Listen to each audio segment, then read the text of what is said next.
between nations, conflict in strategic regions like in the Middle East, and disruption to key oil transit routes such as the Strait of Hormuz directly trigger price spikes, supply shortages, while inflating energy subsidies costs within the state budget. Purchasing power pressure household face to risk and declining purchasing power and rising poverty due to the high cost of energy. Energy transition dilemma amid crisis nations sometimes refer to immediately available low-cost fossil fuel, risking delay in achieving long-term emission reduction target. To remain and maintain national energy security, the Indonesia government is pursuing various approaches to increase the use of new and renewable energy, aiming for energy mix of the target 18 to 21% by 2026. Indonesia possesses a new and renewable energy potential around 3,600 gigawatt, comprising solar, hydropower, and geothermal source, yet actual utilization stands at 16 gigawatt or less than 0.5%.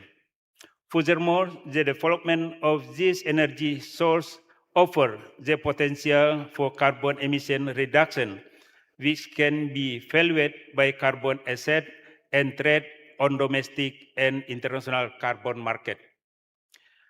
To reduce reliance on fossil fuel, the use of palm oil-based biodiesel set up to reach B40 blend level by 2026 has been implemented.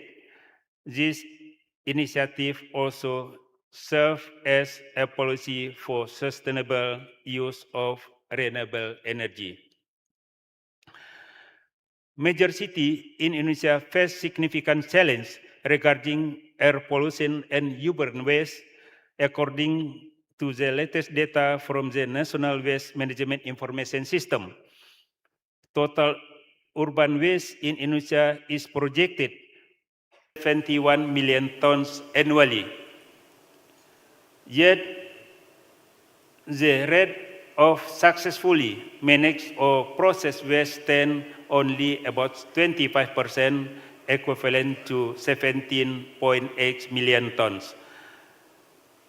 The remaining 75%, approximately 53.2 million tons, is classified as improperly polluting the environment.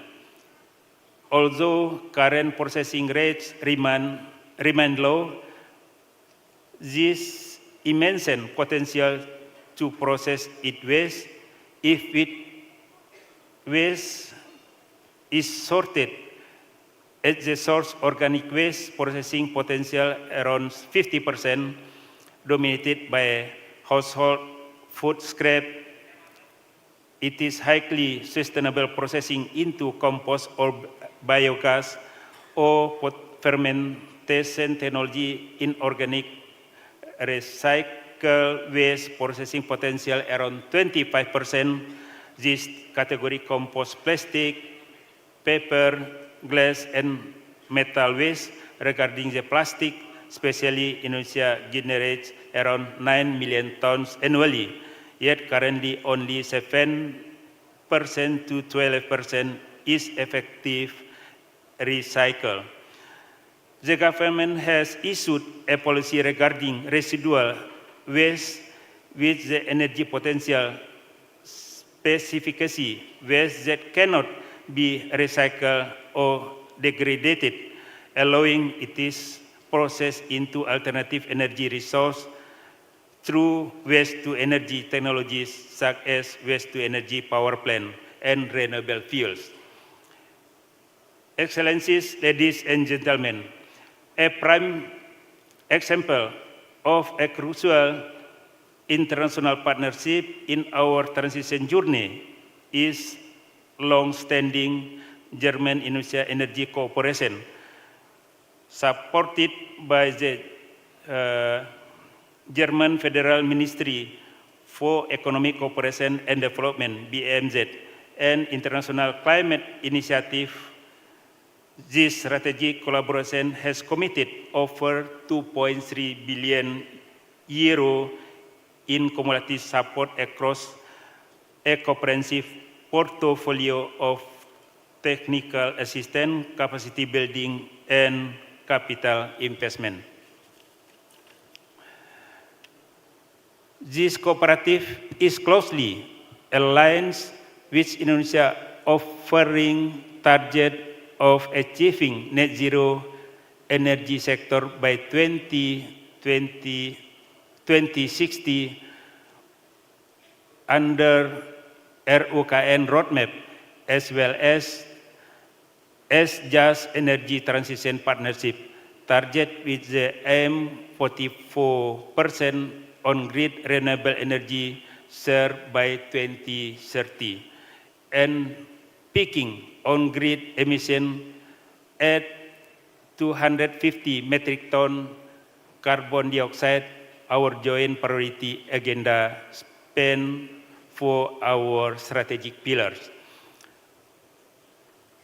In energy regulation and just transition governance, we building robust framework to ensure energy affordability, social acceptance, green job creation, and active carbon management through the initiative like the German-Indonesia Energy Cooperation Hub or entry perform IKIJET and direct support to our energy transition task force via establishing the regulatory foundation needed to real market transformation. In renewable energy expansion, our collaboration actively unlock Indonesia fast hydro, geothermal, and solar potential. Major hydro project in Bakaru, Kumbi, and Sawangan, alongside geothermal development in Kamojang, Ulubu, and Matoloko, are providing the essential bedrock for clean-based power, while programs like quality infrastructure ensure technology standardization across our solar sector. For transmission grid development, grid modernization is paramount to supporting our national vision on inter-island supergrid strategic initiative like Green Energy Corridor Sulawesi, targeted result-based lending program, and technical assistance via RE2 grid and FlexGreen ensure grid stability, flexibility, and reliable power distribution across of our island. In energy efficiency and demand-side innovation, our partnership target of critical sector and systematically reduce national energy instability. Flagship initiative such as peer coal, RE2 coal, and SOCOOL demonstrate how sustainable cooling system and clean energy cold chains direct empower local supply chains and uplift communities.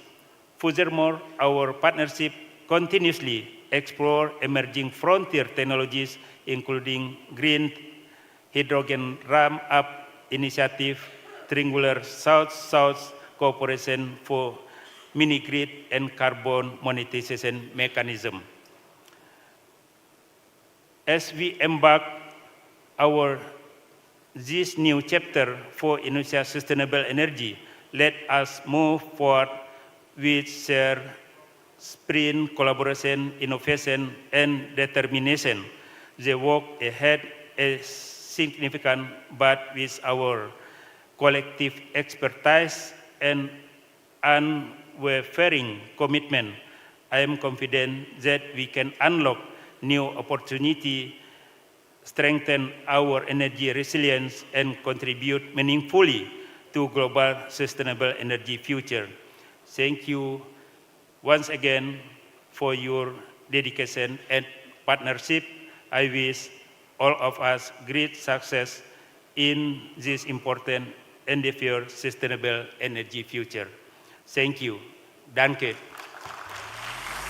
Thank you, Your Excellency Yuliot Tanjung, for the insightful opening remarks.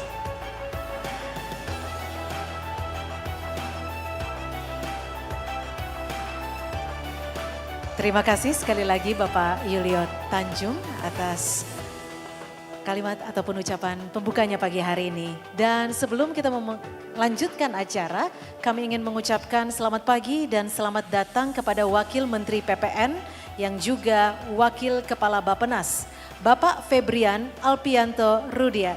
Selamat pagi Bapak, selamat bergabung.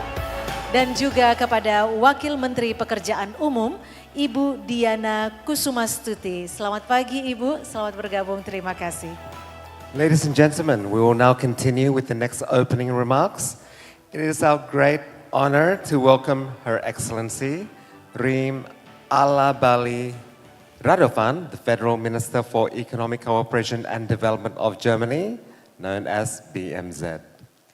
Germany and Indonesia share a long-standing partnership in supporting sustainable development and the energy transition. We are very pleased to have her this morning. Please welcome Her Excellency Rim Alabali Radovan.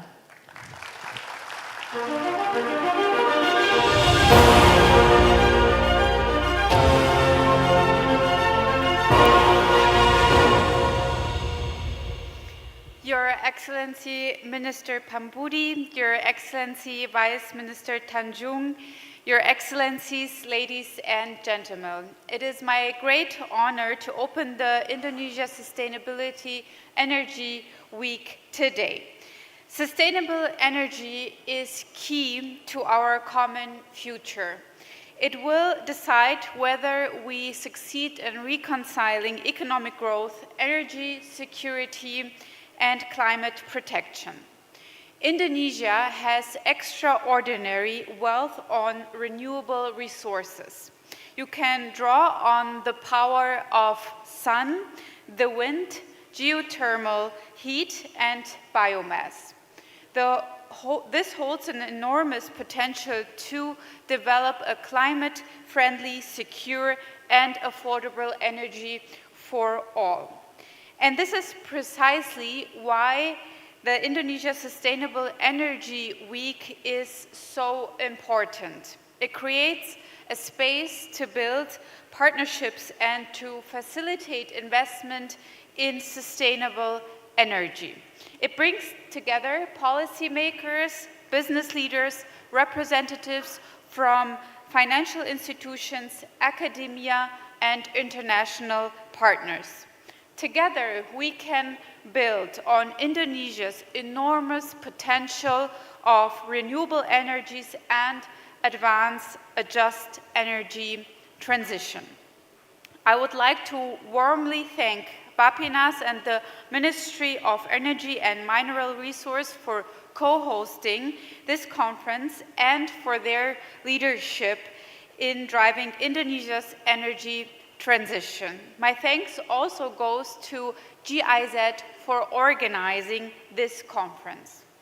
The focus of this week is on accelerating the energy transition and deepening cooperation with the private sector. This is also the heart of my visit to Indonesia. I'm here with a delegation of German businesses, German companies, mainly from the energy sector. We are convinced that Indonesia's energy transition offers an enormous potential for long-term reliable partnerships that are to the mutual benefit of Indonesia and Germany. Our two countries are linked by almost 75 years of close partnership. Our development cooperation dates back to the 1950s. And for more than 30 years, we have worked together in the energy sector and on energy transition. Germany is committed to deepening this cooperation and to strengthening global climate protection together, a key building block in clean energy. At the same time, we are all aware that energy security and affordability are core concerns of Indonesia and for Germany as well, as I might add. The closure of the Strait of Hormuz has made it very clear that these goals are closely linked to clean energy. It shows how vulnerable our energy systems are when they depend heavily on fossil fuel imports.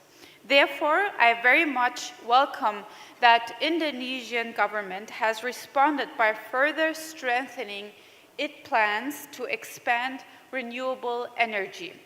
With President Prabowo's 100 gigawatt solar initiative, Indonesia is sending a strong signal that you are committed to an ambitious climate action and that you are investing in greater energy sovereignty. Germany stands ready to support Indonesia in this path. And I'm confident that German companies can make a substantial contribution to rapidly scaling up renewable capacity in Indonesia. They are among the global leaders of renewable energy technologies, from large-scale infrastructure to decentralized solutions, from grid expansion to storage and system integration. And the German government is ready to support the expansion of our economic cooperation. We provide advisory service to German companies wanting to invest in Indonesian markets. We facilitate matchmaking between businesses and with credit institutions, and we support efforts to secure finance and mitigate risk. At the same time, we support our Indonesian partners in their efforts to create a regulatory environment that is conducive to private investment, for example, through transparent and fair procurement processes. A central instrument of our cooperation is the Multilateral Just Energy Transition Partnership, the JETP. Germany took on the role of co-lead together with Japan at the beginning of the last year. Through the JETP, $20 billion are being mobilized for Indonesia's energy transition. Roughly half of this comes from public sources and the other half from the private sector. A large part of the JETP public funding has already been approved for major infrastructure projects and reform programs. Germany, for example, is funding the construction of power transmission lines and pumped storage power plants. All this shows Indonesia's energy transition is a tremendous opportunity. It is an opportunity for sustainable growth, for good jobs, and local value creation in Indonesia. It is an opportunity for German and European companies to invest in Indonesia and build long-term business relations. And it is an opportunity for the global climate and our shared environment. And I'm convinced that the free trade agreement, CEPA, with Indonesia and the European Union agreed upon last September will give a boost to German and European companies wanting to invest in Indonesia. It creates more opportunities for economic cooperation and sustainable development, and that is a win-win for Indonesia and Germany alike. Ladies and gentlemen, there are significant challenges ahead, but our combined potential is up to the task. Together, we bring rich renewable resources, clear political ambition, technical solutions, and long-term commitment to the table. Let us unlock the huge potential of our cooperation together as equal partners. I look forward to a successful Indonesia Sustainable Energy Week with inspiring discussions, new ideas, and concrete projects. Thank you very much. Thank you.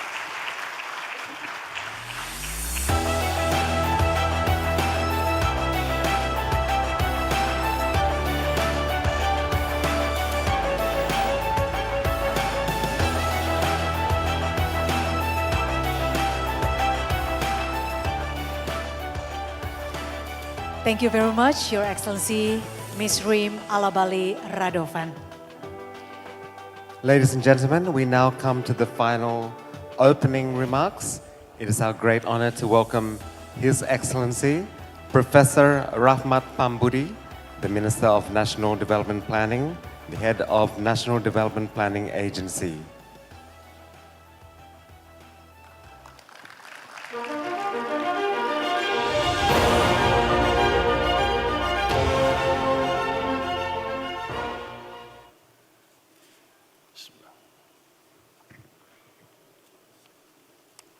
Her Excellencies, Ms. Reem Alabali Radovan, thank you for visiting us, visiting Indonesia. And I think it's the second time we meet together. And I really impressed when we met in Hamburg in 30th of June.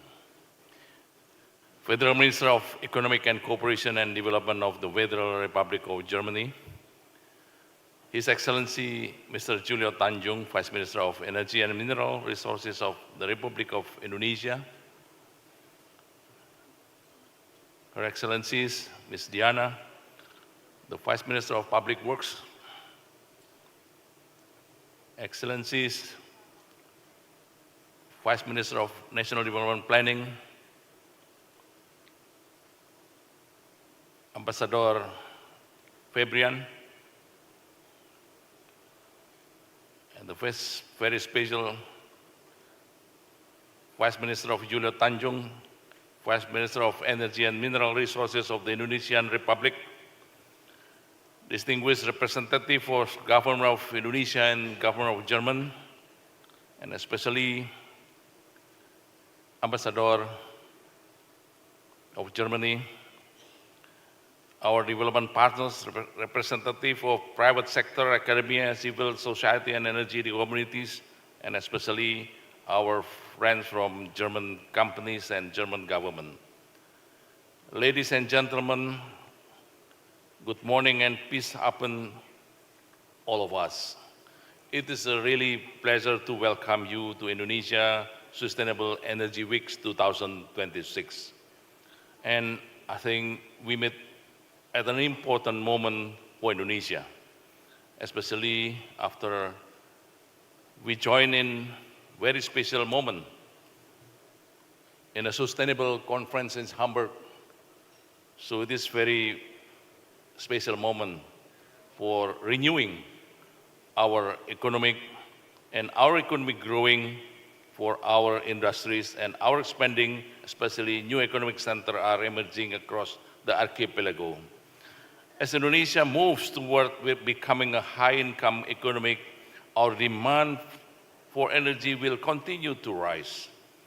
The question, therefore, is not simply how Indonesia can produce more energy. The real challenge is how we build an energy system, how we build energy ecosystem that support growth sustainable, strengthen our independence, reaches every part of the countries, and remains consistent with our climate commitments. For Bappenas, it is fundamentally a development question. Indonesia's energy transition cannot stand apart from our national development agenda. it must a part of Indonesia transformation of envision the two medium-term and the long-term of development. Our long-term ambition is clear, a sovereign, advanced, and sustainable Indonesia by 2045. And we aim to reach a gross national income per capita of more than $30,000 US, increase manufacturing to 26 and 28% of GDP, bring extreme poverty close to zero, and significantly reduce greenhouse gas emission on our pathway toward net zero emission. We also want growth to become more balanced across archipelago. This is why energy is matter. This is why this meeting is very important. Energy will determine where industries can grow, where investment will go, where jobs will create it, and especially for green job, and whether the benefits of our development can reach to all of our nation, especially for the benefit of all the countries and for the benefit of the countries in the world. Our transition, therefore, needs to move stages until 2029. Our priorities to build the foundation, accelerating renewable energy and storage, strengthening the electricity grid, limiting additional coal-fired capacity, gradually redirecting fossil fuel, subsidized toward cleaner energy, and preparing the regulatory foundation for emerging technology such as nuclear energy, hydrogen, low-carbon ammonia. That's why we want to work together with all of the country, which meets with our Indonesia partnership. In following the stages, Indonesia will need to move progressively toward coal retirement, carbon capture to hard abate sectors, ocean energy, offshore wind, local carbon, hydrogen, and ammonia, greater industrial electrification, and stronger technological self-resilience. But we must also be clear about where we are today. Indonesia final energy consumption reached 1.2076 million barrels of equal 2004 until 68% higher than a decade ago. Industry and transportation account for more than 80% of that consumption, yet electricity represents only 16% of our final energy supply. And Indonesia continued to import oil-based fuels and liquefied petroleum gas while exporting significant amounts of coal and natural gas. This structural imbalance must gradually be corrected. Electrification must accelerate. Natural gas and bioenergy must play a stronger transitional role. Renewable energy must increasingly become the backbone of our energy system. The opportunity is enormous. Indonesia has more than 3,600 gigawatts of identified renewable energy potential. But yet, renewables represent less than 16% of our installed electricity capacity. But there is another challenge: is geography.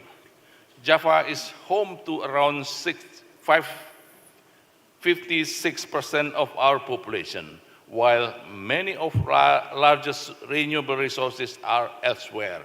Sumatra has more than 1,200 gigawatts of renewable potential, while Maluku, Papua together have more than 900 gigawatts.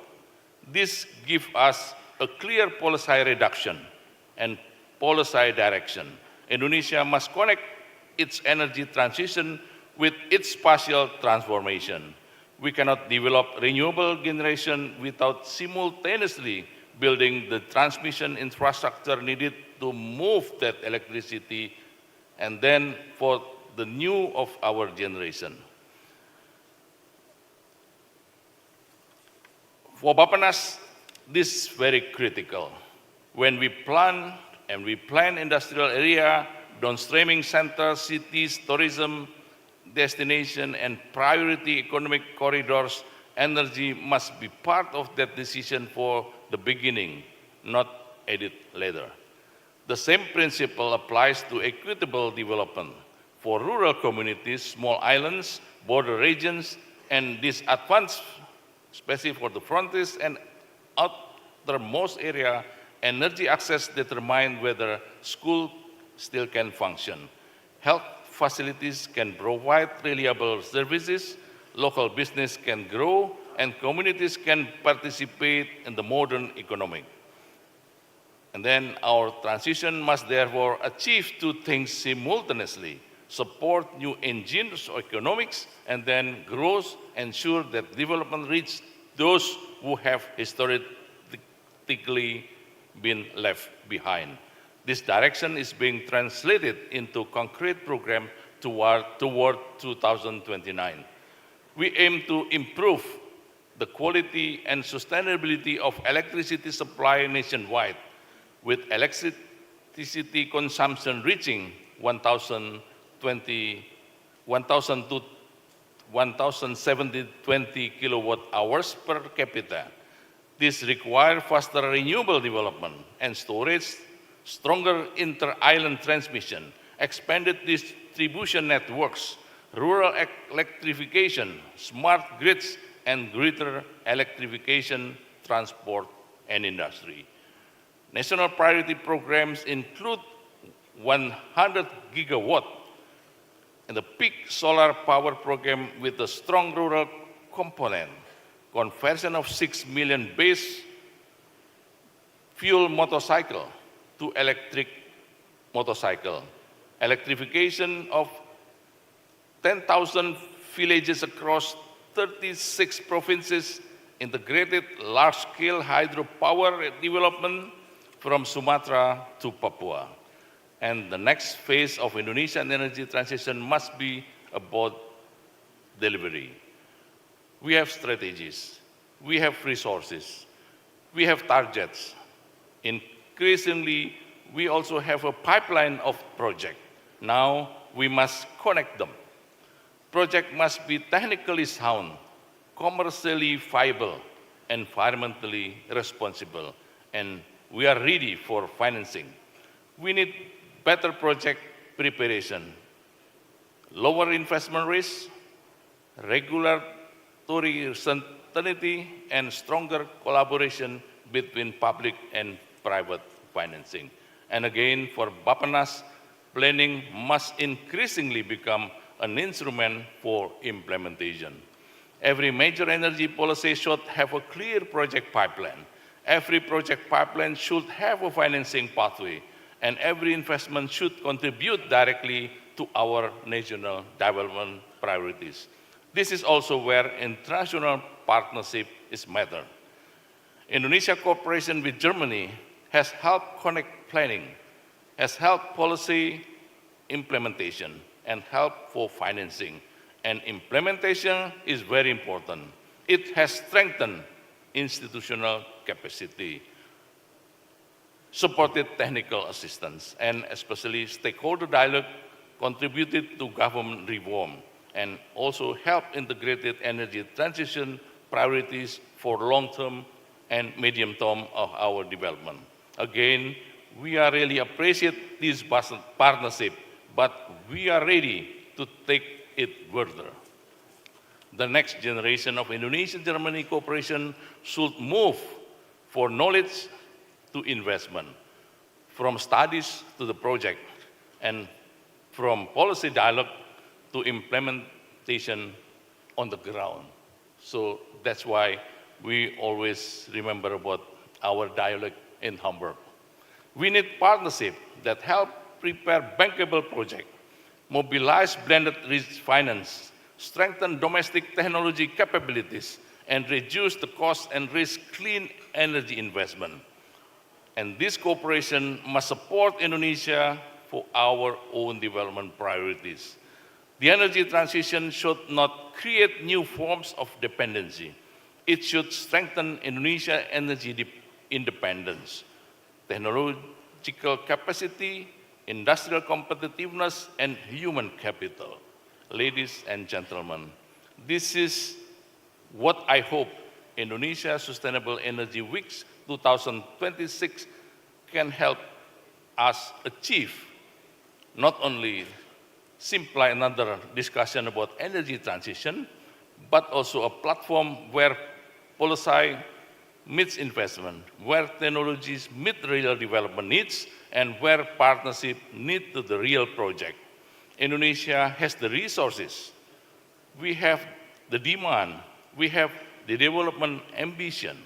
Our challenge now is to connect them and to deliver.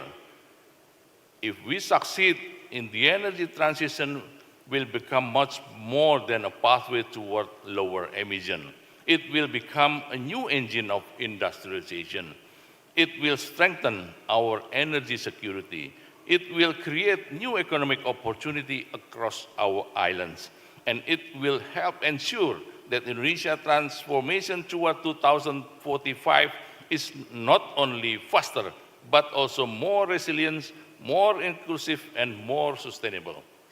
And again, yes, Indonesia has so many resources of renewable energy because our position in the archipelago and between two big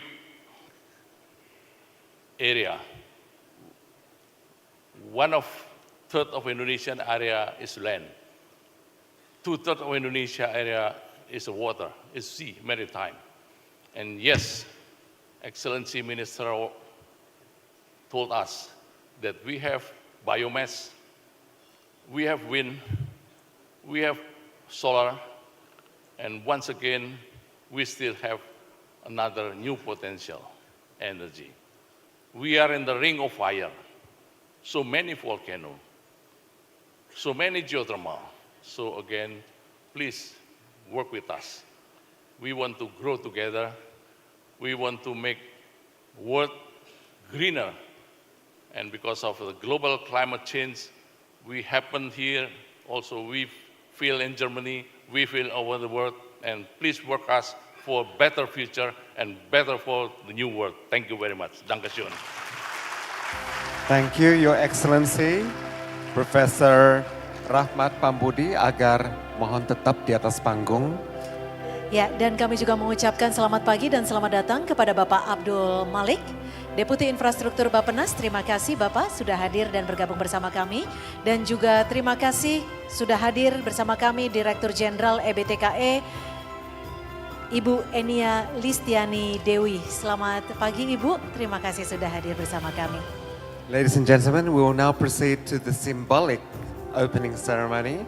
Once again, we kindly invite our distinguished guests to join us on stage. His Excellency Yuliot Tanjung and Her Excellency Reem Alabali Radavan join us on stage for the symbolic opening ceremony.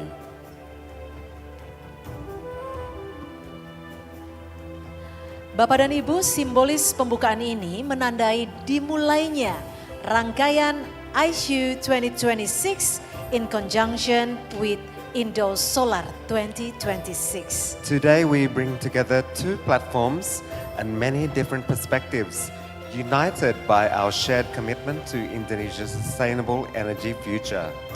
Our distinguished guests will now hold their angklungs, a traditional Indonesian from West Java, and our guests will play the angklung together to symbolically open our grand event today. And when we count down together, please shake your angklung to officially mark the opening. Are you ready? Yay.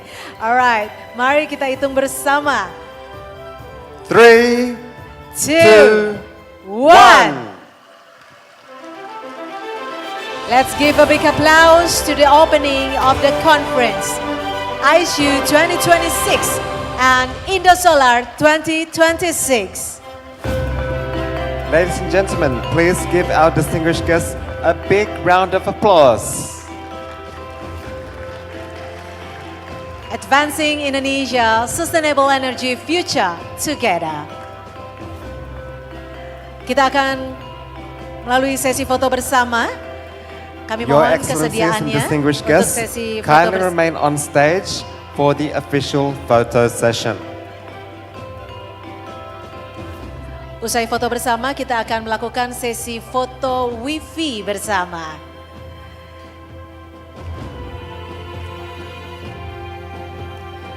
After that, we would like to invite all the participants to join us with the wifi photo session. Terima kasih. Baik, kami mohon kesediaannya Bapak Ibu untuk turun ke panggung dan kita akan melakukan sesi foto bersama, wifi session. Okay, Your Excellencies, please go down the stage as all participants in the ballroom Dan kami can undang take part teman-teman. in the Wi-Fi or Yep. photos with the Ya, kita akan Excellencies. melakukan sesi wifi photo session. So, to all participants, we would like to invite all of you to rise, and then to all journalists and media on the stage to capture the iconic session this morning, Advancing Indonesia, Sustainable Energy Future Together. Let's give a big applause for us.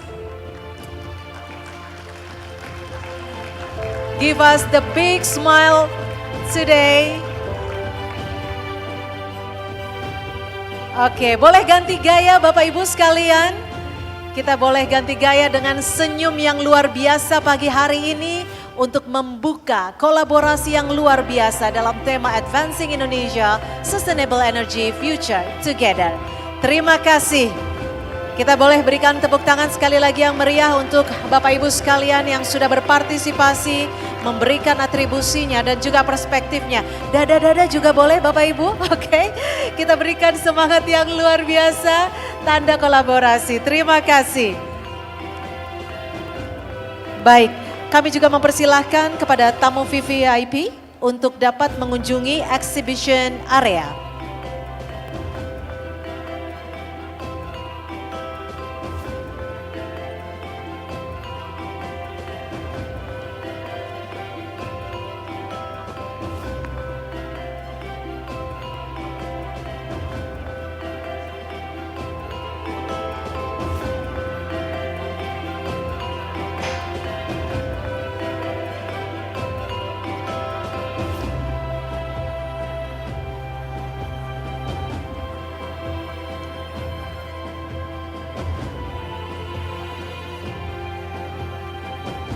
Terima kasih, kami mempersilahkan kepada tamu VVIP untuk mengunjungi area exhibition, tetapi kepada seluruh partisipan untuk tetap berada di dalam ruangan ini karena kita akan memulai sesi pertama dialog dan juga diskusi yang luar biasa yang tentunya nanti akan dipandu oleh moderator kita yang luar biasa.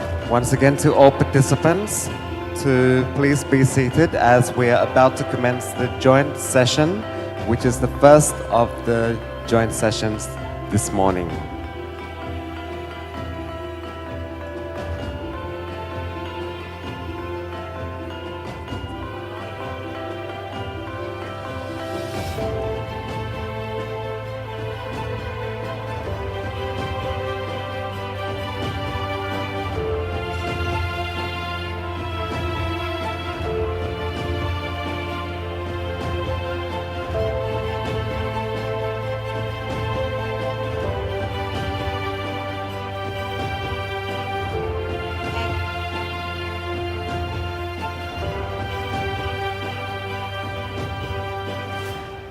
Baik, terima kasih. Tentunya sambil kita menyiapkan rangkaian diskusi kita pagi hari ini, kami kembali mengundang Bapak Ibu sekalian and to all participants to stay at this room and then we're gonna through to another session for discussion.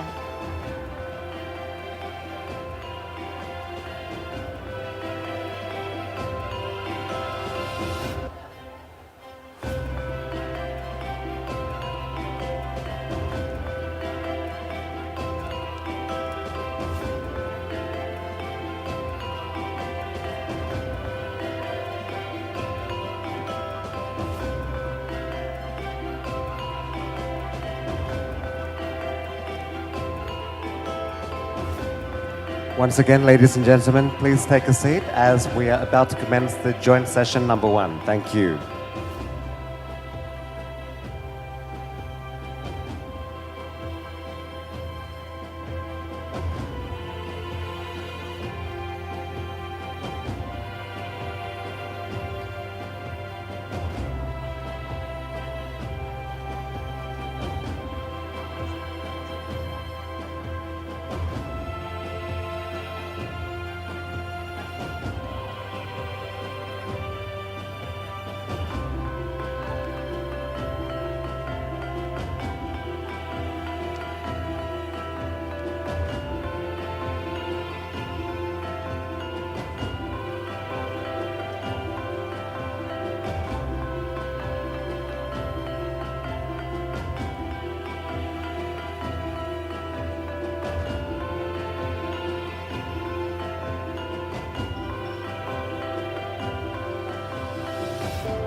Now that this event have been officially opened, we now move on to the part where the perspective represented by ISU and Indosolar come together: policy, partnership, investment, and also implementation.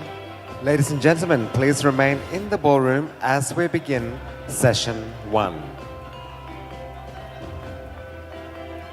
Bapak dan Ibu, kini kita akan memasuki sesi pertama.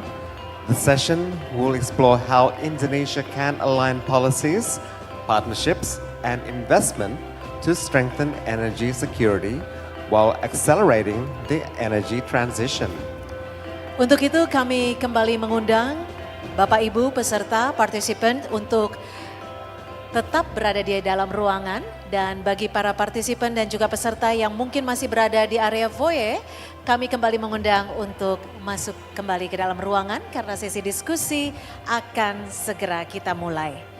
Judul sesi kita pagi hari ini adalah Addressing Global and National Energy Security by Aligning Policies, Partnership, and Investment for Indonesia Energy Transition.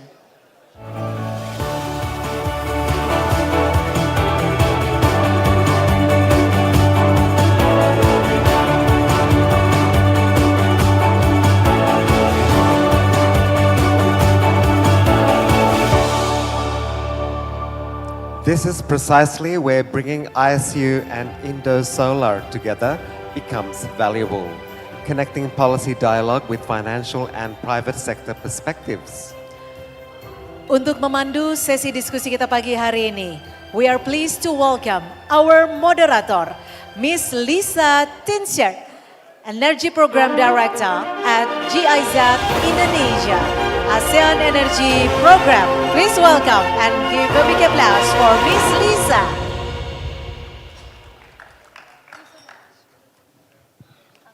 Okay, this is working. Yeah, selamat pagi also from my side. Good morning, guten Morgen. So it got a little bit emptier at the front, but very happy that the audience is staying while the ministers are doing the tour of our exhibition.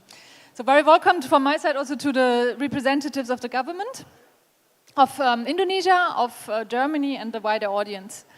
I am leading the GIZ Energy Program, and GIZ is the organizer of the ISU, which is the flagship event of the German-Indonesian Energy Corporation, this year together with Indosolar from IEC. Before I introduce our panelists, allow me please to make a few introductory remarks on this session, which is addressing global and national energy security by aligning policies, partnership, and investments for energy transition. So we've already heard it from the inspiring remarks of our ministers that the global energy markets are in deep turmoil. There's the conflict in the Middle East that is disrupting global energy, oil and gas supplies. And Asia is the region hit hardest by it as the main importer. At the same time, if you follow the news in Europe, we have another big heat wave putting additional strains on the energy infrastructure that is not built for this changing climate. So this session is about energy security, and I want to highlight two emerging themes that are emerging, which is reliability and the affordability. So what we're seeing is that governments are cutting import dependencies and focusing more on domestic resources. So while maximizing self-reliances, utilities like PLN, they face a daunting task, keeping the grids stable. So integrating high shares of weather-dependent renewables, like solar and wind, introduces volatility. So grids must become more flexible. But it doesn't end there. To create the perfect storm, we also see that electricity demand globally is skyrocketing. Heavy industry, electric vehicles, rising cooling needs, they all draw additional power needs. And there's the global demand and the global boom in data centers and AI, putting additional strain on infrastructures, also in Indonesia. So the global solution is domestic clean power, including solar, wind, geothermal, hydro, and bioenergy. So according to the latest data from EMBA and also the International Energy Agency, last year we have hit historic milestones. So on the one side, renewable energy has officially overtaken coal as the world's largest source of electricity. And solar alone met 3/4 of the entire growth in global power demand last year. So this brings us to Indonesia. As a surging, emerging economy, Indonesia has a massive power appetite. It needs cheap, reliable electricity to fuel green industrialization and achieve its vision of golden Indonesia by 2045. Economically, renewables combined with the efficient use of energy are Indonesia's best solution. However, this transition faces obstacles. Right now, Indonesia's grid relies heavily on coal for steady, predictable baseload power. Transitioning to variable renewables brings complexities. This shift creates technical, financial, and societal challenges.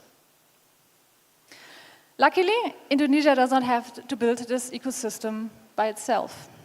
International cooperation can become a very strong asset. Cross-border partnerships, like the long-standing cooperation between Germany and Indonesia, allows us to join forces. Together, we can build the smart grids, attract private capital for generation, and de-risk foreign investment. So how to link policy, investment, and international cooperation? This is something I want to discuss with our dear panelists, which I would like to introduce now. Please join me on the stage. First of all, Professor Dr. Tirta Nugrara Musitama, the Senior Advisor for Institutional Relations of the Ministry of Energy and Mineral Resources from MEMR. Prior to his current appointment, he served as the Senior Advisor for Investment Equity and Partnership and Deputy Minister for Investment Cooperation at the Ministry of Investment and Downstreaming Industry. Please come up. Thank you. Next we have, thank you, Dr. Edi Priyo Pambudi, the Deputy for Coordination of Economic Cooperation and Investment of the Coordinating Ministry of Economic Affairs from CMEA. Please join me. He has served as Deputy Minister since 2024, following his tenure as the Deputy Minister for International Economic Cooperation. From Germany, I'm very honored to have Ms. Christine Tötzke here, the Director General for Bilateral Cooperation, Africa, Asia, and Latin America of BMZ. In her current role, she oversees the bilateral development cooperation, including for Indonesia. And in a moment, we will also be joined by Abdul Malik Zadat Idris, the Deputy for Infrastructure and National Development Planning of Bappenas. He will join us in a short... he's already here, sorry. Good to have you. You already came from a division. Please take your seat.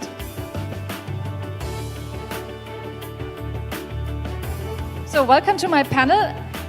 We have to adapt a little bit as we're running late, and also we have some movement. So I would like to start actually with you, Christine, because I know that you have to leave at 10:50, and giving you the time to make some remarks.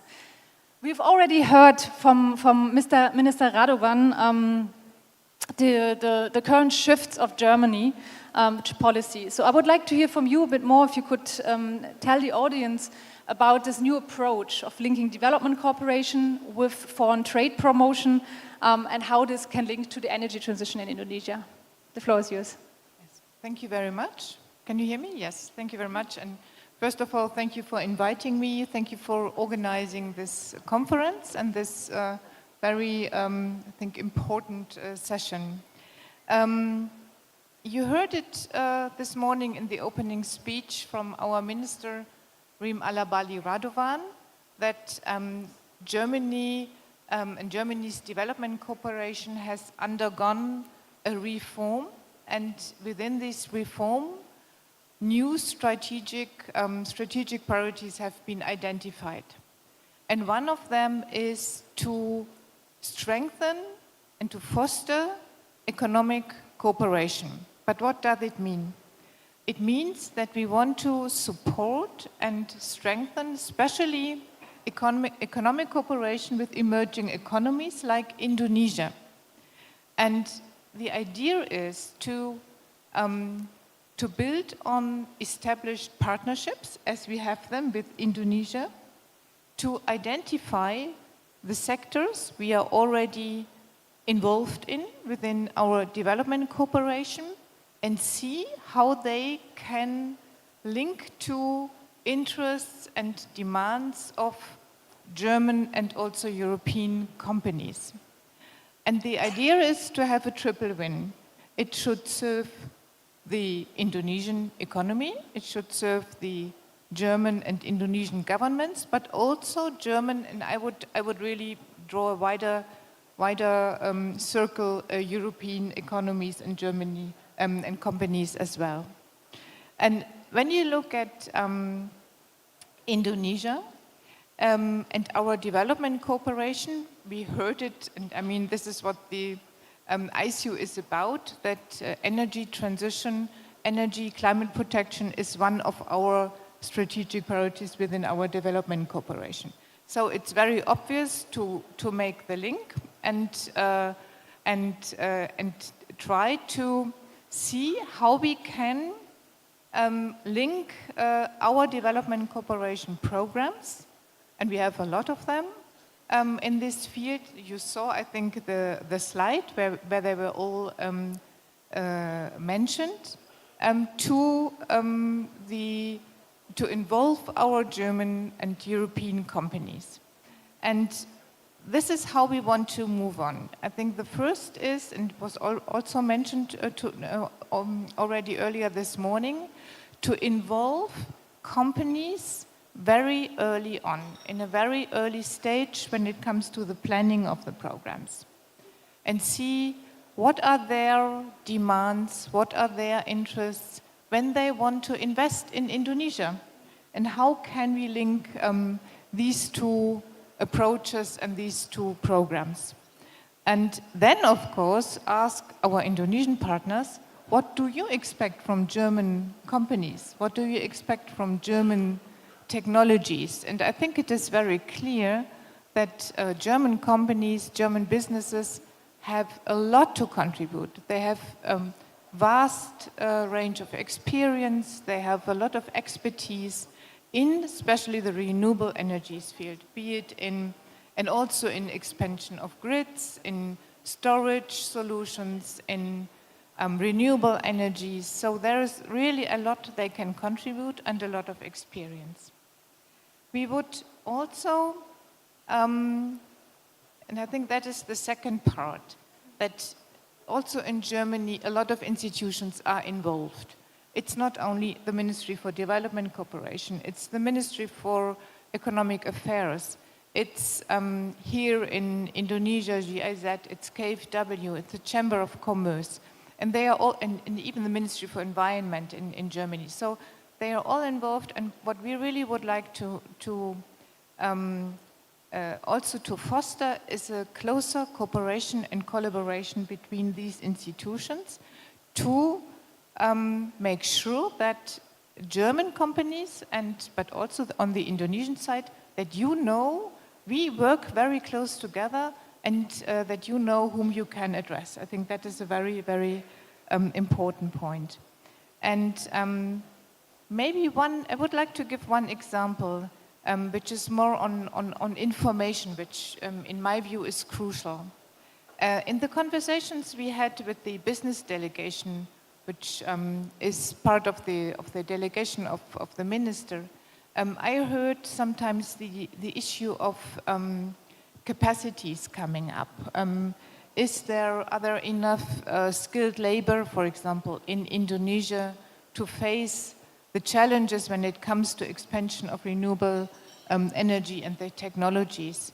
So we, with GIZ, we are working on an architecture, on green skills architecture together with the Indonesian government to make sure that the maybe deficits in skilled labor when it comes to renewable energy technology are addressed. I think this is also very important to know for German and European companies, and also maybe something they would like to join, and they would like to also tell their demands and their interests when it comes to vocational training. This is just one example. And the third thing I would like to mention is that, and the minister from Bappenas here also mentioned it, that there is this issue of structural barriers. I mean, if you want to have foreign direct investments here in renewable energies and in the energy sector, what investors are asking for usually is to have transparent mechanisms when it comes to procurement, when it comes to tenders, but also a reliable framework. And I think these are things we are already working together with the Indonesian government. And this is also something which is, I think, very interesting and very good to know for business companies, that we are working on these issues with you already. We identify together the bottlenecks and the barriers and try to address them. I stop here, and yes, if you have any more questions, feel free. Thank you so much, Christina.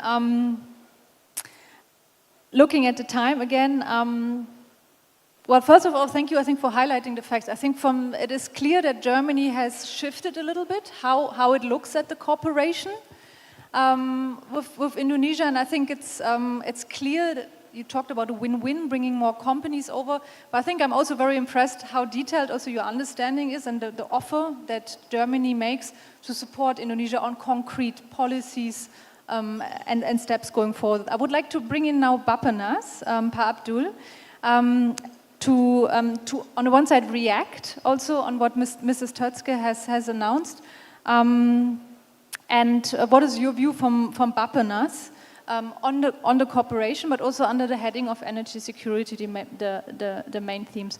And if the time allows, I would give Ms. Tötzke the word again, but I know that you have to leave by 10:50, so I would give you a signal. Thank you so much. Thank you. First, to balance between energy sovereignty and energy security, what Bappenas plan and the government actually shifting the current energy into more value added. For instance, instead of using all our petroleum to go to the mother cycle, we shifting more to the petrochemical ones, and our gas should be reserved to be more to industry, and then we can unrelease our potential of renewable energy. So because Indonesia is still a producer and also a consumer toward the industrialization. And what we're doing actually in Bappenas is beyond the RUPTL or beyond the energy plan, actually is to connect between to decentralize and to connect this energy transition into real sector of use. For instance, how we can shift our transport and mobilities, our water resources, also digital transition, our logistic, and we have several the project already on the field.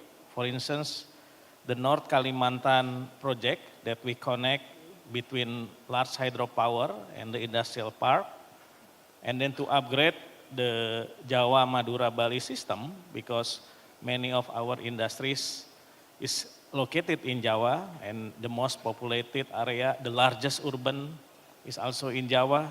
So now we preparing how to upgrade it, the Jawa, Madura, Bali system, and unleash also the potential, because most of our renewable located in Sumatra, in Kalimantan, how actually that become the cornerstone of our industrialization there, to offer, to connect the project into our renewable-based industries and our renewable-based economic development. And what is the role of Bappenas actually?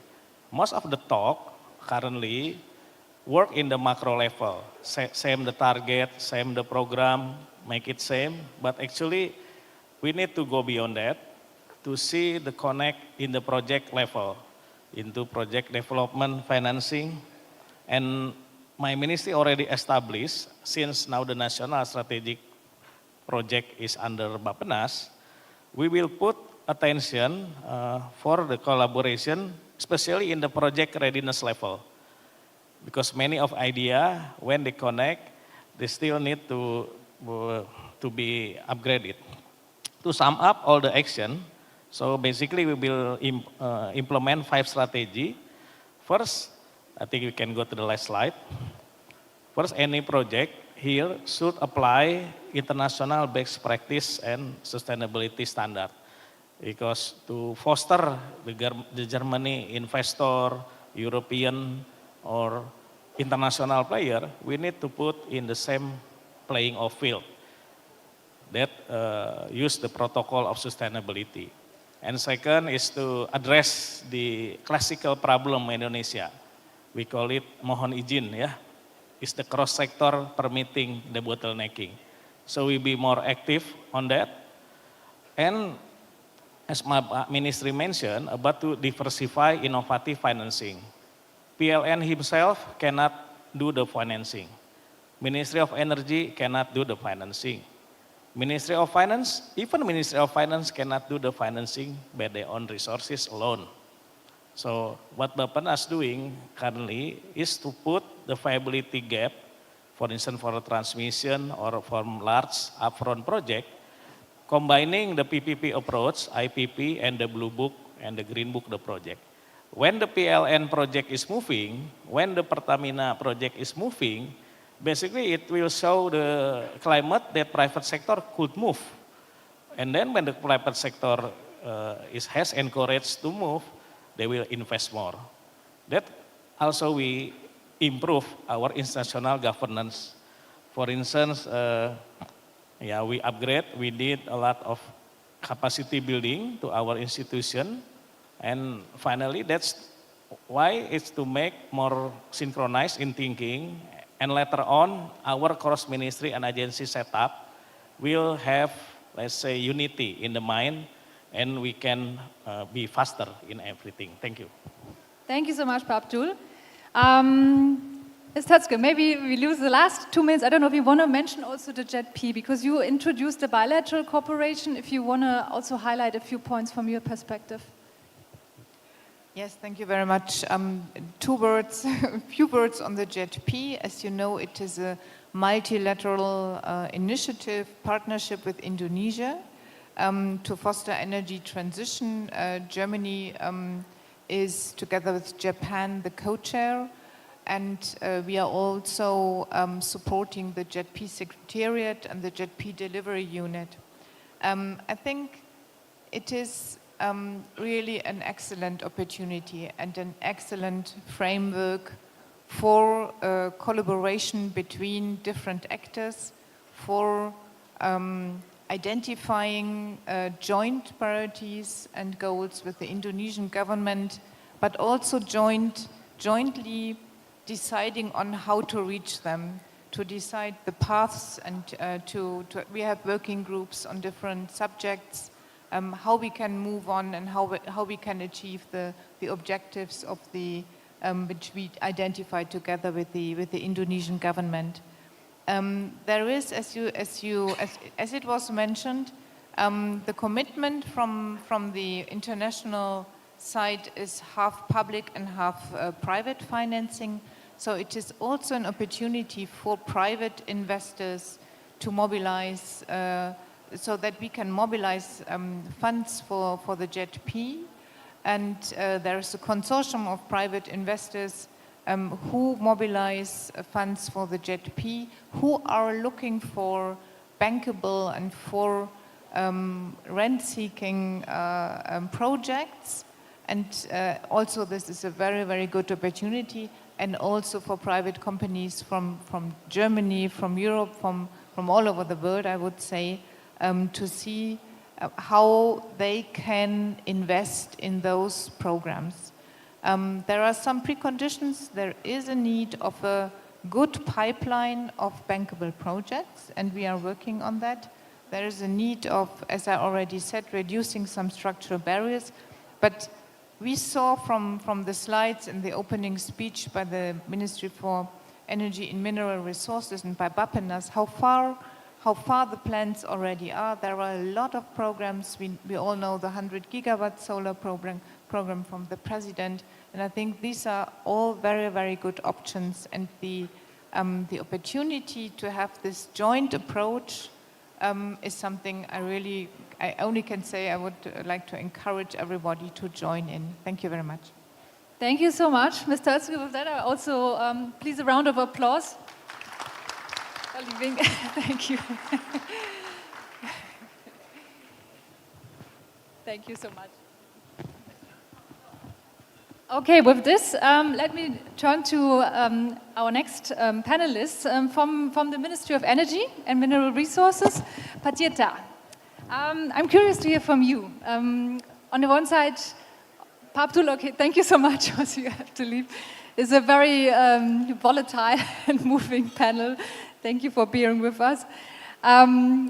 Patieta, I would like to hear from your perspective on energy security, and also if you would agree that the case for renewables has now been strengthened, looking at the new theme of energy security and the new priorities of the Indonesian government, please. Okay, thank you, Alisa.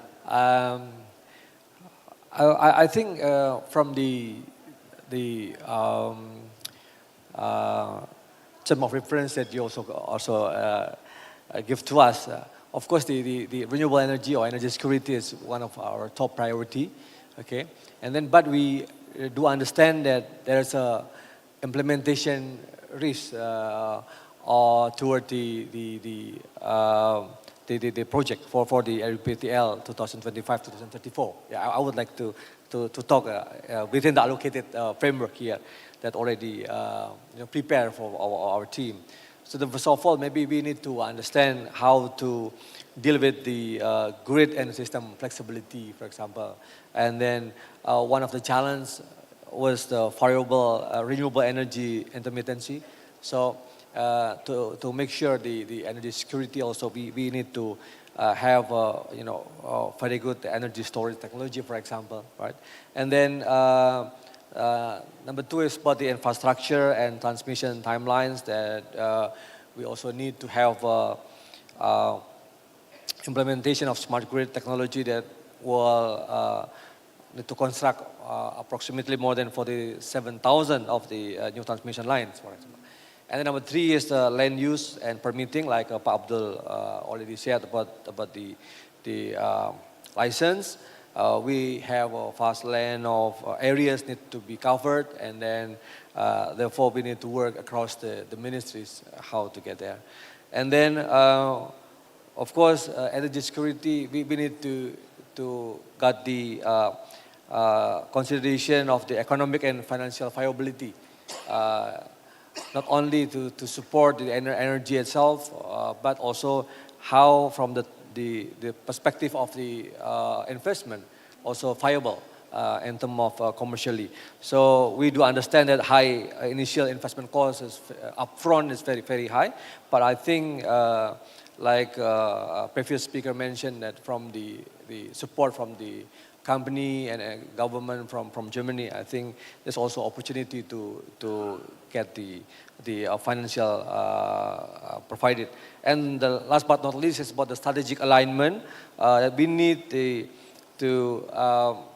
deal with the risk of the implementation of the PV. This one, I think, the align with the actual electricity demand, and also to connect with the domestic industry and the supply chain.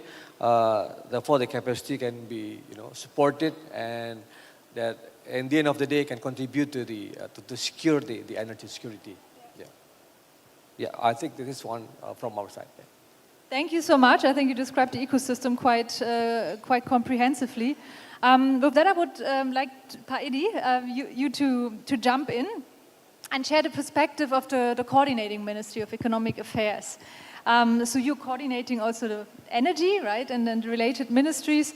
CMEA has also established the Satgaste, so the government workforce on energy transition and green economy. So I'm curious from your side, what are how do you look at the topic of energy security, and what are the main policy gaps that you're seeing for the energy transition? Thank you. So I would like to observe from the integration frameworks, because if we listen carefully, the minister's remarks, we have a lot of numbers. We also have a lot of plans, programs, projects. But when we come into how then we can map this more coherence. Because the big problem when we learn from the blockades of the Hormuz Straits, this is kind of like a wake-up call for us to measure structural vulnerability for import-dependent energy of Indonesia.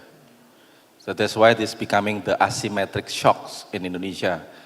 In one side, we get the windfall from the coal demanded increase, but in the other side, we also face the inflation of the fossil fuel, and then also becoming the necessity of fuel for industries in Indonesia. So then we have to combine these issues, how then we can, 2 points that I think is very important. One is, of course, execution of the projects. The other one is bankability, right? Because any projects that we have to make sure with a lot of obstacles, for example, but if we can work on how to measure the risk, then we can give a comfortability to investors, how then they can run the projects. I still remember in JETP launch in the margin of the G20 Indonesia presidency in 2022. At that site, we tried to launch this proudly, that we announced JETP with around 20 billion US dollars commitments, but until the early 2025, we still get 1 billion plus. So that's why this is how then we can enhance the project into the bankability and make sure the projects can be run by every sectors. The coherence problem, like if I can say, many of the framework, like nationally determined contribution, and also national biodiversity strategy and actions plan. And we also have national long-term development plans, just mentioned by ministers, and also national electricity general plan. So how then we have to integrate this in the one frameworks?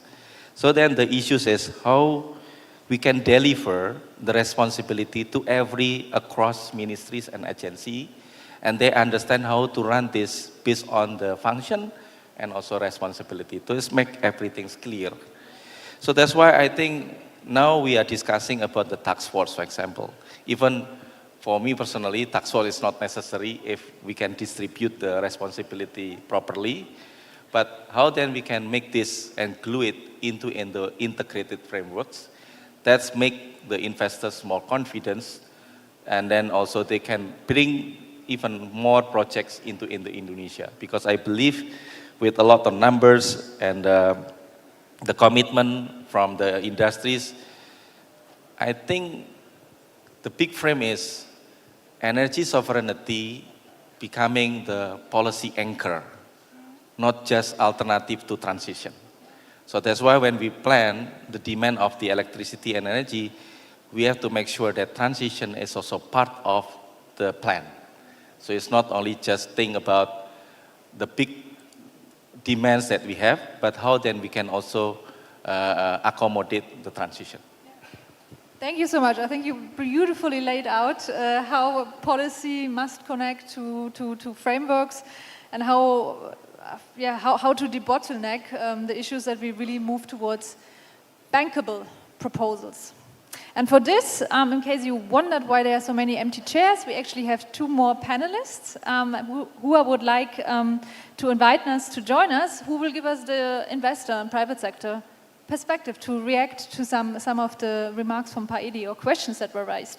First of all, please, from Deutsche Bank, we have Markus Leichum, Regional Coverage ASEAN, Infrastructure and Renewable. Please join us on the stage. Round of applause, please. And also we have Bapak Raden Carlos Mangun Song, the Director of Development Investment from Danantara Development Management Fund. Please join us also on stage. Thank you so much.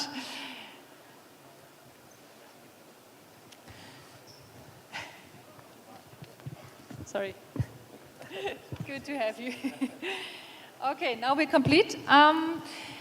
Markus, may I start with you? Because we heard about the JP, we heard about the investment frameworks that are needed. We talked about de-risking. So, what do you see as the key risk factors from the perspective of Deutsche Bank? How to move towards debottlenecking these projects that will help us then to upscale renewables and transmission grid investments? Yes, thank you. First of all, I would say from a Deutsche Bank perspective, we are in the market since 60 years already. We're trying to build partnerships on a local level to our local clients and to our international clients investing in Indonesia, for example. In the recent past, we have seen certain, just recently, movement in the renewable fields. We are part of GTEP as well, have following up discussions. But what we learned today is we're still lacking on the pipeline, that's first, of bankable projects, have the right structure behind, the right governmental support. What I learned today, there's a strong international alliance already happening between Indonesia and Germany to align our strengths and the support on it. And we would be keen to explore this further. On the risk side, we love to mitigate our risk in a way. We would use maybe blended finance structures. You need a combination of everything. You need to have DFIs, multilaterals active like ADB, GIZ and others. And us as international banks, maybe providing financing solutions either on the supplier or the Indonesian SOE or company side. We would love to do it. We would like to see more traction in this, and we are ready for it, actually. We have done a lot of projects in the market with clients like Pertamina, PLN, and others on the big SOE side. We would like to scale this and help to the transition of Indonesia into the more sustainable energy way. And I see there's a huge potential in it, which we would like to track on, yes, definitely. Thank you so much. Paraden, over to you. So now we heard the global perspective. You are, Danantara is the new, right, domestic investment vehicle. What do you see? What will be the role of Danantara to help debottleneck and realize investments? And what policy signals you would like to see if you could wish for? Thank you. I think that's a very excellent question. Danantara is established basically to address most of those issues. Yeah, we are thinking in two ways. First, we have to mobilize to become the catalyst of private sector investments. Yeah, and by which, like the risking, by risk allocation, by preparing projects to become well prepared and everything, we can help that. And then the other thing, it is important to look at that Danantara is not to replace private capital. We are actually on the objective of crowding in the capital, the private sectors to Indonesia. The second point that I need to explain is that sometimes we think projects just as a single projects. In Danantara, we look projects beyond that. Yeah, we look at projects as an ecosystem. Like for example, energy transition. Energy transition needs generation, transmission, infrastructure, and everything. And that's why Danantara can collect all those pieces together and then develop an integrated investment portfolio.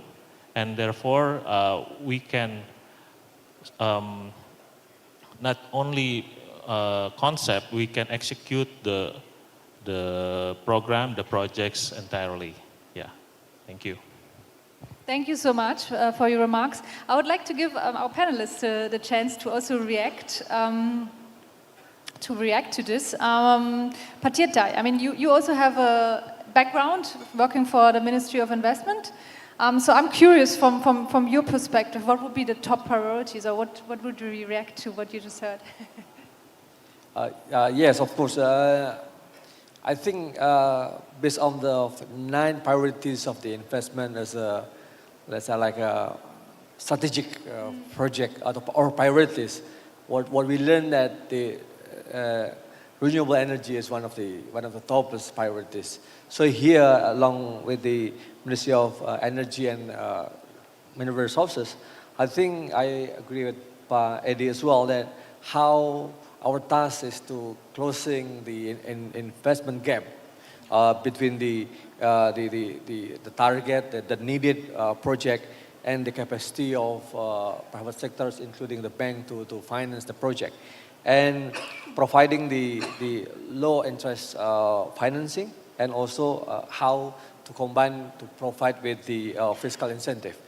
And then I think the other priorities is about overcoming the technical and infrastructure challenges. As I mentioned previously, that the VRE intermittency is quite challenging for us, and I believe that the technology specifically from German that can work together with the Indonesian industries, Indonesian companies to solve this problem. Therefore, developing the energy storage, including the battery itself, and smart grid implementation, in order to create the archipelago bridge, power bridge, I think is one of the priorities as well. Last but not least, I think along with other speakers here, regulatory and capacity support. Like Pa Abdul mentioned about how we can work together. Maybe if we don't need a task force, but as long as we can work together very close with Pa Edi as well, I think we have been working very hard to make it happen. So the policy alignment itself, to minimizing the environment impact, and also to ensure the supply chain development, I think it's one of the priorities among others. Thank you. Thank you so much. Pa Edi, would you like to react? Maybe explore a bit from your side, what would you see as next steps, and also to facilitate, right? There's also G-Funds, Deutsche Bank is part of it. It seems funds, money is available, that's usually not a problem. What would you see as next steps really to realize these investments?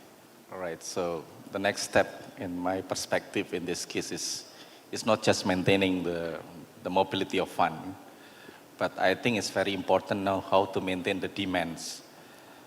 One is coming from domestic. hilirisasi or downstreaming is the largest sources of the new industrial electricity demand. And also now Indonesia is developing 80 data centers. They are also thirsty with the energy, of course. So that's why I think if we talk about the off-takers of the electricity or the energy, is there.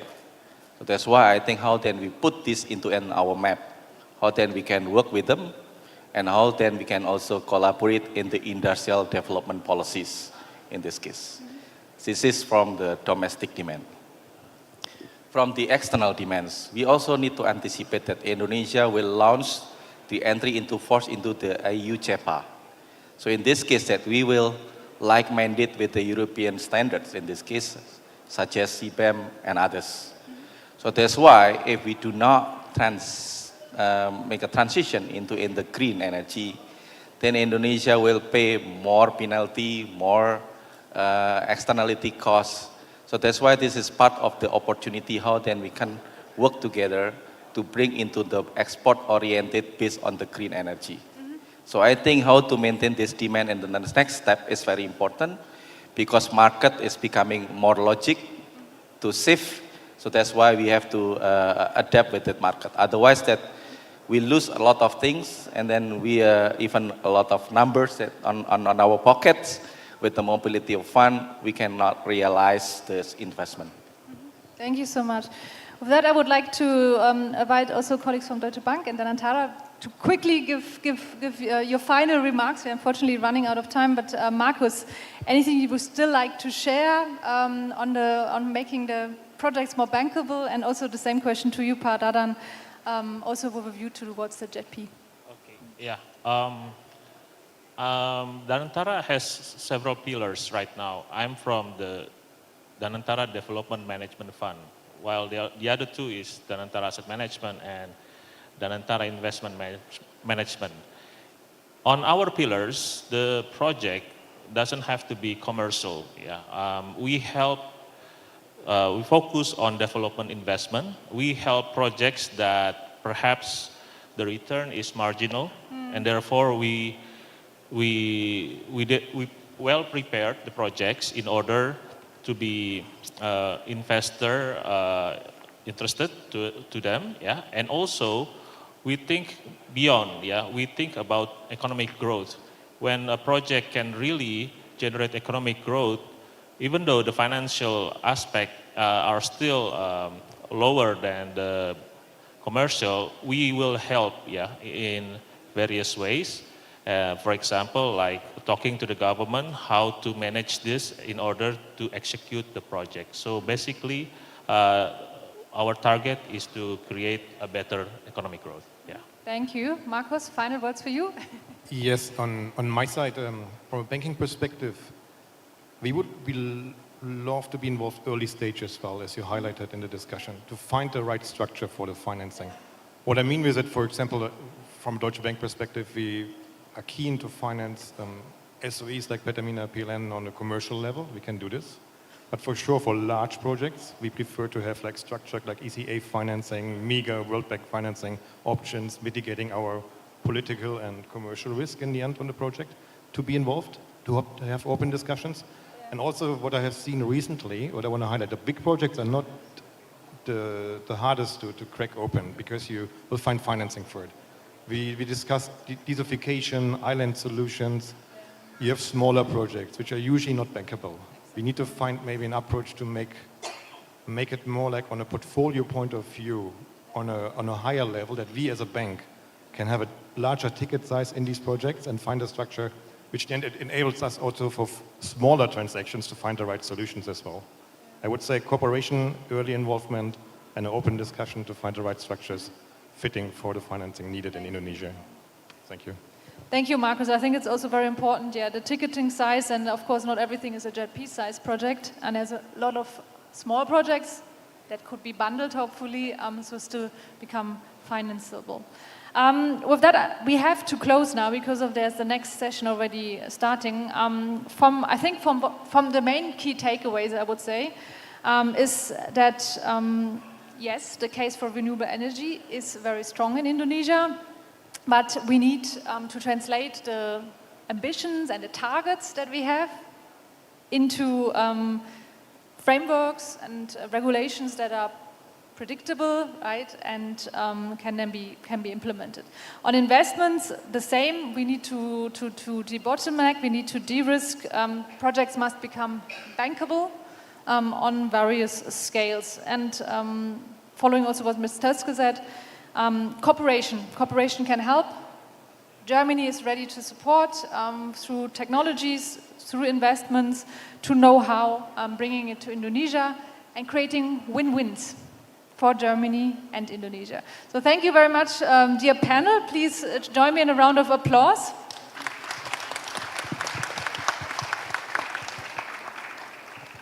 I'm not sure if we do a photo. Is that planned? Pa Abdul, then I would join you up again.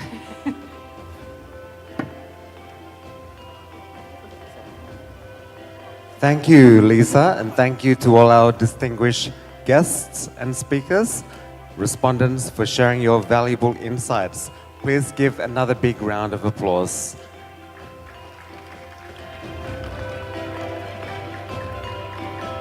We would like to invite Ms. Lisa to distribute the certificates to our speaker, and also followed by group photo session.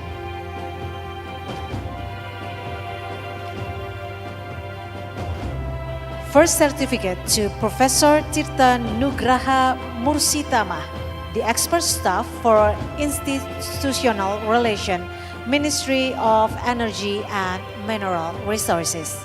And the second certificate to Mr. Edi Priyo Pambudi, the Deputy for Coordination of Economic Cooperation and Investment, known as CMEA. And the third certificates to Christine Tutske, Director General for Bilateral Cooperation, Africa, Asia, and Latin America, BMZ.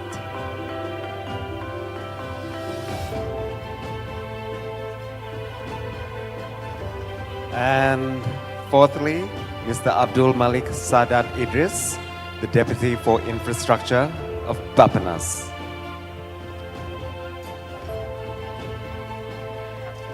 Let's give another applause to our first discussion.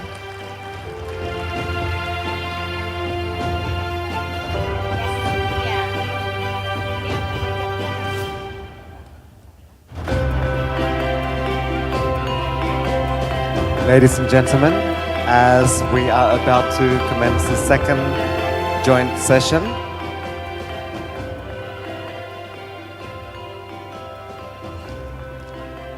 which would be very interesting. Thank you. And this session brings the discussion closer to implementation, Yeah. focusing on how opportunities in Indonesia's energy transition can be translated into concrete projects and greater private sector participation. Yeah, but before that, I would like to remind to all participants to keep your lanyard, because tomorrow we still use the lanyard to enter the room and also to enter the event.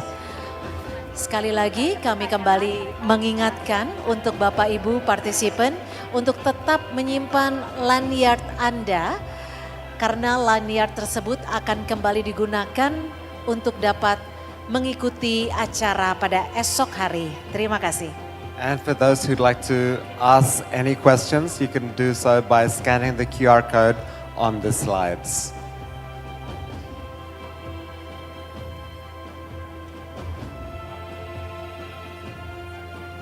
The next session is titled Turning Opportunities into Projects, Private Sector Participation in Indonesia's Energy Transition.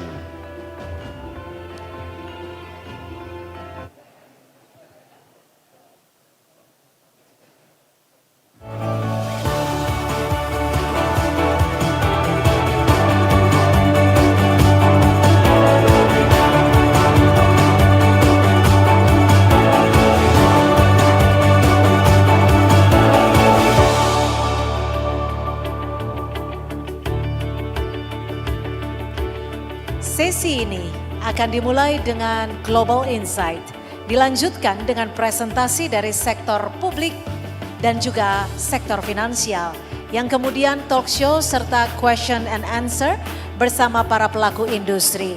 Untuk memberikan pertanyaan dari Bapak Ibu sekalian, kami tadi sudah menampilkan QR code untuk ditampilkan pertanyaan yang ingin disampaikan. And to begin our discussion, we are pleased to welcome Mr. Sasha Winzerit, who will present the Global Insight and subsequently moderate the panel discussion. Please Mr. welcome. Sasha Winzerit leads the Energy, Utilities and Resources and Energy Transition Practices at PwC Indonesia, with more than 30 years of experience advising the energy, mining and utility sectors across Asia Pacific, including more than 20 years in Indonesia. He also leads PwC Indonesia team as knowledge partner for Indosolar 2026. Ladies and gentlemen, please welcome Mr. Sasha Winzerit to the stage. Good morning, everyone. Selamat siang. Is this working?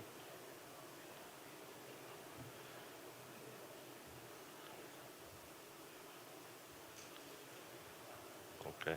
It's a pleasure to be here today to discuss this important topic for Indonesia's economy.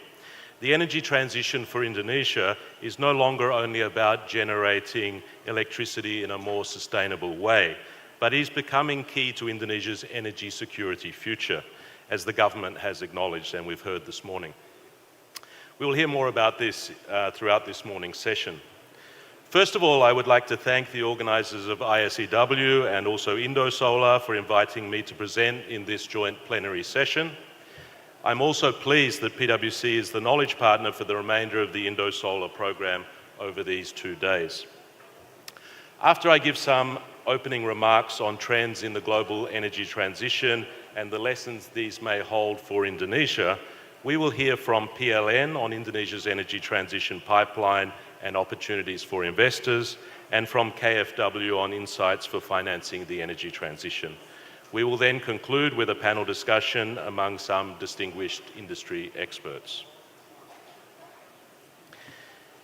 As seen here in the chart on the left, global investment spending on the energy transition has been growing year on year since 2020, reaching a record $2.3 trillion in 2025.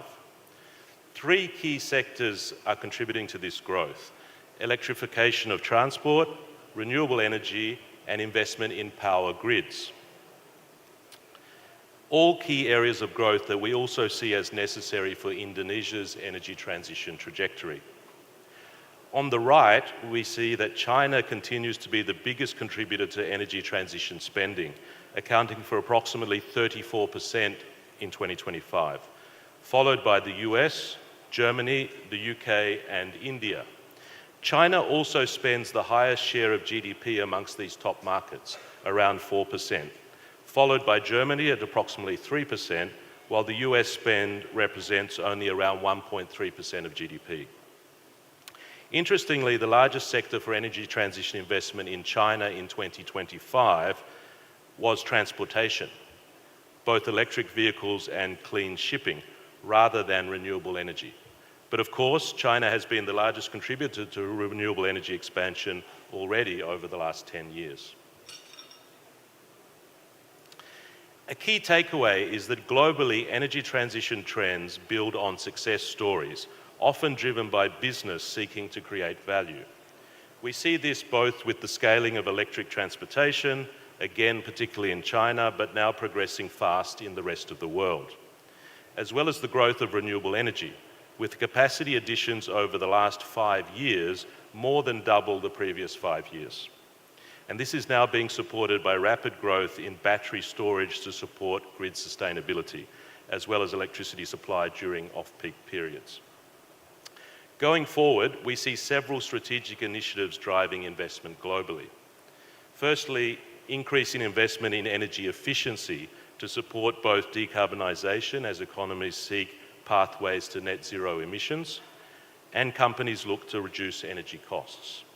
Of course, the best transition in the power sector is the electrons you no longer use. So energy efficiency programs are becoming more and more important. The tech sector is also driving this investment.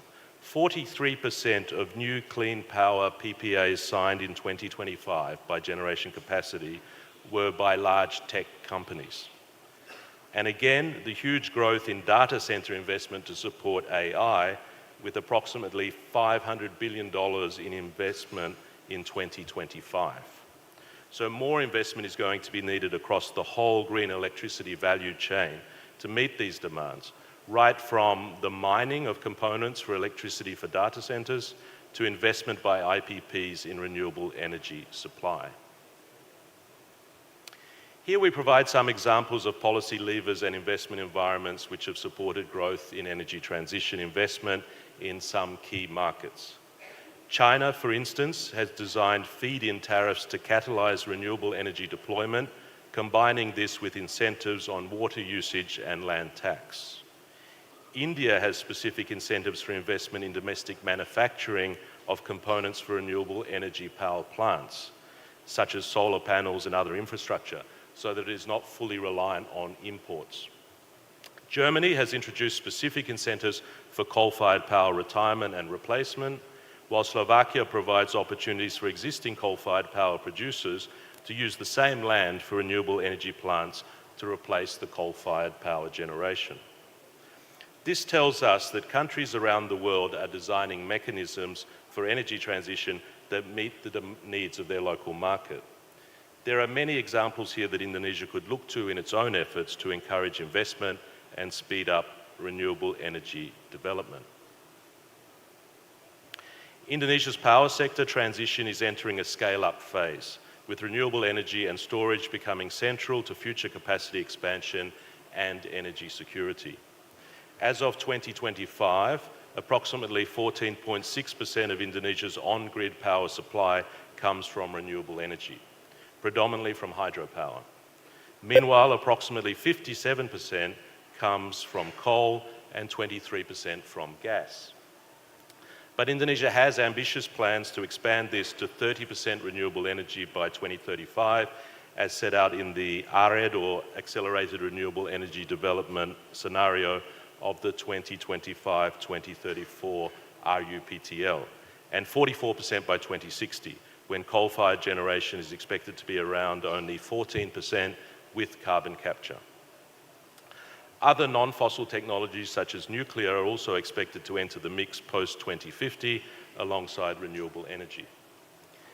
This is supported by a planned 10.2 gigawatts in storage, either battery energy storage systems or pumped hydro, which is planned over the next decade to 2034. As we've heard this morning, Indonesia has strong renewable resource potential, but achieving the 2034 target will require a major acceleration in project development, financing, and implementation capacity. The ARED scenario under the 2025-2034 RUPTL targets around 53 gigawatts of new renewable energy capacity, which would require construction to ramp up from around 1 gigawatt per annum currently to 7 gigawatts per annum, which is a huge procurement challenge. This is expected to require approximately 2,100 trillion rupiah, or roughly 116 billion US dollars in investment, with more than 74% of this expected to be developed by IPPs, with the remainder developed by PLN, while PLN still has the massive investment requirement for expanding and modernizing the grid to take more variable renewable energy. So the opportunity for private investors is clear.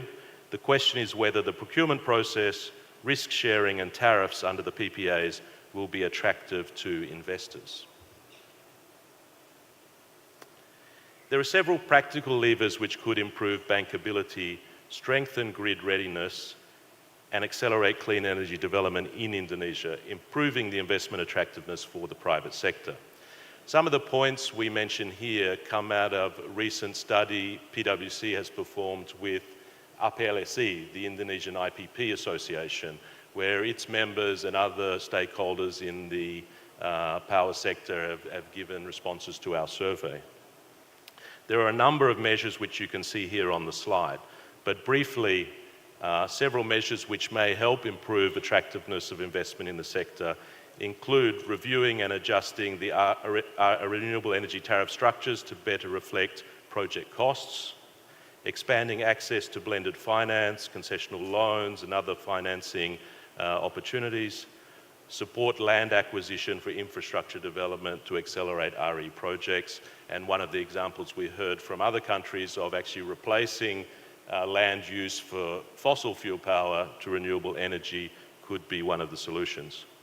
In terms of strengthening market design and procurement frameworks, a standardized PPA for large-scale projects could help with bankability and also with reducing the negotiation time between the IPP and PLN.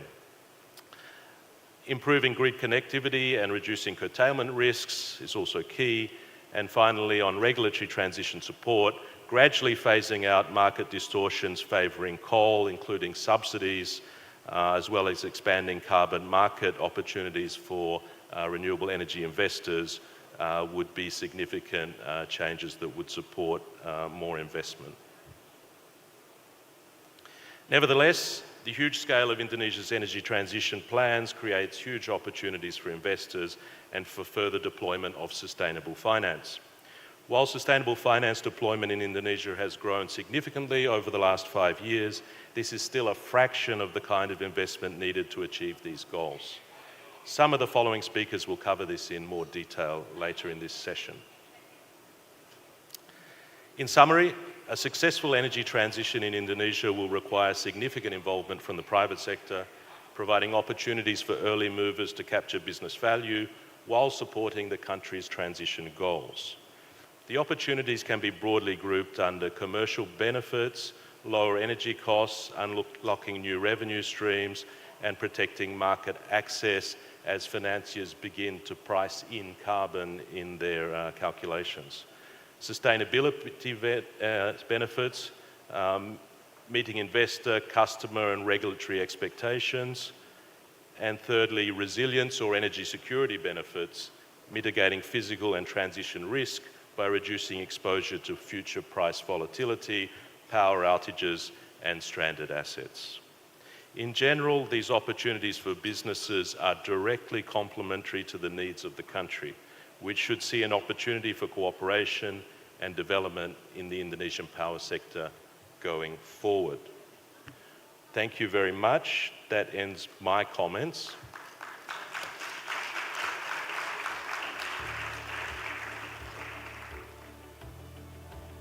We would now like to move to the following speakers. So the next speaker this morning is Pak Nyoman Prawiranegara, Vice President of Various Energy at PT PLN, to share PLN's perspective on Indonesia's energy transition, pipeline and opportunities for private sector participation. Welcome, Pak Nyoman.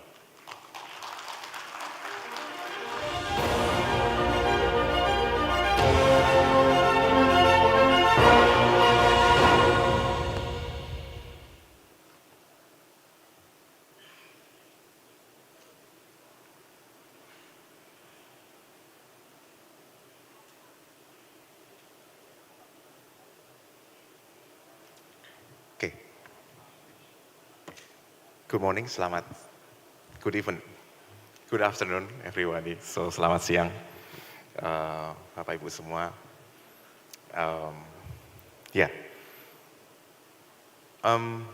It's a pleasure to be here today on behalf of PLN and also New and Renewable Directorate. So I would like to share the PLN perspective for the Indonesian energy transition pipeline and more importantly, the opportunities for private sector participations in our renewable energy development. So, first of all, the first key message that I would like to emphasize today is very simple.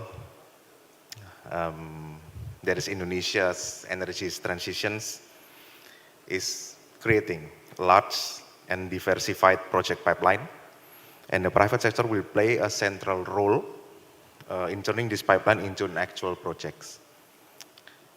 And for PLN, the energy transition is not only about increasing the renewable energies development, but it is also about the building an electricity system that remain reliable, affordable, and financially sustainable, while accommodating a significantly larger share of renewable energy.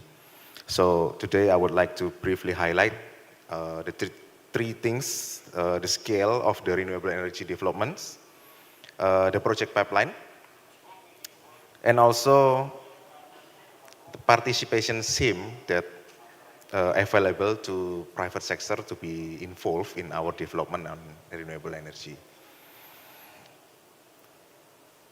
So yes, we are developing a transition energy scenario.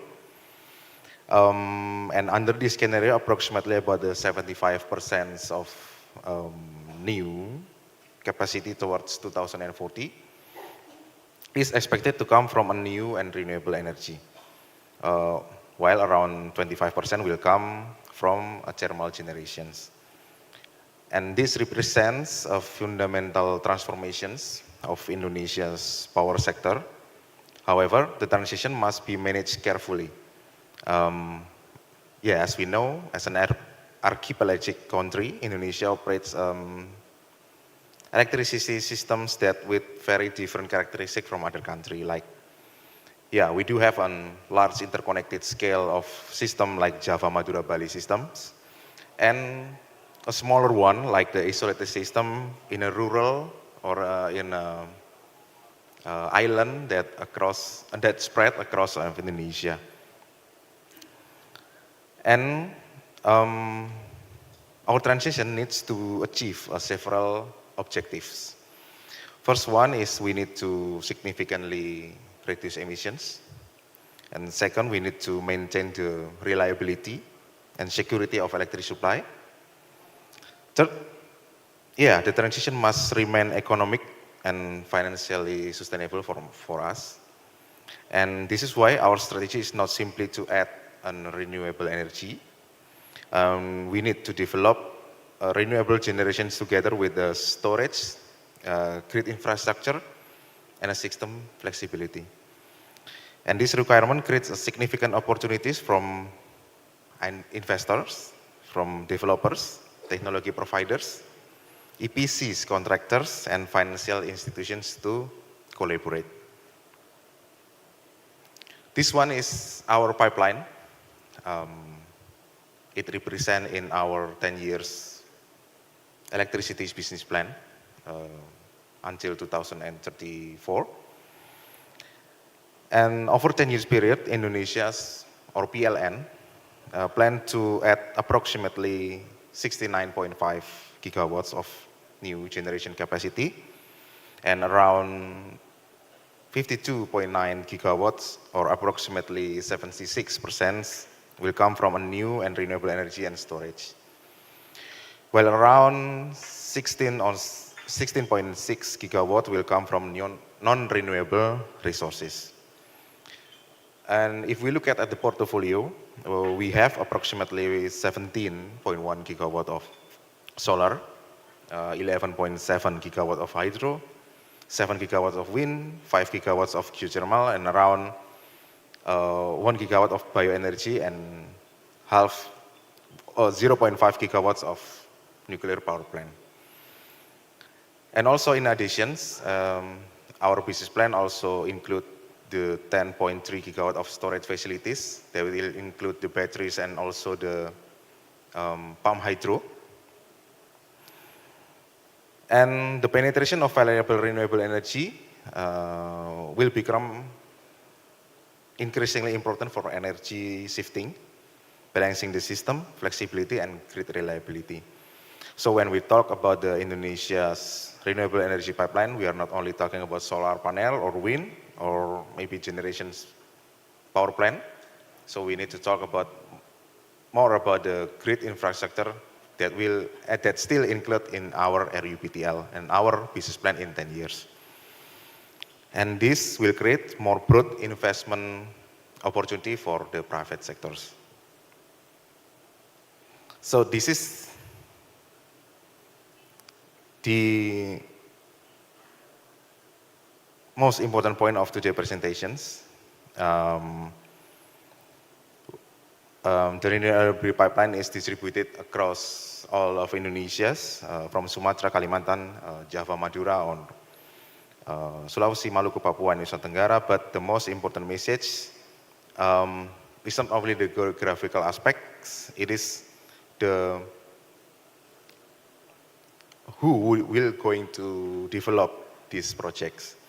As we can see that approximately about the 71% of total capacity of new and renewable energy that we are going to develop is an IPP SIM.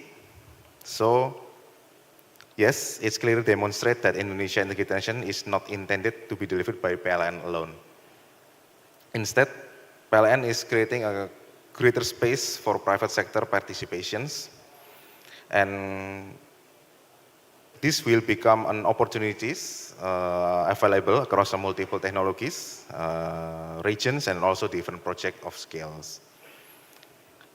And still, solar represents one of the largest opportunities, particularly in Java, Madura, Bali, but we also see significant opportunities in hydro, wind, geothermal, bioenergy, and also battery energy storage. So yes, the pipeline is large, the technology are diverse, and the private sector participation is embedded in the implementation strategy of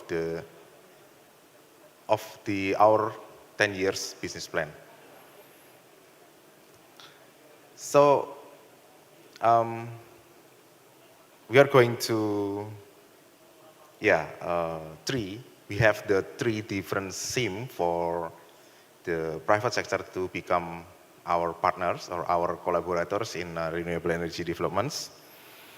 And the first is the EPC SIM that it's owned directly by PLN. The private sector companies can participate through competitive procurement as an EPC contractor.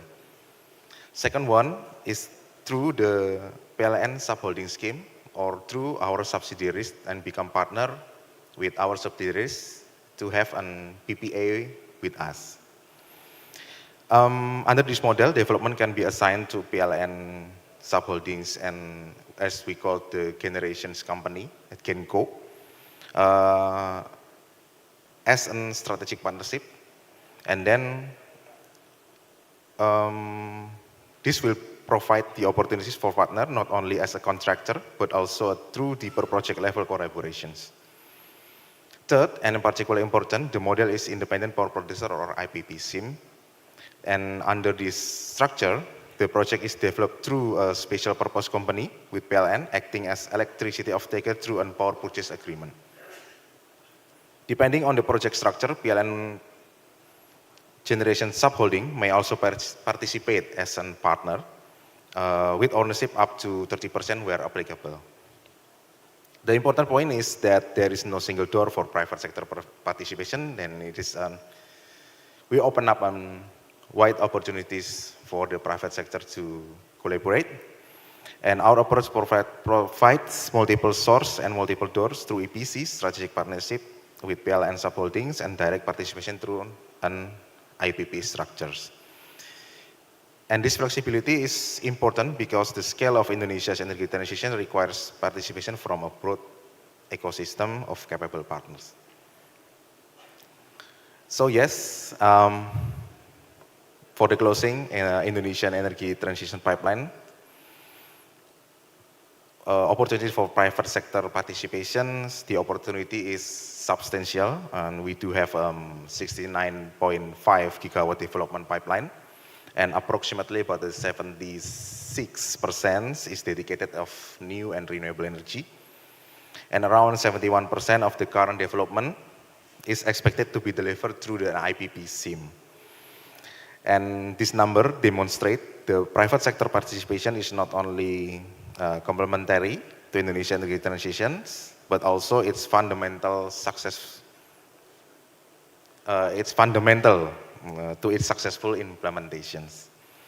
And PLN welcomes capable developers, investors, technology providers, EPC contractors, and also financial institutions to participate in this journey.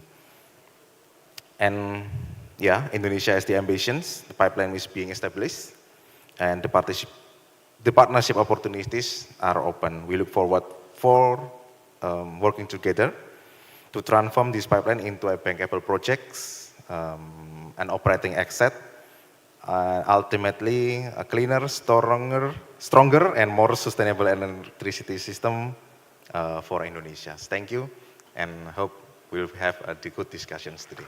Thank you.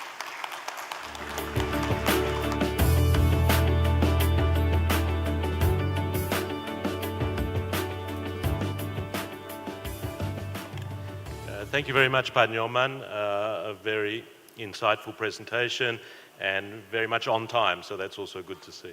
And I'm glad that Pak Nyoman's statistics were not very different than the ones I presented, otherwise it could have been a problem. To our next speaker, I'm pleased to welcome Ms. Diana Arango, the lead sector coordinator in energy and financial sector at KfW in Jakarta, to share insights on financing Indonesia's energy transition. Diana, thank you.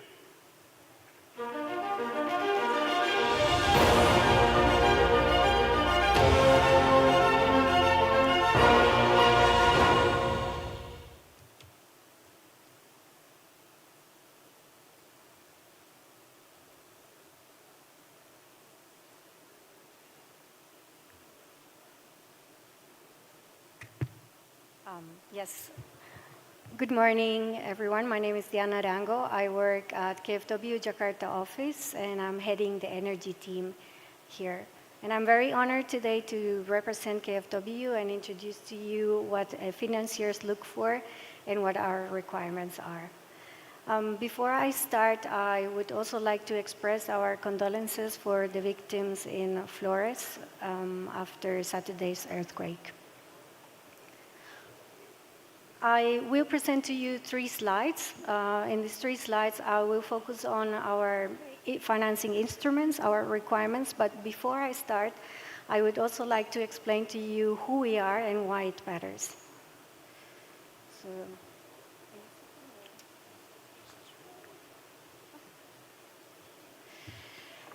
So it's very difficult to put in one slide KfW's history.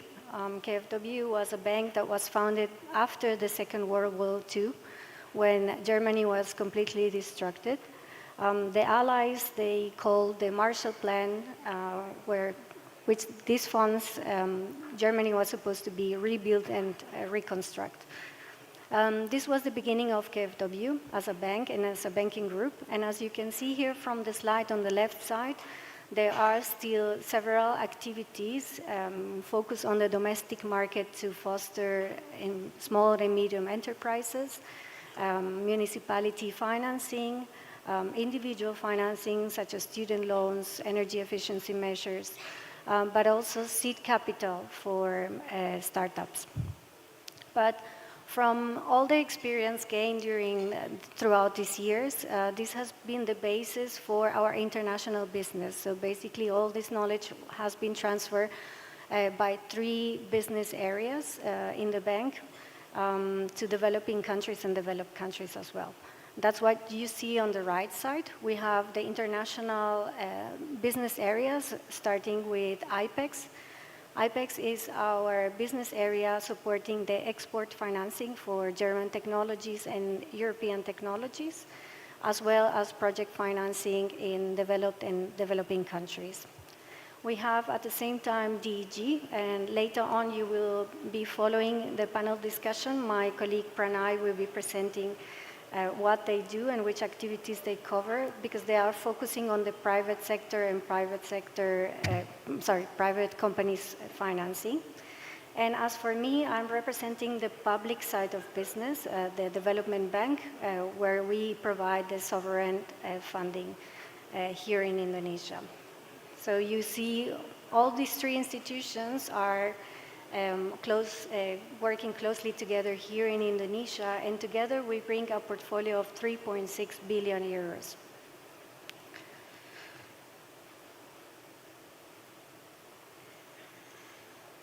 As I mentioned, I will be focusing today on the public side of business. This is just a slide to demonstrate what our portfolio in the energy sector looks like and how the German government, through KfW, is financing the energy transition here in Indonesia. You see these three pillars. These three pillars represent renewable energies, focus on geothermal, hydropower, solar, and wind technologies. Then the second pillar is about transmission and distribution lines. And finally, regulation, which is also a form to finance and support the Indonesian government to implement reforms and foster the energy transition by accelerating the investments and also the implementation of several projects. You see in the map, we work throughout the country in the different islands. And let me continue. The question is, how do we finance these projects and what are our requirements? So starting with the previous slide, I need to say that one of our biggest requirements is that the projects that we finance align with what Germany and Indonesia decided to support, which is the three pillars that I showed before. And second, I would start with the instruments, because here you see as the first instrument is the policy-based loans.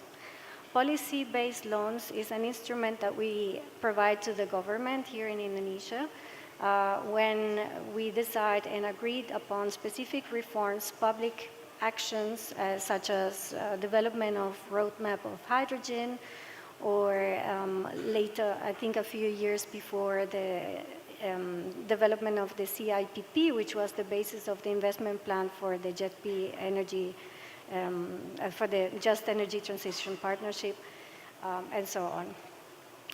Development public-based loans are agreed upon, is a package of different measures to foster the renewable energy, incentivize the investments and also the development of these technologies. But once this package is fulfilled, then the disbursement will be triggered. So it's a huge commitment from the Indonesian side to really provide these results before the financing can be committed. Second instrument is the investment financing, which I think everyone will be more familiar with. We will identify a specific asset. Normally on our side are projects of national priority. And this asset, this project will be financed with, we will target our financing only to develop, implement, and construct this project. Third instrument is the result-based loan. This is a very interesting instrument, and this is where I try to connect with the upcoming panel discussion when it comes to private financing, because what we notice as a development bank is we need to bring added value.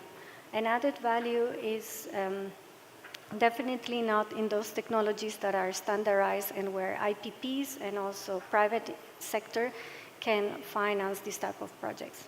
So what we do here is still we want to foster solar, wind distribution lines, but we do it in a way that we don't target our financing for a specific project. What we do is we agree with our partners on specific results. That's why the name of the instrument. Just to give you an example, we will agree with our partner to provide or to install a certain capacity in the next years. And once this result is achieved, then they will get the financing. But that means at the same time that how this is achieved and which type of projects will contribute to this result is up in the hands of our partner, and this is where private sector gets involved, where private sector can help with the IPP structure to develop the projects, and at the same time with the private financing to support the financing of these projects that lately will contribute to have more of these technologies. Last but not least, we have the grants. So grants are public funding from the German government, so basically taxpayers' money. That's why it's not an unlimited resource. We have to have a clear definition and a clear target when we implement grants. And this is when I come back to the questions about our requirements. Because what we say is whenever we have to implement or finance a project, we need to ensure the sustainability of this project. And sustainability can only be achieved if there is a preparation when it comes to providing feasibility studies with realistic assumptions, with transparent time and cost constraints, and as well as estimates, to have reliable data on a technical and financial side. And at the same time, when it comes to sustainability, we need to ensure that there is no harm to the environment and to the society around the project area. That's why we also need to have in place an environmental social impact assessment. I think my pre-speakers already mentioned that bankability is an issue, and these are exactly the type of studies that need to be in place, and this is what we try to support with the grant. We provide the grant to develop those studies, to assess the sustainability of the project before we start implementing and trying to have in place all mitigation measures to avoid any potential risk. I think at this point I've reached the end of my very short presentation. If you are curious, we have an exhibition booth outside so you can gather additional information. And I thank you for your attention, and also I wish you enjoy the panel discussion that is coming up. Thank you.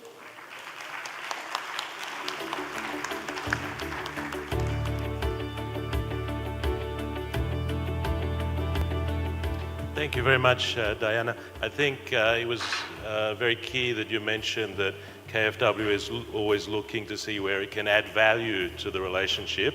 And I think the catalytic financing that comes from organizations like KfW will actually be very key to financing the energy transition going forward. So I think, thank you very much.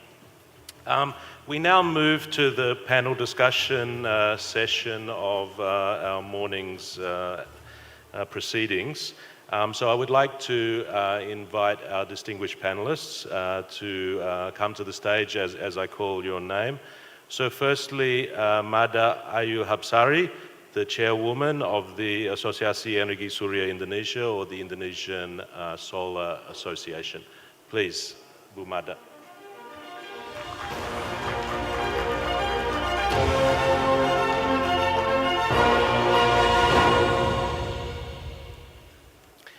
Secondly, Mr. Jefferson Kuesa, the Chief Executive Officer of Sun Energy.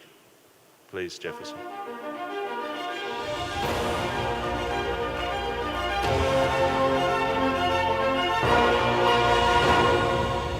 And next, Mr. Pranay Maini, Country Director, Indonesia for DEG.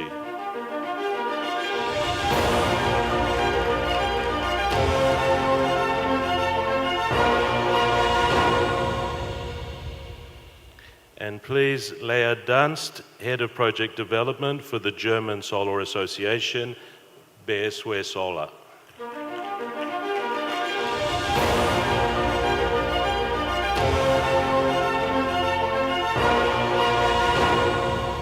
And finally, for this quite large panel, Bernard Ade Permatista, the Head of Strategy and Market Development for Siemens Energy in Indonesia. Please, Bernard.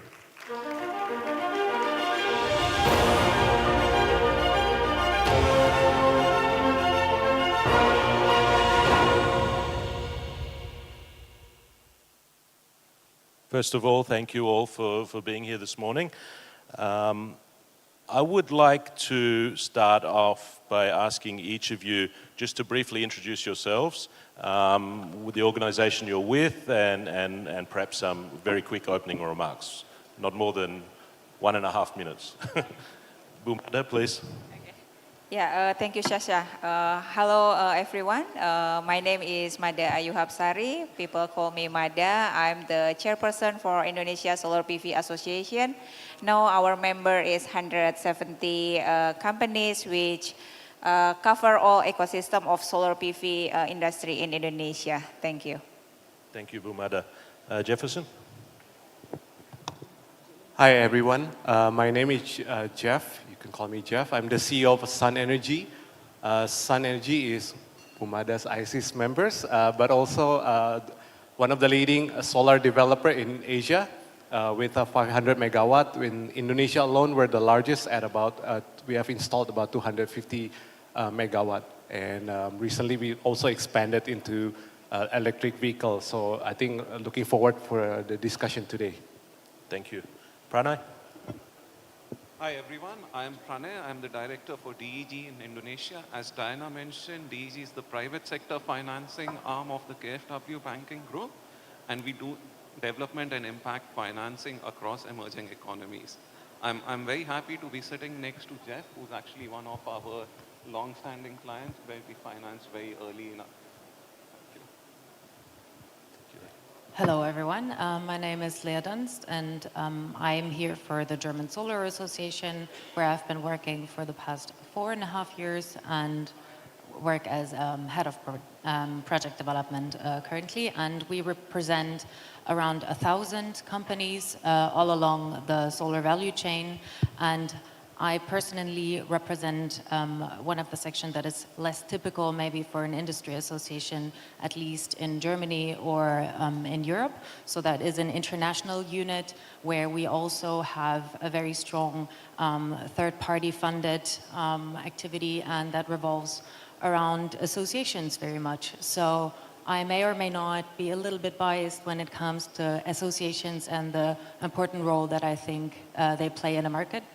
But of course, happily or luckily, we can link that all together with conditions for market development today. So yeah, thank you for having me here.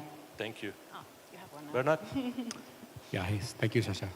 So Siemens Energy is a company with around 100,000 employees. We are active in more than 90 countries, and Indonesia is one of them.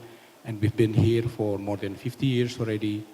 We are quite active for the high voltage portfolio, from the power generation, transmission, and also for the industrial solutions. So easily that we can say that around 15% of the power generation in Indonesia is from Siemens Energy technology, and we also will be contributing to the future technology like hydrogen, electrolysis, and etc.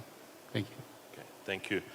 So as you can see, we have a very nicely organized panel here with industry associations, local and international developers, as well as financiers. So we should be able to cover a lot of the important topics. So I'll turn to Bu Mada first. We've just heard two complementary perspectives, I would say, from the earlier discussion from both PLN and KfW.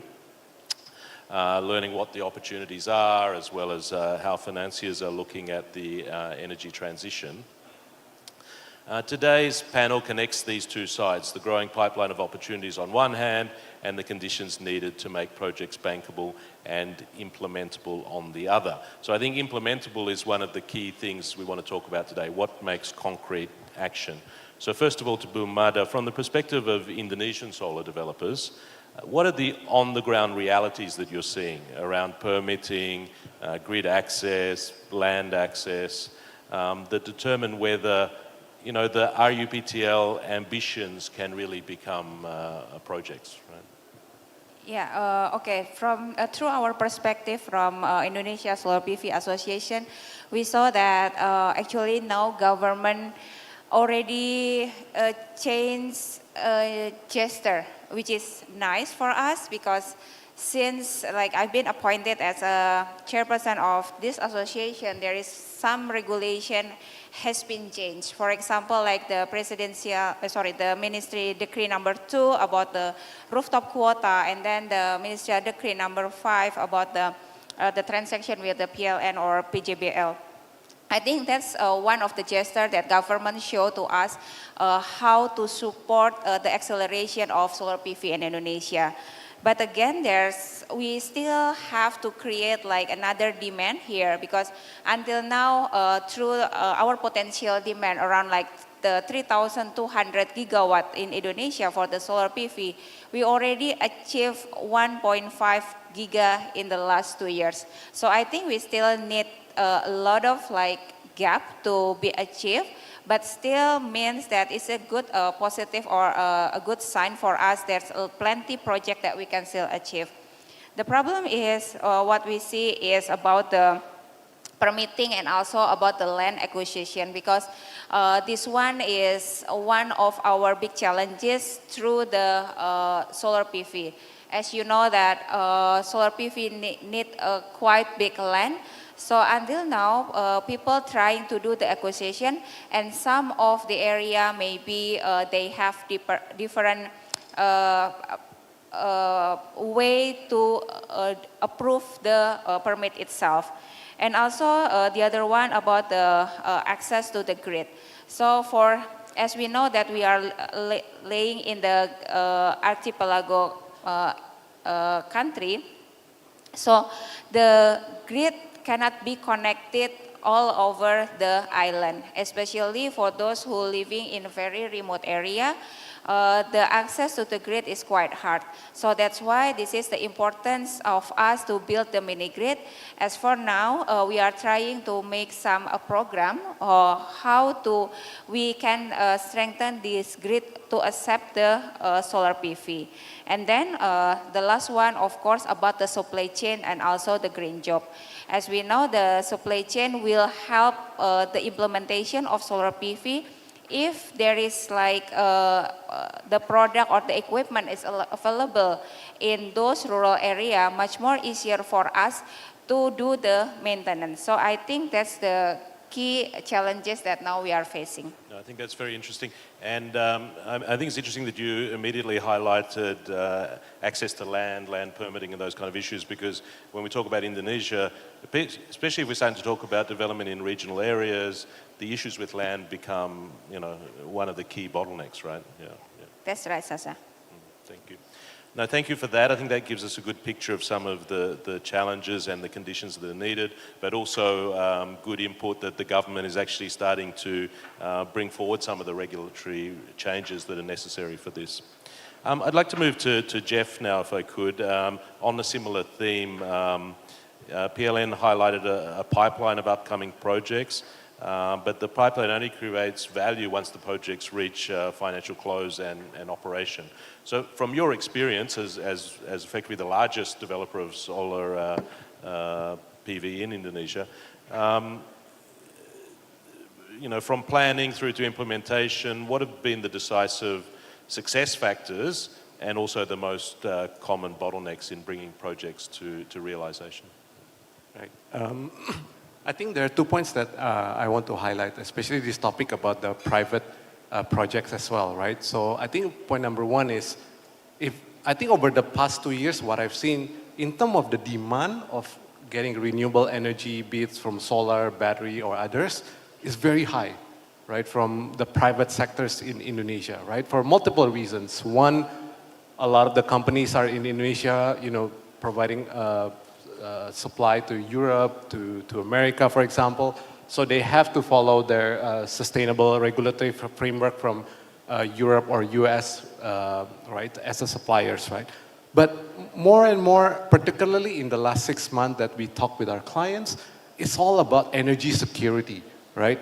With what happened in the Middle East, the price of diesel is going up really high. In some places, they don't even have enough diesel.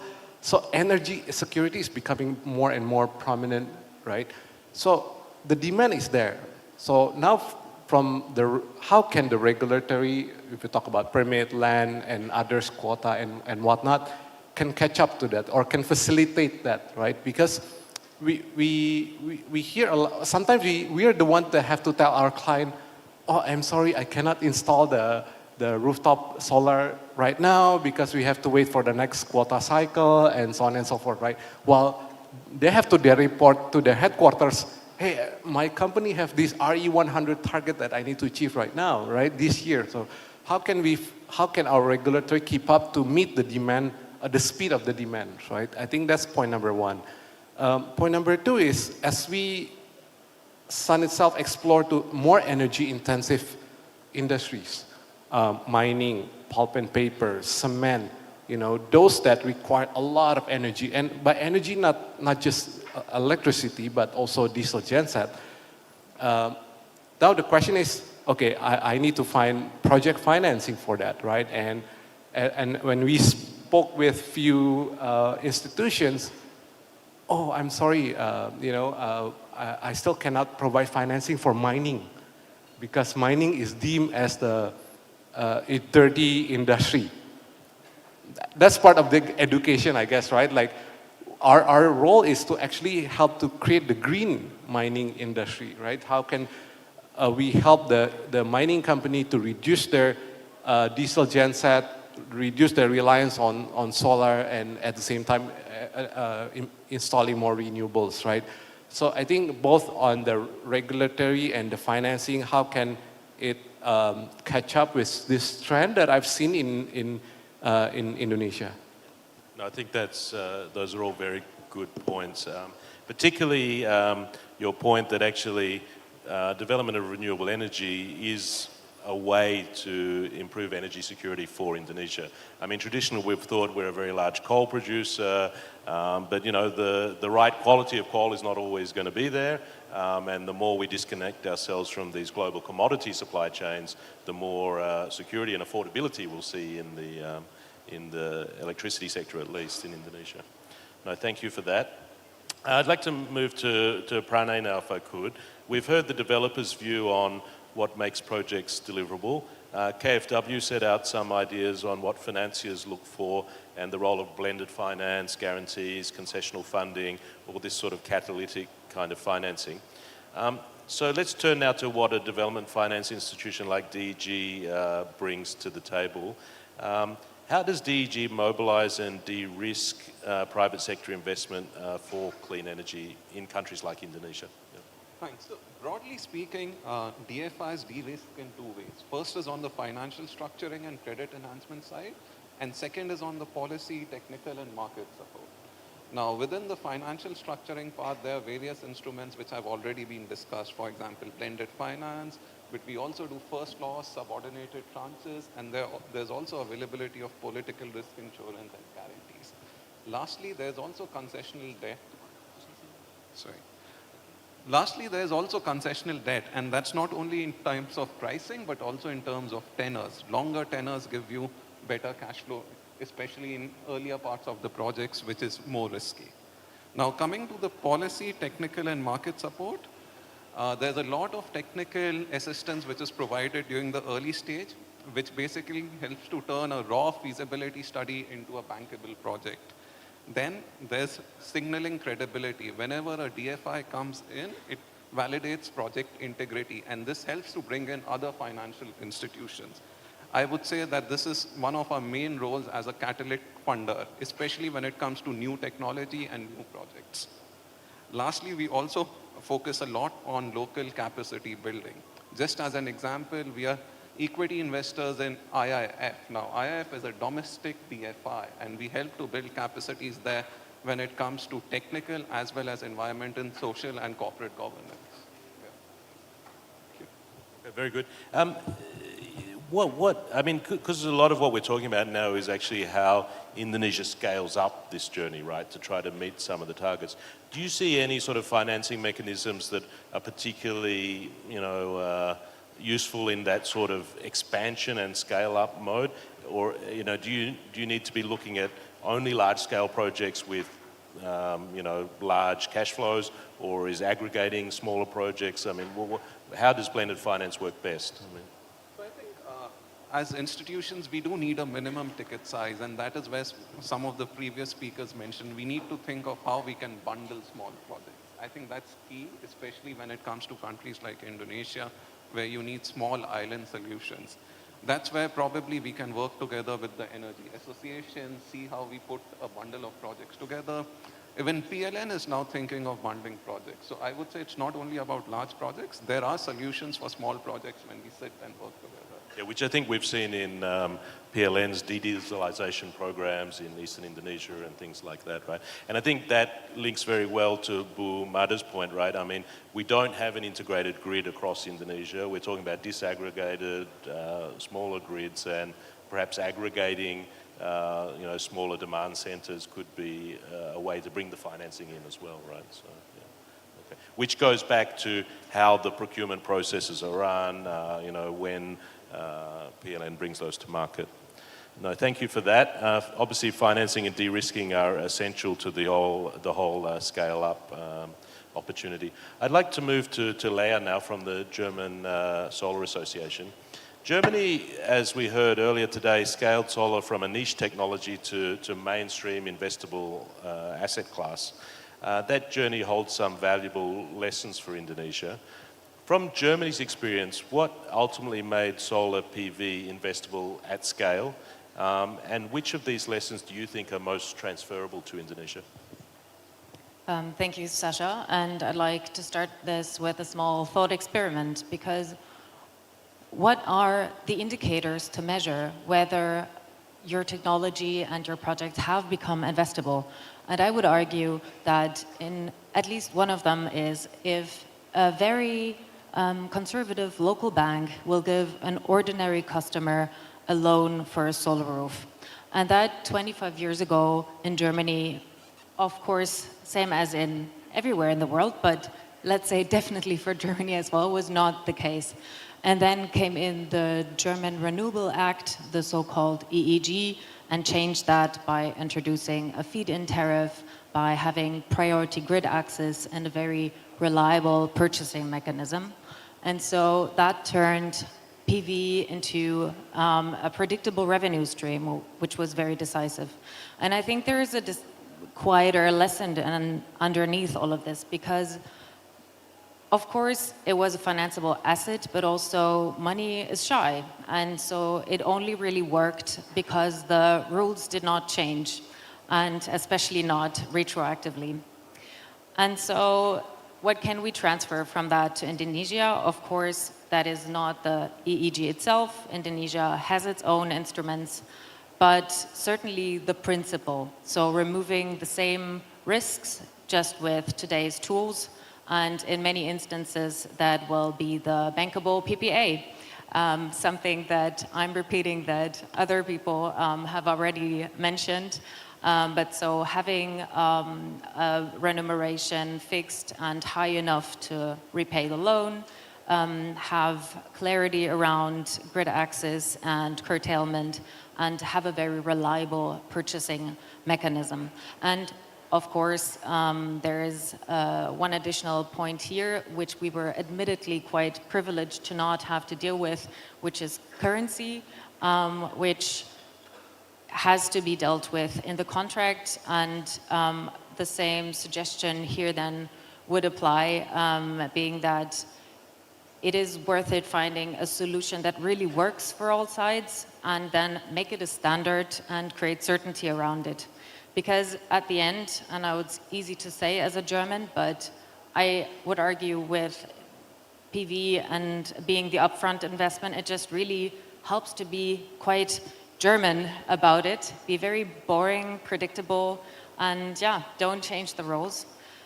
So considering all that, I would say that Indonesia really has an advantage today in implementing their pipeline, because the experience is there, the technology is cheap, storage is available, and digitization as well. So that is many of the aspects that were not available at that level back when Germany started.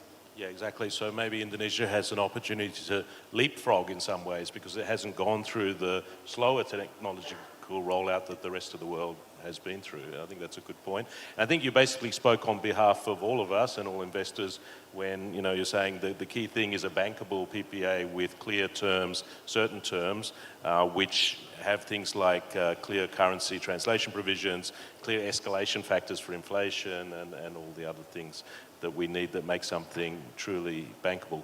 Could I just quickly follow up with a question? How do you think industry associations can help align the needs of developers, EPCs and government when they're looking at these kind of large-scale rollouts? Yeah, sure. I mean, if I had to reduce it to one word, I would say that is trust.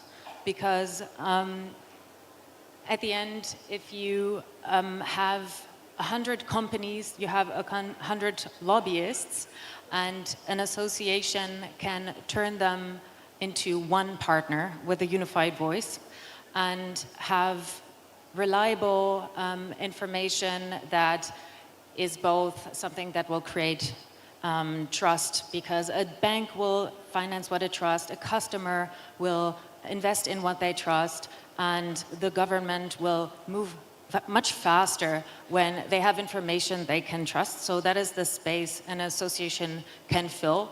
And I would definitely argue that that is the kind of quiet work that in Germany definitely contributed just as much to the 125 gigawatts we have about now than any subsidy scheme. No, I agree. And, it sort of takes the self-interest out of some of the discussions that the regulator has to have with individual developers if the association can come with some sort of stated position, right? And it helps accelerate things. Okay, thank you. So now to Bernard. Scaling up also depends on technology that performs reliably and reassures the lenders and other investors. KfW also noted that bankability partly rests on quality, long-term performance, those kind of metrics.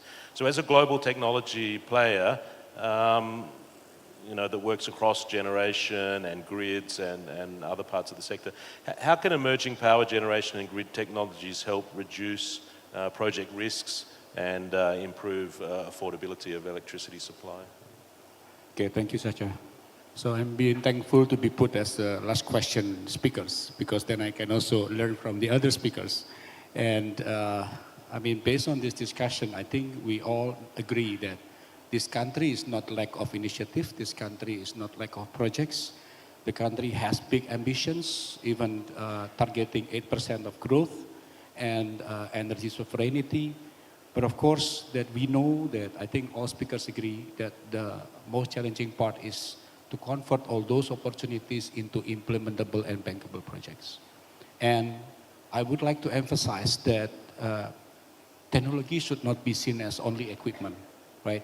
Because eventually technology can really have the ability to reduce the risk from the developers and also to improve the bankability. And basically you can improve your life cycle costs. Because if we see that from the current RUPTL, for example, I think 71%, 75% from the whole projects is actually run by the private sectors. Meaning that this country's next power generation or energy future lays from the private sector investment.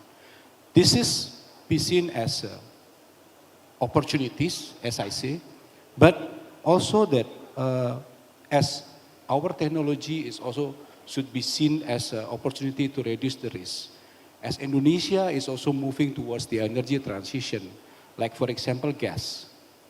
Gas for most of the people also still seen as fossil-based, but for Indonesia, this is the real energy transition.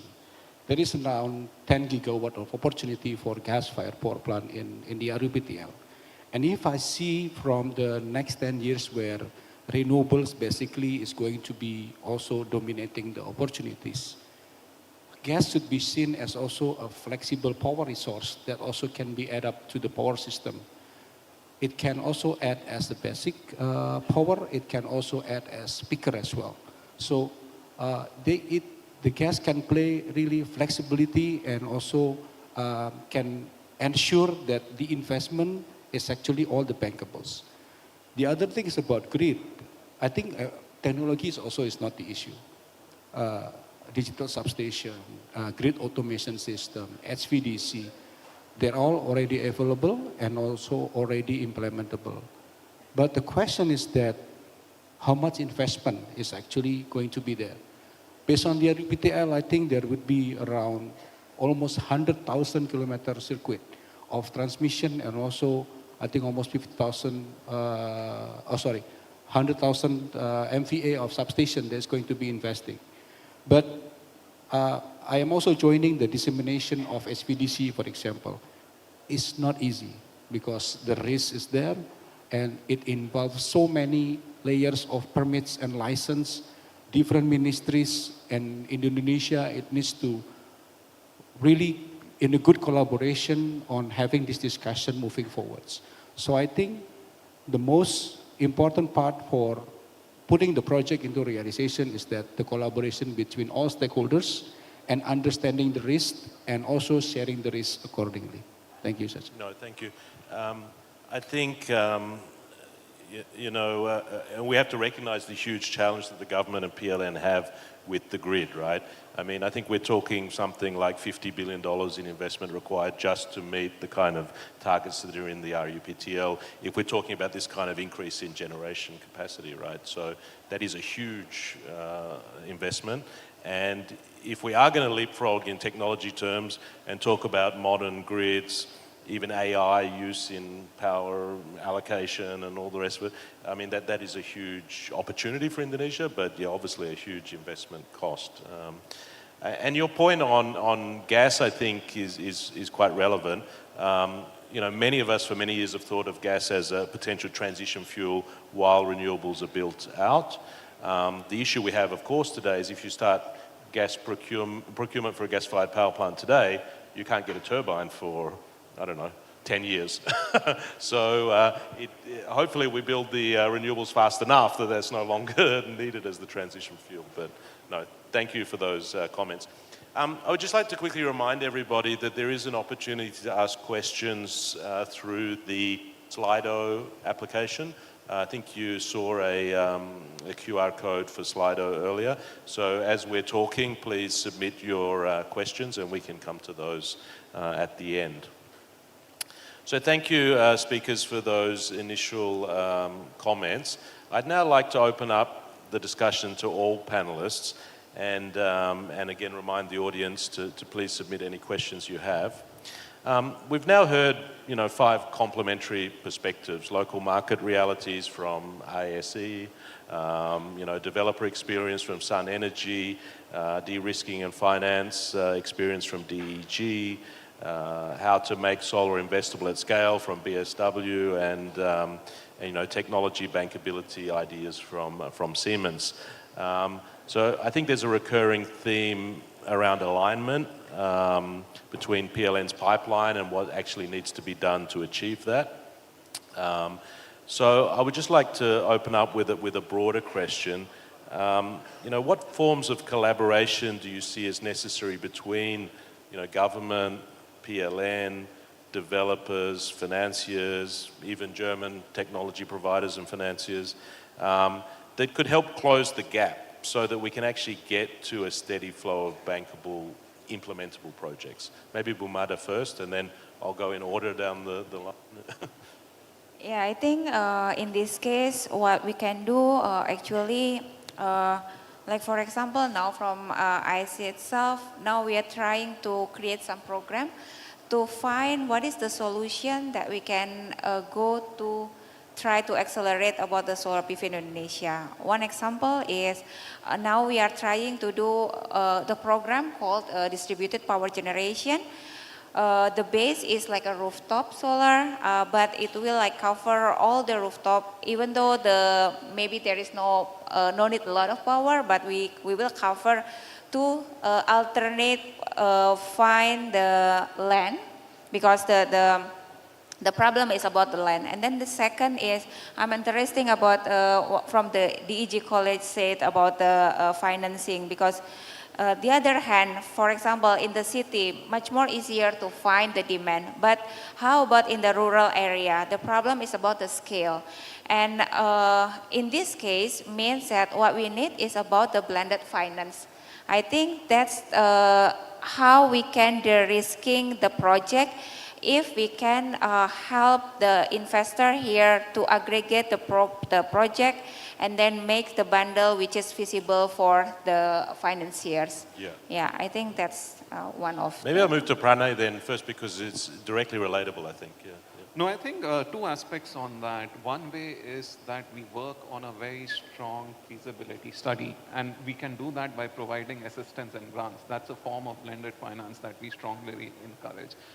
But we have to work early. We have to work early, we have to work closely, and we have to define the parameters that we are looking at. At the same time, we also need to involve the government there, because at the end of the day, permits have to come from there. And it's not only central, it's also local and regional, and every delay costs money. So it has to be together, hand in hand, early, and use all sorts of assistance grants to ensure that the bankability studies are of standards which meet investor requirements, I would say so. Yeah, no, I think that's good. And I think blended finance is becoming more and more the necessity in many emerging markets like Indonesia to actually get the projects moving to start with, right? So until they become fully commercially bankable. And maybe just one more point, it's not always about project finance. I think what we also need to look for smaller projects is corporate finance. When we financed Sun Energy, they were 7 megawatt. Yeah? So there was no project finance. It was balance sheet corporate financing based on the fact that money can be drawn as more and more projects are set up. So there are multiple options that can be looked at. But that's generally for captive projects, right? Rather than grid scale opportunities, which if we start to really talk about scaling up, we need to talk about the grid level businesses, right? Absolutely. So both have to go hand in hand. Yeah, that's right. Jeff, do you have some comments on this? Yeah, I think there's, outside of this forum, there's also already a lot of discussion or forums and facilitated by Bumada through association. We also, give a lot of feedback, inputs to the government. But that alignment between the regulation and the bankability of from finance, project financing, I think is more important and because, as I said, how can the regulation keep up with the demand, like to execute project fast? Because, of course, those, if we look at any financial modeling, you want to minimize the gap between capex deployment and when you get the money, right? That's a standard, right? So how can we facilitate that? And because this is real, even in the past 6 months, I would say, because of some delay and whatnot, and we know in Indonesia, macro-wise, rising interest rate, depreciation exchange rate, a lot of projects that initially was bankable becomes unbankable, right? While we, from the developers, we may already secure the contract with the off-takers and whatnot, but then by the time we execute, this project no longer bankable. Okay, what to do, right? So I think that alignment will need to happen, and what kind of financing available to support that, right? And I think when I say financing, also not just project financing, but for us, we're also looking at like infrastructure fund, a lot of the, for example, pension fund that is looking for a long-term stable return, right? That's what we're also looking for, because I think the beauty of solar panel typically is a long-term project, 20-25 years. And I think we're proud ourselves that we have quite a lot of the good credit rating off-takers, private off-takers in Indonesia. So if initially, maybe when DEG came in, we were at 7 mega, now we're at 250, but we're now looking for the next 500, 1 giga type of support, right? And I think like ideas like pension fund is also an interesting idea that we explored. Yeah, I think you're right. And I think it's, we need to somehow facilitate the discussion with government to actually show the economic benefits of accelerating some of this and loosening some of the regulation around quotas, for instance, because it actually does hold back the industrial development that is actually the main target for GDP growth, right? And it's about the sustainability of the Indonesian businesses as well, right? Like to reduce their costs, increasing their energy security. Absolutely. So Leah, do you have some comments on this? Well, Or you I covered think, most of it? I see we're running out of time, but I would just like to add one more because I think it holds true, and that is making the successful project repeatable. Because every project that is successful will generate knowledge on how the contract was done, how the risk was allocated, what the lender needed to see, and when that stays stays within the project, every new one will start at zero. And I think the form of collaboration I would like to see is one of shared practice. And of course, it is not easy for commercial partners to disclose that information because there are interests involved, but there might be a neutral broker. Where the association can come in, right? Yes, exactly. Right. Yeah. And it helps the buyer, such as PLN, then develop the templates, the standards that actually make these processes Definitely. move And faster. I just think that that is the difference that will or that will upgrade from financing a project to really financing a market, which is what I think is what Indonesia is aiming for. Okay. Bernard, do you have some final comments? Yeah, maybe short. So I think the main point is that investors, they don't finance megawatts. They actually finance the confidence, right? So technology role at this place is actually trying to put that confidence and through the reliability, affordability, and also long-term performance. But I like what Pak Jefferson mentioned. The key word is actually alignment. So how the technology provider, the technical designs, all the developers should be involved from the beginning, from the project creation, from the project preparation. And that would actually add value because then everything will be addressed accordingly, vertically integrated, not sequentially. So everything will be seen from the beginning and it creates more confidence to the investors. And the last thing is that about how we can really being innovative, I think in terms of blended financing, I think that's a great idea because then at the end of the day also we'll try to have a very proper risk sharing for all the stakeholders. And I think by combining everything and having alignment, that should be one of the solutions for Indonesia. Thank you. I think that's a perfect summary, actually, of the discussion. We covered a lot from a lot of different perspectives. We could almost have a panel on each of these topics that you raised, but time is up. So thank you very much to the panelists, and I'm sure you're all keen to continue the discussions over the remainder of the day. Thank you very much.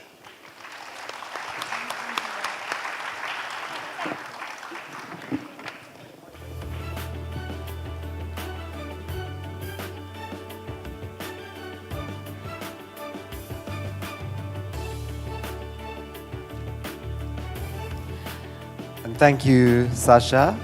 Thank you to all our distinguished speakers and panelists for an engaging discussion. We already have heard the perspective from government, development finance industry, and the private sector.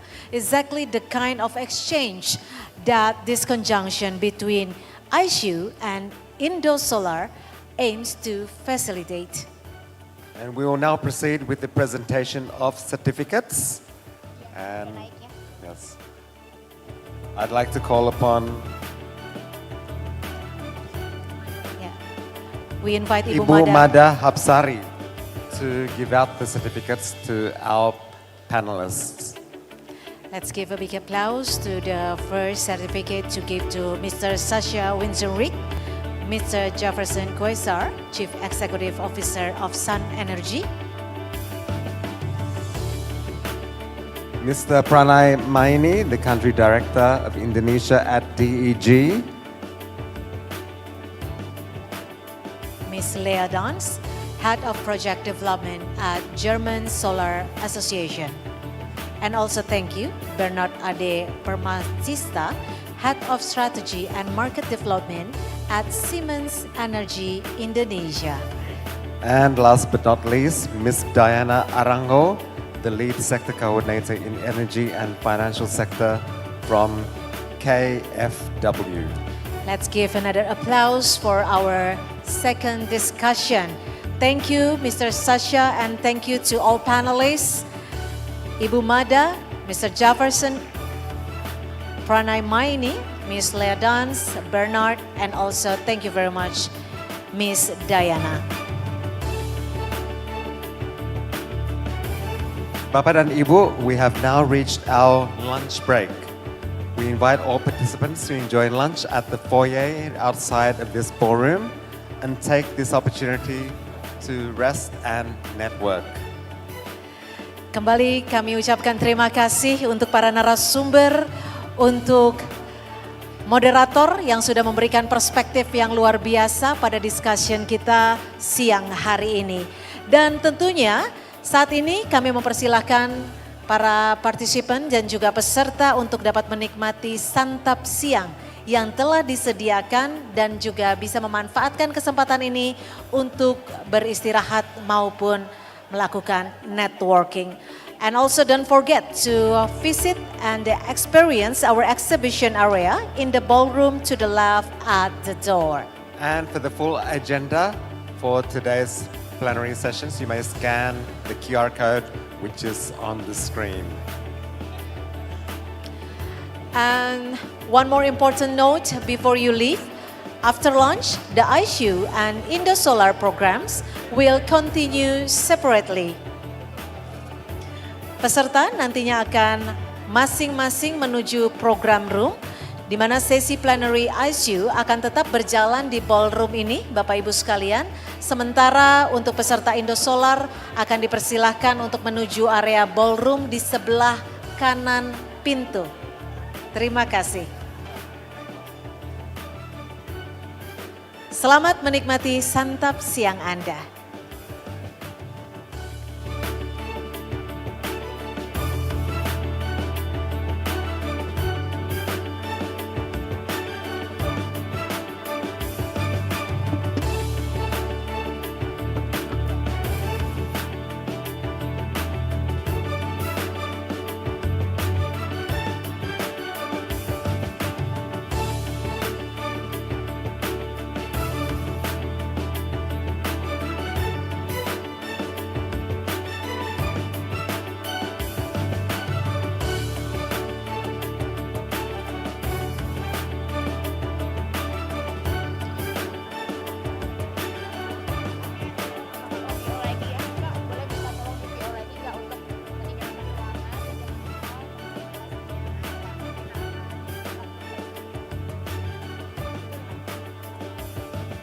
Bapak Ibu sekalian, karena ruangan akan kembali di set up untuk sesi selanjutnya, kami mohon Bapak Ibu untuk dapat meninggalkan ruang sementara waktu dan jangan lupa untuk membawa barang-barang Anda seperti tas, laptop, dan juga ponsel, mohon tidak ditinggalkan dan tetap dibawa. Terima kasih. Sekali lagi kami mengimbau untuk Bapak Ibu sekalian untuk dapat menikmati santap siang di area foyer yang sudah disediakan dan mohon untuk tetap membawa barang bawaan Anda karena ruangan akan segera di set up untuk menjadi 2 bagian. Terima kasih, selamat menikmati santap siang.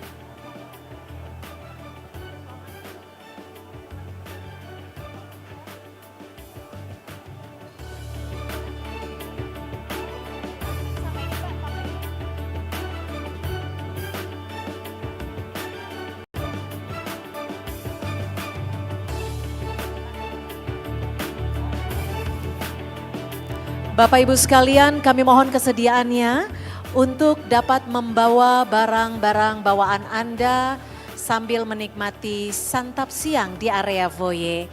Karena ruangan ini akan segera di set up untuk dibagi menjadi 2 bagian untuk sesi. Dan bagi Bapak Ibu yang ingin melakukan atau mengikuti sesi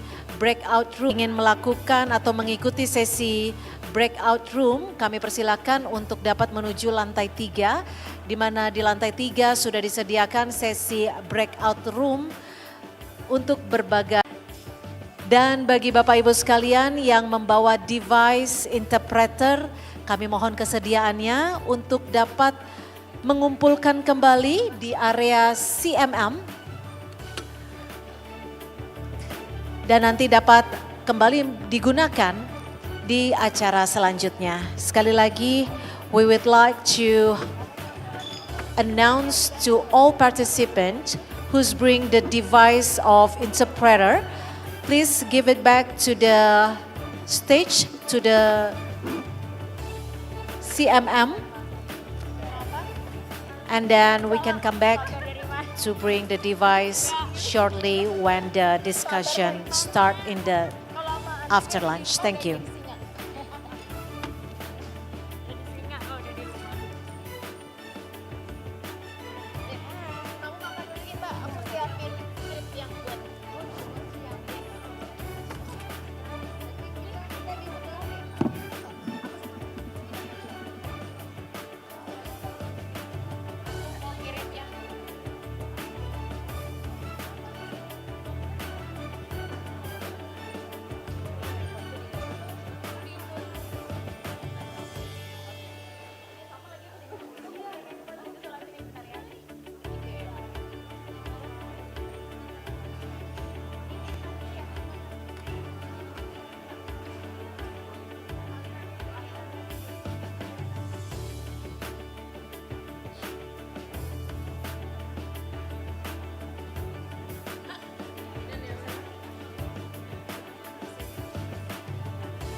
War. Ini berapa? 1.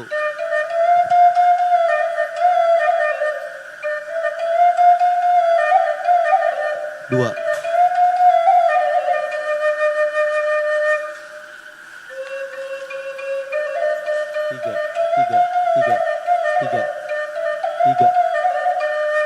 3 ya.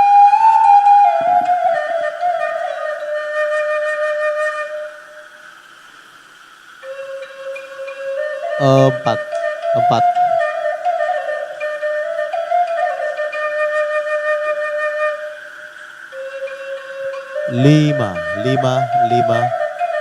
5 ya.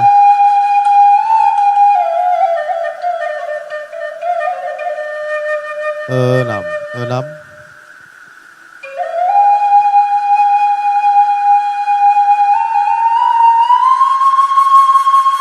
Ini 7 apa 8? 8. Berarti lengkap. 7 yang nggak ada. Ya udah.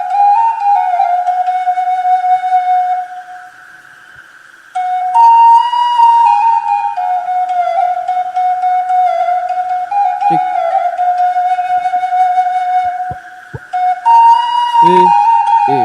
1. 1, 2, 3. 1. Lo. 3, cek. 3.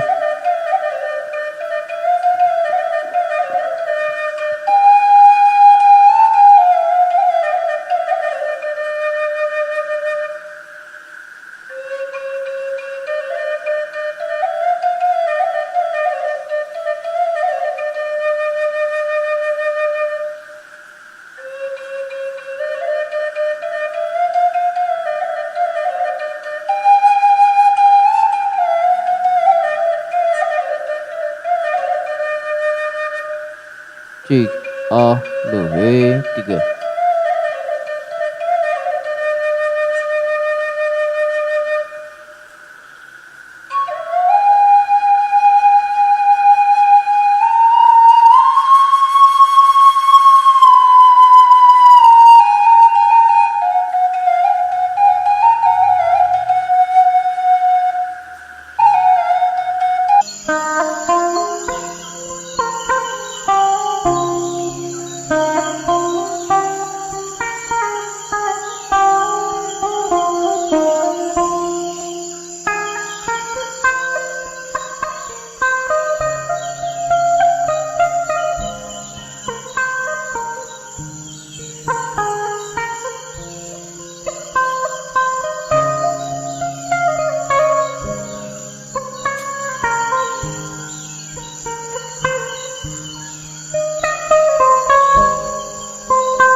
Cek.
datang kembali di Hotel Fairmont, Jakarta.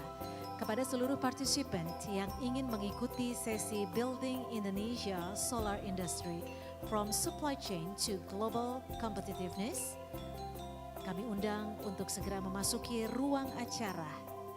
Sesaat lagi, diskusi di sesi Ballroom 1 akan segera dimulai. Dan kepada seluruh partisipan yang membutuhkan pelayanan interpreter, kami persilahkan untuk dapat mengambil device yang berada di booth sebelah kanan Bapak Ibu sekalian, CMM booth. And once again to all participants who needs interpreter, please take the device at CMM booth just across your right side. Thank you.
to global competitiveness.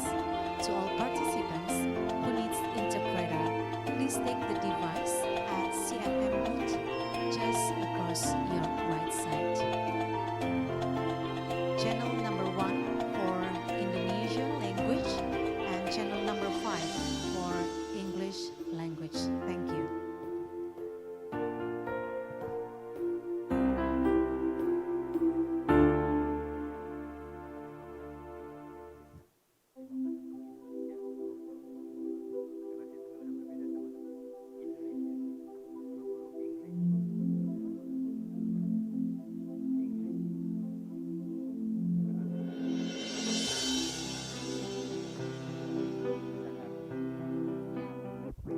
Baik, kami koreksi untuk channel nomor 20 untuk bahasa Inggris, channel number 20 for English language, and also for channel number 15 for bahasa Indonesia. Sekali lagi kami mengundang Bapak Ibu yang membutuhkan interpreter, kami menyediakan device yang ada di booth CMM di sebelah kanan Bapak Ibu sekalian. Bisa menggunakan channel nomor 20 untuk bahasa Inggris dan channel nomor 15 untuk bahasa Indonesia. Terima kasih.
Building Indonesia solar industry from supply chain to global competitiveness.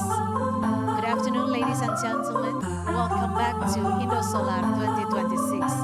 Bapak dan Ibu dan juga para partisipan hadirin yang kami hormati, selamat datang kembali di rangkaian Indosolar held in conjunction with Indonesia Sustainable Energy Week atau ISEW, hosted by the Ministry of Energy and Mineral Resources and organized by Indonesian Solar Energy Association or IC with the support of GIZ and PwC as our knowledge partner. Apa kabar Bapak Ibu sekalian? Mudah-mudahan tetap semangat meskipun kita sudah memasuki sesi ketiga kali ini. Senang sekali saya Cynthia Rompas akan kembali menemani Bapak Ibu sekalian dalam sesi ketiga. Dan tentunya terselenggaranya Indosolar 2026 tidak terlepas dari dukungan para sponsor dan juga partner kami. Kami ingin mengucapkan terima kasih dan apresiasi sebesar-besarnya kepada GA Solar, Singchai University, dan ATW Solar sebagai education partner. Huawei, Solar Fast, PT PLN Persero, Sun, Leader, Sinkrona, I-Forte Energi, dan juga tak lupa kami mengucapkan apresiasi kepada OCBC, KBRU, Etrama Energy, Atap Surya, Ace Energy Services, Konergia, dan Distri Tama. Indosolar brings together key stakeholders across the solar energy ecosystem to strengthen collaboration and accelerate the growth of solar energy in Indonesia. Baik Bapak Ibu sekalian yang kami hormati, langsung saja kita akan memasuki sesi ketiga siang hari ini dengan tema Building Indonesia Solar Industry from Supply Chains to Global Competitiveness.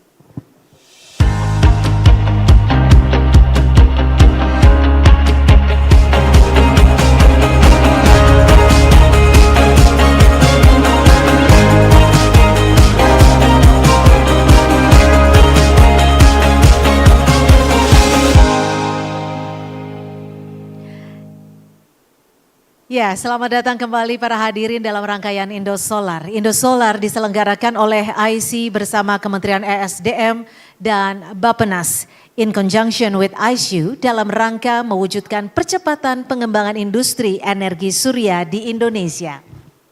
Sesuai dengan sesi ini, sesi yang akan membahas bagaimana dapat memperkuat industri surya nasional, mulai dari penguatan supply chain hingga meningkatkan daya saing di tingkat global. To lead this session, it is our pleasure to welcome our moderator, Raju Munusami, Deals Strategy and Operation Partner at PwC Indonesia. Mr. Raju Munusami is a partner in PwC Indonesia Deals Strategy and Operations practice with 30 years of experience in strategy across the Asia Pacific and deep expertise across several industries, including the energy, resources, and industrial sector.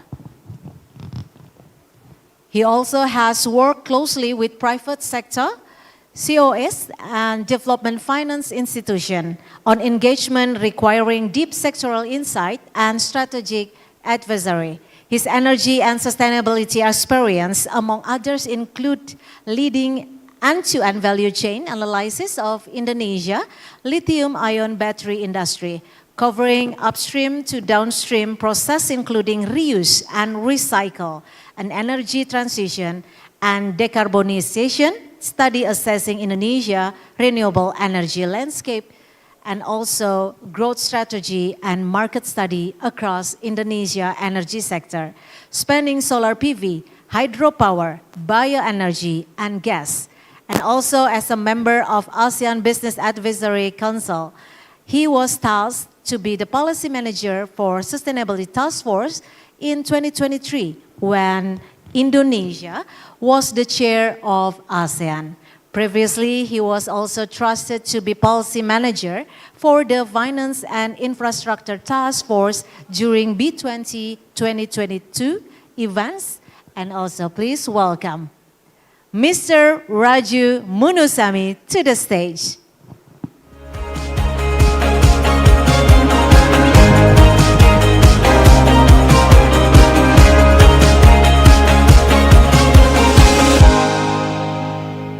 Halo, selamat siang. Thank you for the introduction. That's a bit long. And unfortunately, I do not have the bio of the other panel members, so I'm not going to be able to introduce in detail. Mungkin sebelum kita mulai, saya akan kasih sedikit konteks. Tadi dari MC juga sudah ada. As a title, the topic is how do we build Indonesia solar industry from supply chain to global competitiveness. Is this topic important? So the importance is pada saat kita melakukan energy transition ke renewable, solar energy menjadi critical substitute ya, daripada conventional energy gitu. Dan untuk melakukan konversi tersebut dari solar energy to electric power, obviously you need solar panel. And solar panel mean you need a solar cell. And then other components, so it becomes one. Without the solar panel, without the solar cell, without the silica, you can forget about solar energy transition.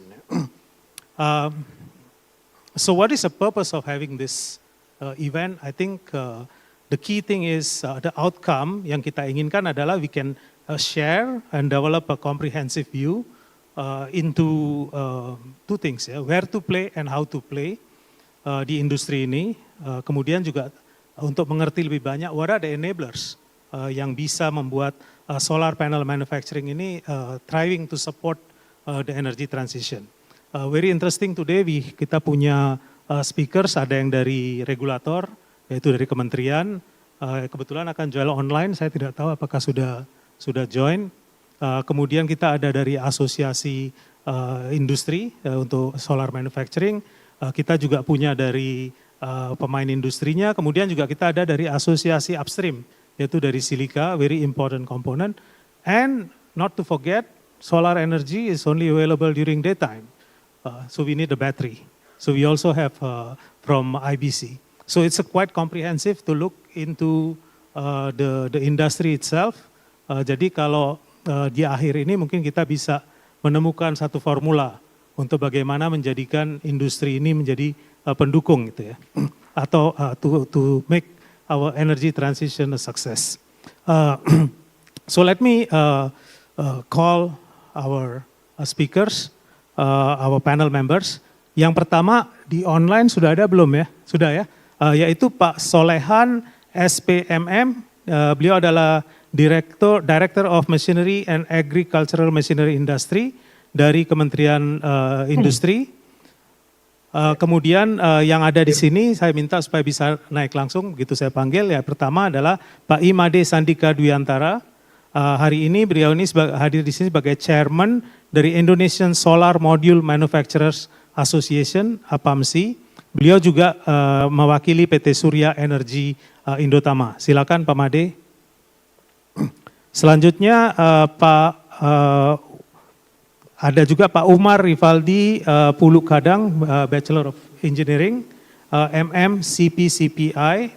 Beliau ini adalah Secretary General dari Indonesian Silica Mining and Industry Association, Pertamisi. Pak Umar, mungkin bisa ke depan Pak. Selanjutnya Pak Helmi Wijaya, beliau adalah Business Development Assistant Director dari industri, yaitu PT Trina Mas Agra Indonesia. Pak Helmi, silakan.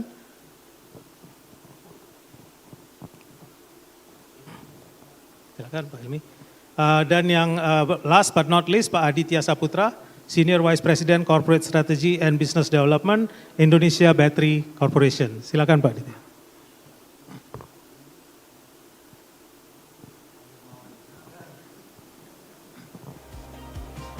Ya, terima kasih pada fellow panel members ya. Mungkin saya akan do a rapid context setting dulu ya. Jadi sekarang ini sudah ada 34 solar module factories with a capacity 10,9 gigawatt dan rencananya 4,3 itu untuk ekspor. Pada saat yang sama pemerintah juga sudah set target untuk memiliki 100 gigawatt electricity generation using solar. Juga dari regulator sudah ada existing TKDN, regulasi TKDN termasuk formula untuk melakukan kalkulasi. Kita juga tahu Danantara ini lagi push upstream solar manufacturing ecosystem, terutama mengenai konversi dari raw material dan juga penggunaan teknologi untuk komponen elemen manufacturing seperti polysilicon, low ion tempered glass dan lain-lain. Jadi apakah industri ini ready dan apa necessary condition atau mungkin apa gap yang ada untuk realize itu. Itu yang ingin kita bicarakan hari ini. Nah mungkin saya pertama-tama akan ke Pak Solehan. Selamat siang Pak Solehan. Selamat siang Pak Raju. Masih mute mungkin Pak. Halo, halo, halo, halo. Dengar Pak.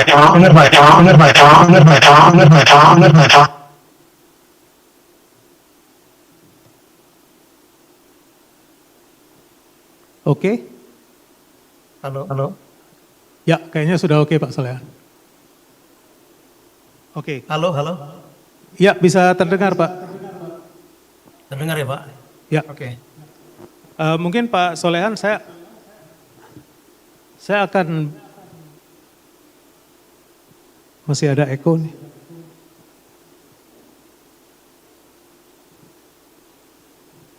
Ya, mungkin saya bertanya dulu Pak ya. Kita ini kan ada TKDN Pak.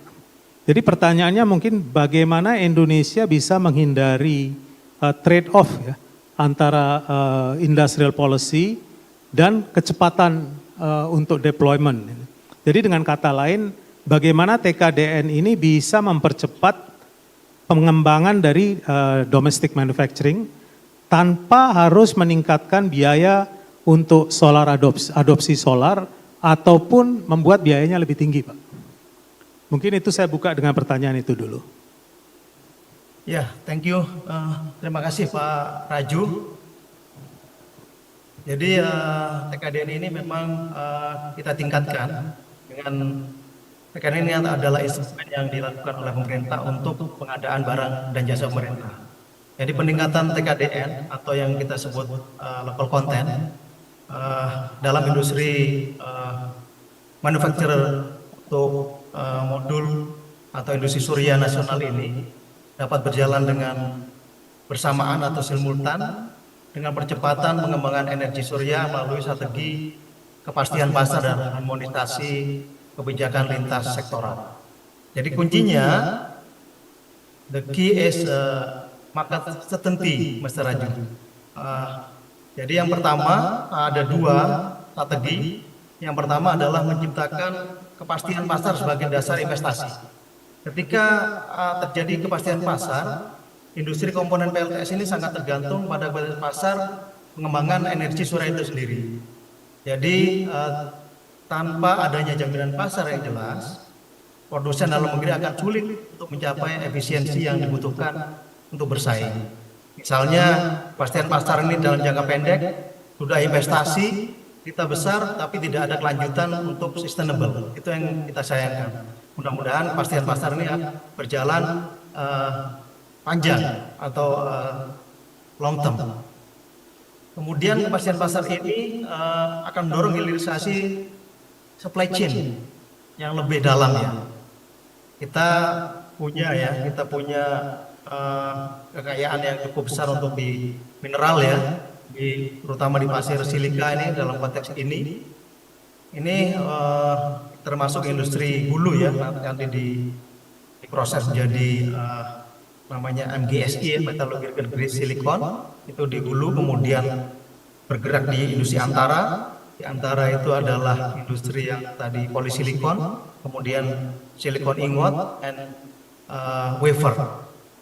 Nah, kita sekarang ini berada di industri hilirnya, yaitu di sel dan modul surya. Nah, untuk itu memang kepastian pasar ini perlu dilakukan agar menjamin kepastian industri untuk berusaha dari hulu ke hilir. The second one, policy synergy adalah sinergi kebijakan. Saat ini memang telah diterapkan sinergi kita ini sama Kementerian SDM, Kementerian antara Kementerian Perindustrian dan SDM ini sudah berjalan secara harmonis, dan ini terbukti Kementerian SDM ini sekarang memang bertanggung jawab ke TKDN sistem dan proyek. Sementara Kementerian Perindustrian berfokus pada untuk TKDN komponen dan barang itu sendiri. Jadi kenapa sinergi ini dilakukan itu untuk mencegah tumpang tindih regulasi yang dapat memperlambat proses baik proses perizinan maupun implementasi solar generation ini. Kemudian sinergi kebijakan juga telah terjalin dengan baik antara Kementerian Perindustrian dan SDM. Ini terlihat dari penyusunan rencana umum energi nasional yang kita sebut RUEN, itu Kementerian Perindustrian terlibat di situ, dan begitu juga sebaliknya Kementerian SDM juga terlibat dalam penyusunan RIPIN atau rencana induk pengembangan industri nasional. Hal ini memastikan bahwa target pembangunan pembangkit selaras dengan peta jalan kemampuan internasional.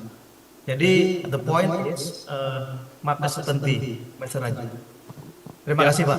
Terima kasih Pak Solehan. Mungkin saya follow up langsung Pak ya. Tadi Bapak sempat menyebutkan hulu dan hilir. Jadi kalau kita memang sebagai Indonesia ini ingin maju beyond just module assembly Pak ya, yang seperti sekarang. Jadi misalnya tadi, assembly ya. Ya, mungkin kita ingin lebih ke hulunya tadi ya, producer cell atau wafers atau polysilicon ya. Kira-kira segmen dari value chain mana yang harus menjadi prioritas pemerintah untuk menerbitkan policy-policy? Artinya di mana value add paling besarnya kira-kira? Ya. Jadi kalau saya bagi ini mungkin untuk memperpadai saing industri solar modul ini ya, untuk menarik investasi supply chain-nya. Sekarang kita berada di industri sel dan modul surya ya. Ini termasuk di hilir ya. Nah, saya bagi mungkin di dalam short term and mid term and long term ya. Mungkin kalau di short term kita bisa bergerak namanya huluisasi Pak. Jadi bukan hilirisasi karena kita ada di hilir sekarang kalau bisa di one or two previous step. Sekarang kan kita belum punya wafer. Ya kan? Nah itu mungkin yang dalam jangka pendek dibangun untuk investasi untuk wafer. Atau ke belakangnya lagi satu step previous step ya, itu juga ke silikon ingot. Saya kira itu yang ini. Tapi kalau yang mungkin di jangka menengah atau panjang, karena investasinya besar Pak, itu untuk pengolahan silika tadi di industri hulu untuk menjadi GSI, terus kemudian next industri antara ke polisilikon, itu karena besar mungkin secara bertahap kita untuk di mid atau long term itu yang dilakukan. Nah, ketika kita udah integrasi ketemu di tengah nanti kan di industri antara, nah pelan-pelan yang satu huluisasi yang dari silika hilirisasi gitu kan. Nah ketemu di tengah itu dalam jangka pendek maupun tadi yang kita bagi mid term to long term strategi. Jadi itu yang bisa meningkatkan kesempatan untuk industri dalam negeri dalam mengikuti berbagai kebijakan dan insentif dari pemerintah, termasuk implementasi TKDN ini. Nah, TKDN ini kan memang instrumen pemerintah pada pengadaan barang dan jasa pemerintah. Itu sebagai instrumen yang saya kira cukup efektif untuk dilakukan dalam pembangunan solar generation. Kemudian untuk insentifnya tentu ada insentif fiskal yang kita sebut kalau tax holiday sudah tidak ada sekarang ya, berakhir tahun 2025 akhir tahun kemarin, tapi yang masih ada di KIK dan OIKN itu ada tax holiday, tapi karena sekarang ada global minimum tax ya, jadi pemerintah akan melakukan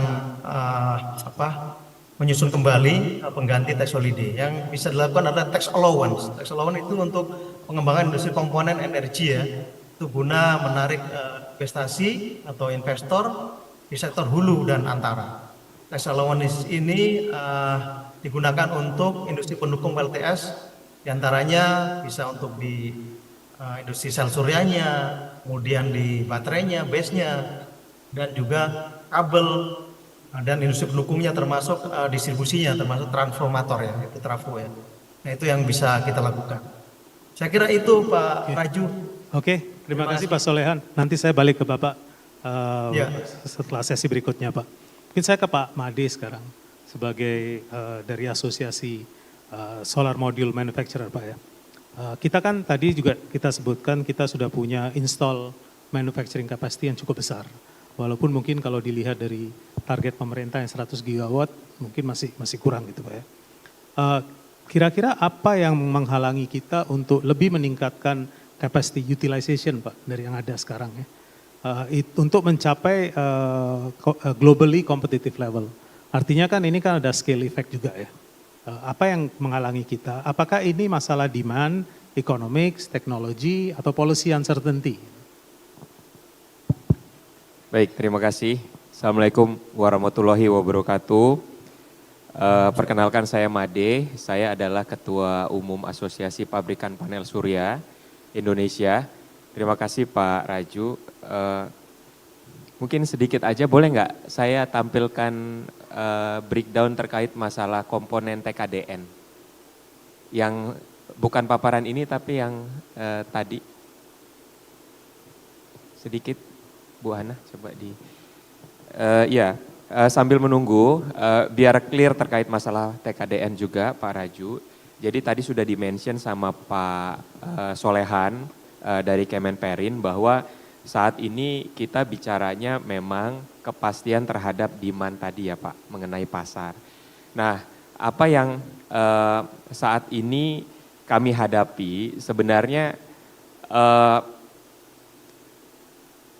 ini masalahnya klasik gitu. Kita bicara mana pasarnya kayak chicken and egg gitu ya Pak. Kita bicara investasi dulu baru ada pasarnya atau pasar dulu baru investasi. Tapi mungkin itu sudah terjadi 4 atau 5 tahun yang lalu. Kami sudah dari 16 tahun Pak berdiri. Artinya kami sudah menyuarakan itu mungkin 10 tahun terakhir. Sejak berdiri sampai 10 tahun. Tapi mungkin 3 tahun belakangan ini kita bicara bagaimana sih sebenarnya menjadi problem solver dari isu terkait masalah pasar ini sendiri.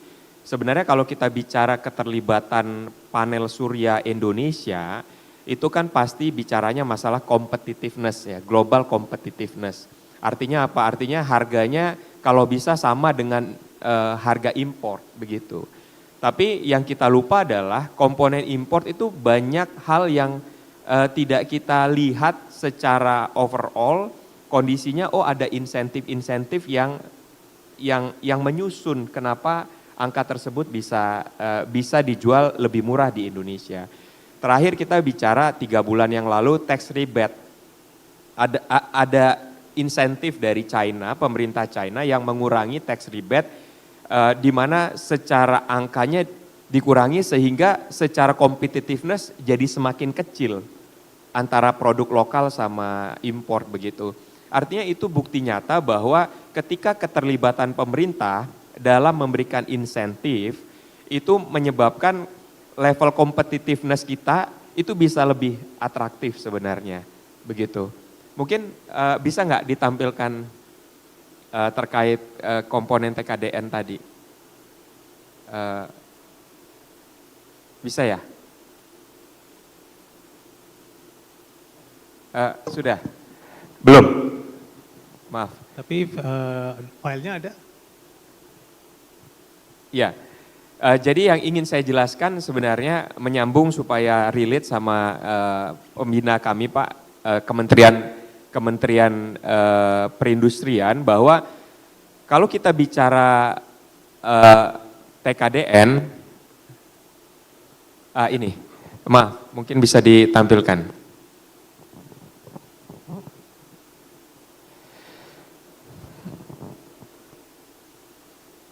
Kalau kita bicara TKDN, ternyata komponen 100% TKDN, kalau kita bicara lokal konten 100%, itu komponennya cukup panjang penyusunnya Pak, breakdownnya cukup panjang. Ada komponen sel, kemudian ada tempered glass, ada junction box. Nah ini mungkin yang bisa, ini belum bisa tampil ya. Artinya ada komponen sel yang tersusun 50% dari 100% gitu.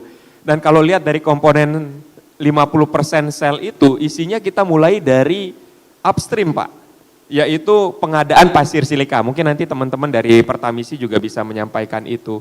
Artinya tantangan terkait lokal konten 100% ini harus bisa menyeluruh untuk bisa menjawab bagaimana persentase terhadap 100% ini bisa fulfill terhadap apa yang dibentuk dari aturan TKDN. Mungkin kita bisa sama-sama lihat Bapak Ibu, izin saya kasih pendekatan supaya lebih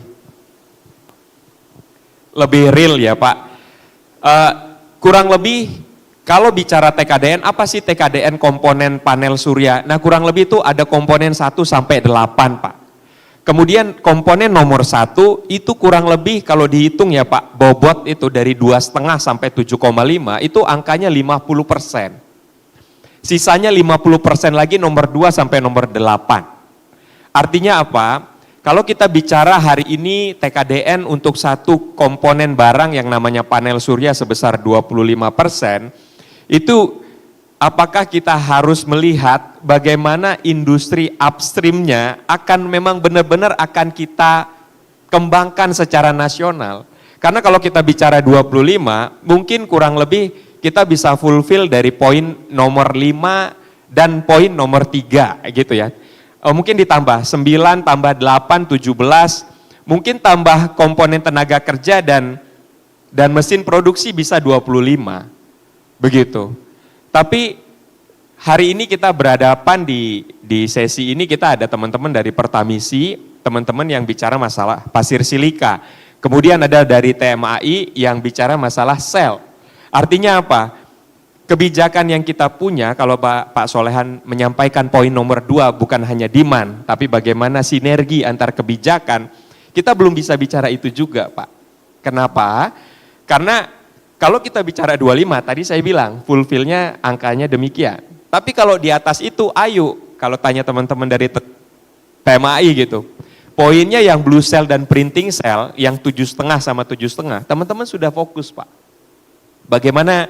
Bagaimana kita bisa mendapatkan 15%, berarti 25 tambah 15, minimal harusnya 40. Untuk apa? Untuk menghargai industri yang di sisi hulu yang sudah investasi.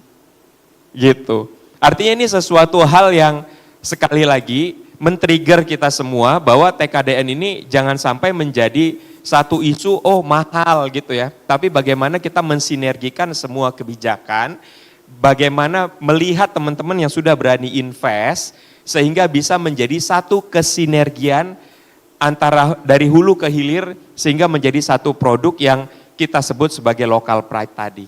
Begitu Pak, mungkin itu yang bisa saya jelaskan Pak. Ya, thank you Pak. Jadi memang di sini yang dibutuhkan itu adalah satu kebijakan yang melihat dari ujung ke ujung Pak. Tadi seperti yang Pak Solehan bilang kan, marketnya ini, ya kan marketnya ada enggak gitu. Kemudian apa yang kita bisa build supaya kita bisa menjadi kompetitif.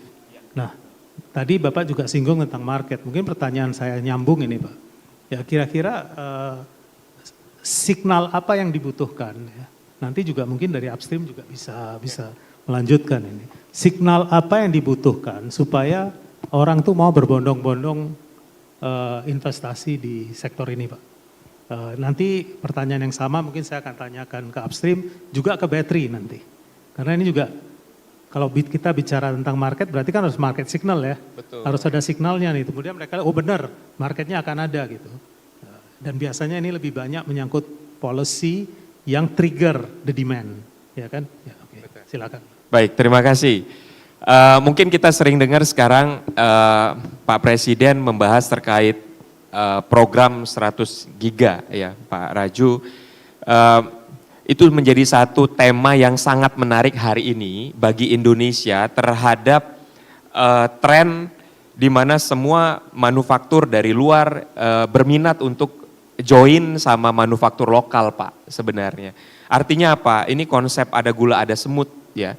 Walaupun kita belum tahu bagaimana bentuk konteks dari 100 giga, tapi komunikasi saat ini sudah mulai berjalan. Artinya bagaimana mengerucutkan hal-hal yang saya sebutkan tadi dari hulu ke hilir itu bisa kita sinergikan bersama. Artinya apa Pak? Sinyalnya adalah memang kita bicara konsistensi terhadap apa yang saat ini kita rencanakan. Artinya 100 giga kami sangat mendorong ini menjadi satu anchor project. Kalau kita bicara 100 giga menjadi anchor project, berarti kita akan bicara A to Z-nya bagaimana memberdayakan kemampuan atau kapasiti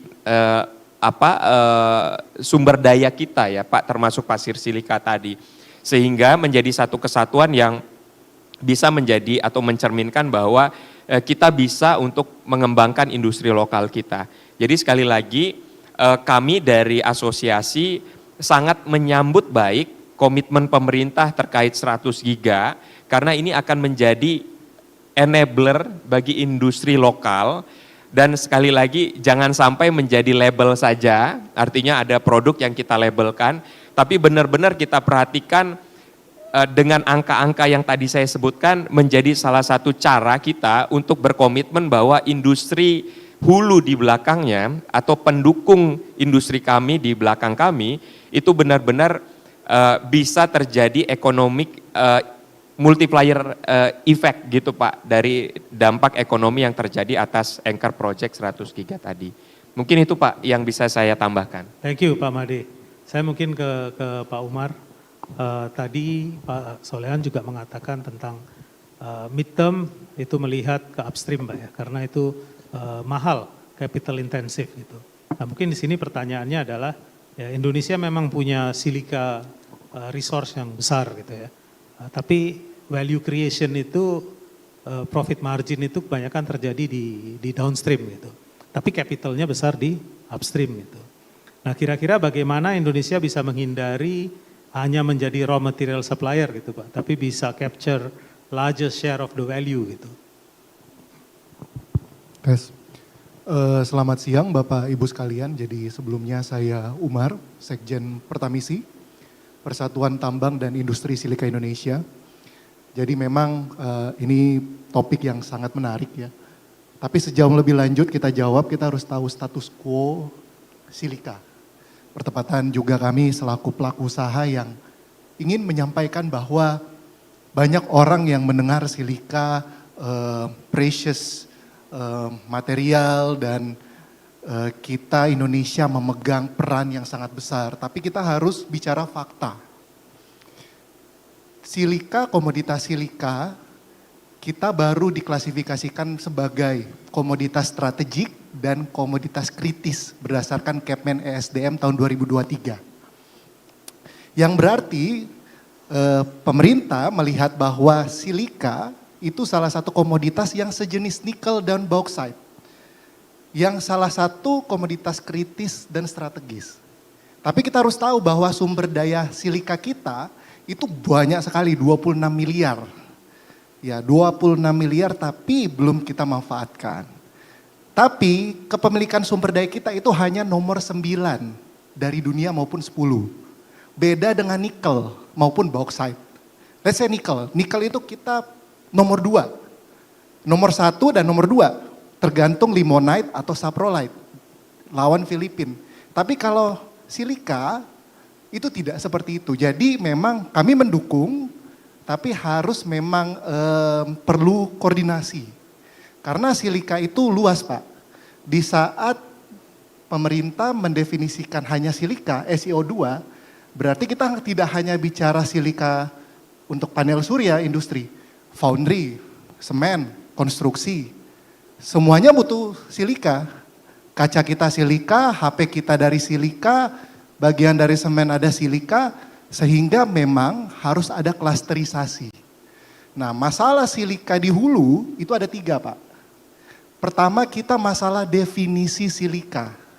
Yang ini selalu kita rapat koordinasi dengan pihak Mensesnek, pihak bagian BKPM dan SDM untuk mengclear definisi silika.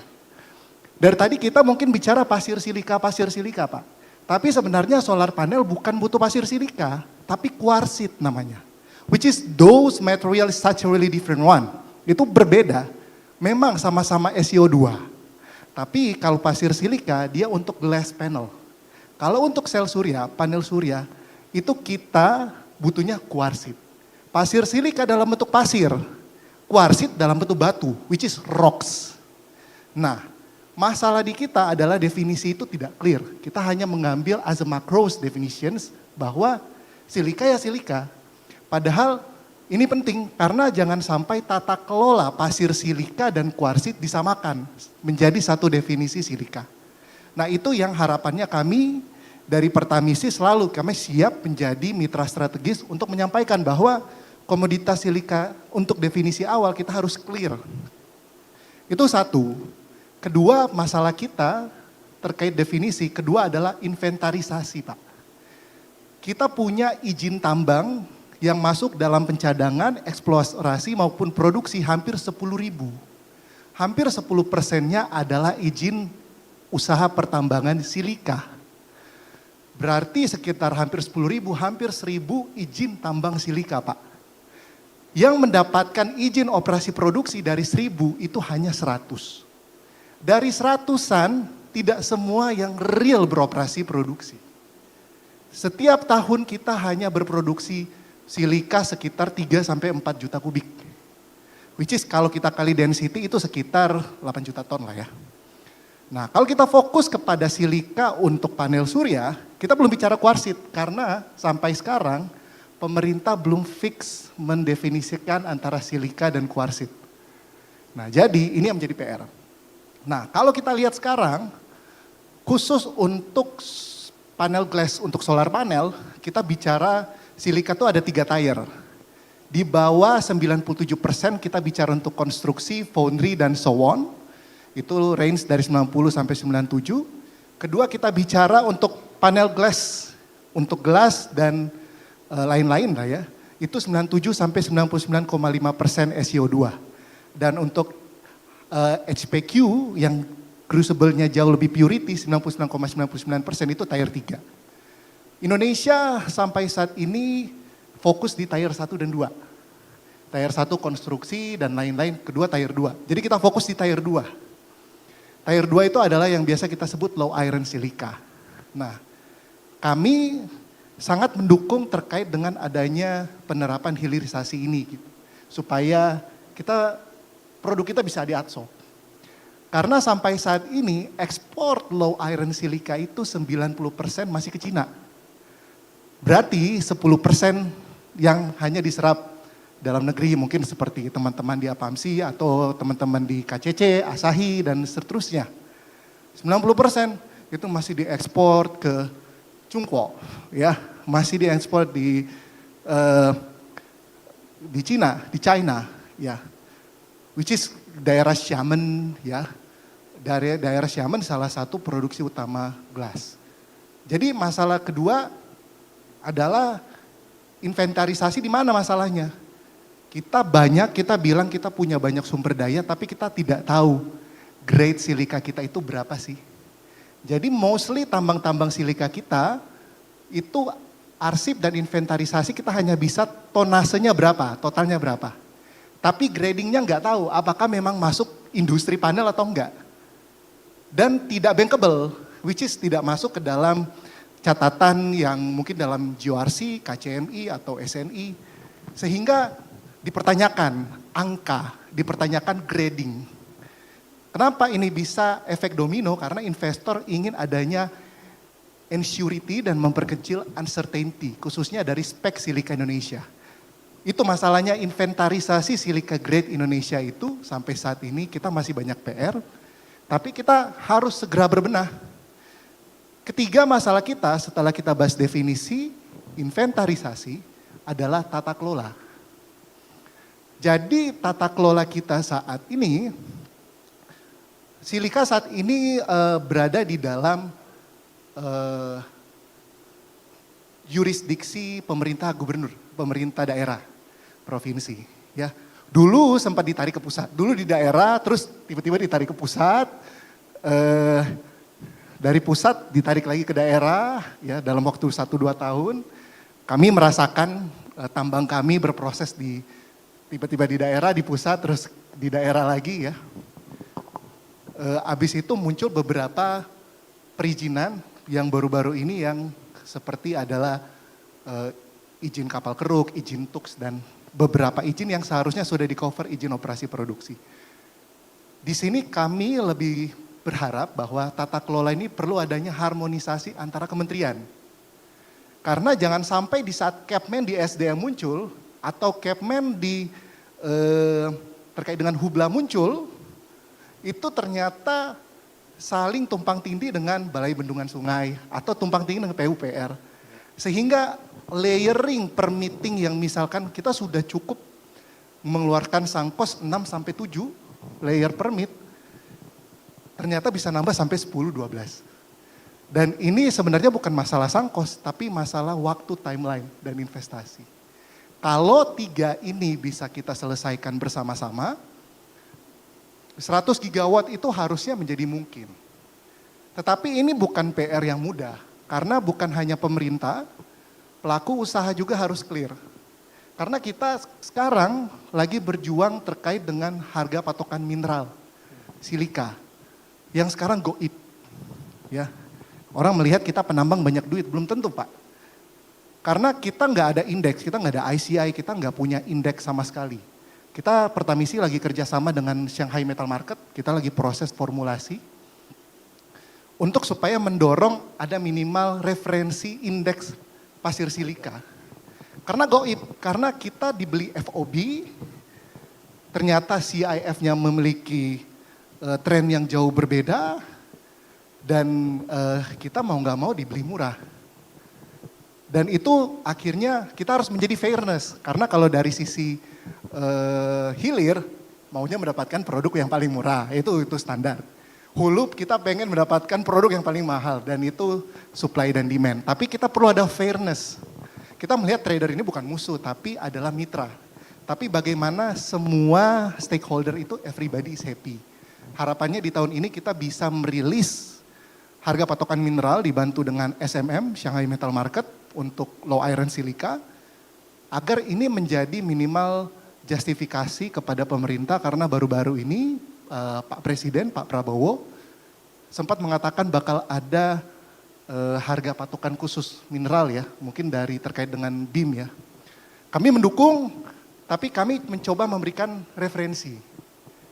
Maksudnya mitra strategis itu adalah mitra-mitra yang memang dari pelaku usaha, dari akademisi, dari sudah yang melakukan studi. Kalau semua PR ini kita laksanakan, saya yakin kita bisa mencapai itu. Untuk bisa 100 gigawatt, kita mulai dengan hal yang paling ekonomis di 1 gigawatt. Karena kalau kurang dari 1 gigawatt untuk satu produksi, nilai economic scale kita itu tidak bakal sampai. Oke. Kira-kira itu. Oke, terima kasih Pak Umar. Jadi memang PR-nya masih banyak. Opportunity yang diberikan dari program 100 gigawatt ini seharusnya bisa membawa multiple production di upstream. Tapi mengingat itu memang capital intensif, tentu diperlukan kepastian, dan kepastian itu ada tadi di 3 hal yang Bapak sebutkan tadi. Saya sedikit follow up dari statement Bapak tentang nikel. Nikel itu kan success story di Indonesia ya. Tapi memang karena size kita worldwide juga bukan hanya jumlahnya, tapi dibandingkan negara lain juga lebih tinggi. Mungkin pertanyaan saya nanti adalah, kalau bicara silika, apakah ada fundamental ekonominya berbeda atau tidak dengan nikel? Karena nikel juga di Indonesia menjadi besar hilirisasi setelah masuknya China. Kenapa? Karena nikelnya di stop, ore-nya di stop ekspor. Akhirnya mereka datang investasi. Is the same economic fundamental berlaku di silika? Ya, terima kasih. Jadi sebenarnya kita melihat ada free variables dan fixed variables ya. Kalau free variables yang nggak bisa kita kontrol. Tapi yang bisa kita kontrol, karena kalau kita bicara mengkontrol harga, nggak mungkin Pak. Karena kita bukan produsen utama, sumber daya kita bukan yang paling besar, competitive advantage itu so-so. Saya tidak bilang jelek atau bagus, tapi so-so. Kita masuk di 20 besar, tapi nggak peringkat 1. Tapi apa fixed variable yang bisa kita jadi kontrol dan menarik?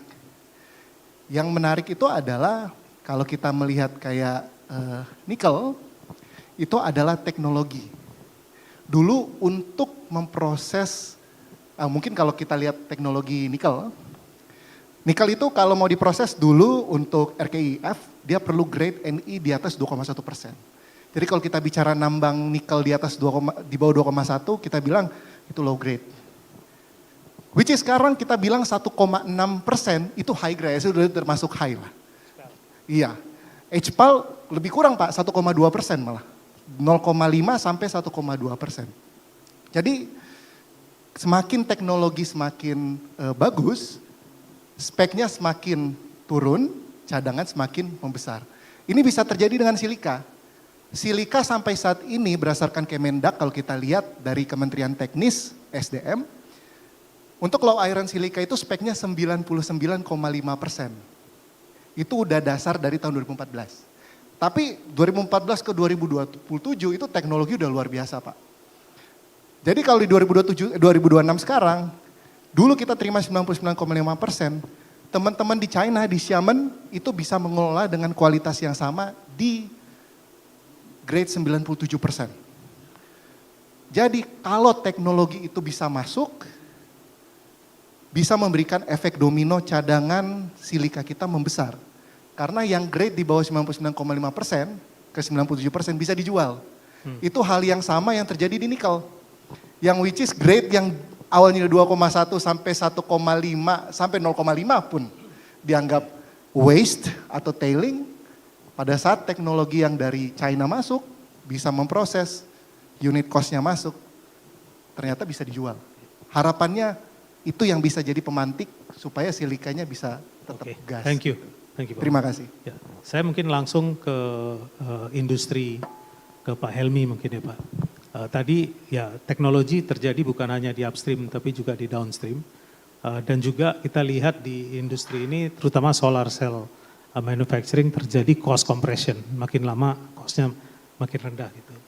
Nah bagaimana supaya pemain Indonesia ini stay technologically relevant Pak, dan bisa compete dengan menurunkan cost dibandingkan pemain asing. Memang sekarang kita punya advantage TKDN dan sebagainya gitu ya. Tapi capability gaps kita di mana sih supaya kita bisa play equal dengan the top players in the world? Oke, selamat siang. Terima kasih ya Pak Raju. Mungkin sebagai perkenalan, saya Helmi, saya dari PT Trinamas Agra Indonesia. Kami itu perusahaan GV antara Trina Solar, Sinarmas, dan juga PLN IP Renewable. Jadi kami ini adalah punya pabrik integrated solar cell dan solar modul. Kami punya pabrik ada di Kendal. Nah terkait dengan teknologi ya, kami sudah memulai investasi Pak. Jadi total investasi kami itu lebih dari 100 juta dolar untuk bangun pabrik yang ada di Kendal. Nah saat ini sendiri teknologi yang kami bawa di dalam di pabrik itu memang teknologi yang sama dengan ada yang di China gitu. Jadi kita memastikan kalau dulu mungkin in terms of satu modul cuma 500 watt, 600 watt, sekarang in terms of satu modul bisa 720 watt, even kita bisa lebih daripada itu gitu. Impactnya apa? Kalau dulu misalkan 1 hektar gitu Pak, itu kurang lebih bisa berapa cuman berapa 0,7 mega atau 0,5 mega. Sekarang 1 hektar bisa 1 mega. Artinya dengan teknologi yang berkembang, dengan efisiensi juga yang berkembang, itu harapannya bisa menurunkan capital intensif untuk proyek-proyek di downstream seperti PLTS dan macam-macam. Jadi memang kami sendiri berkomitmen untuk terus mendukung membawa teknologi-teknologi terbaru. Kami ada beberapa R&D di China Pak, even udah lebih dari 700 watt. Itu yang kami juga mungkin ke depan kalau dengan demand certainty-nya makin tinggi, kami siap untuk membantu untuk supply dengan teknologi-teknologi terbaru gitu. Oke, artinya capability gap itu bisa ditutup sebenarnya Pak ya. It's just a matter of commitment-nya gitu. Thank you Pak. Jadi kira-kira apakah boleh bisa kita katakan bahwa 5 tahun dari sekarang kemampuan solar module Indonesia itu akan sama atau comparable dengan international player. Artinya produser Indonesia ini akan dipakai di Indonesia bukan karena masalah lokal, tapi karena memang dia yang terbaik commercially. Seperti mungkin sedikit tadi yang saya sampaikan Pak, kami membawa first tier and bankable. Maksudnya apa? Solar PV ini unik. Kenapa? Kami punya project long term 25 tahun, 30 tahun.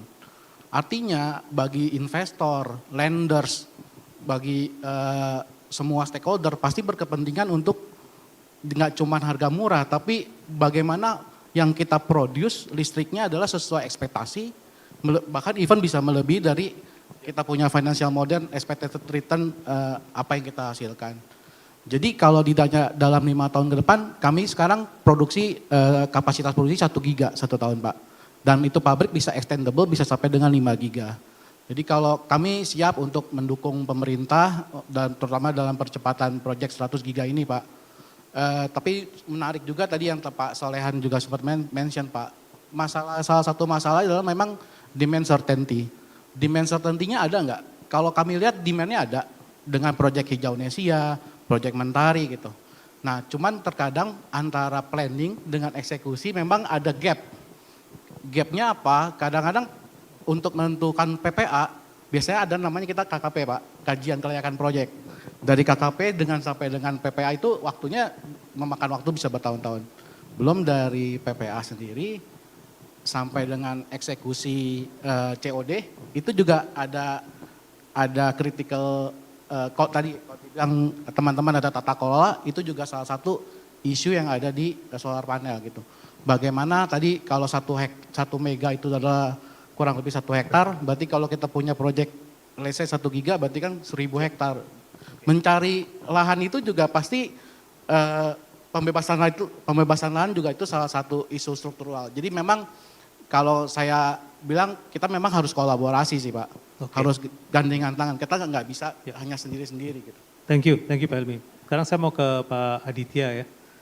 Battery itu memang kan essential komponen yang mensupport availability daripada solar energy gitu.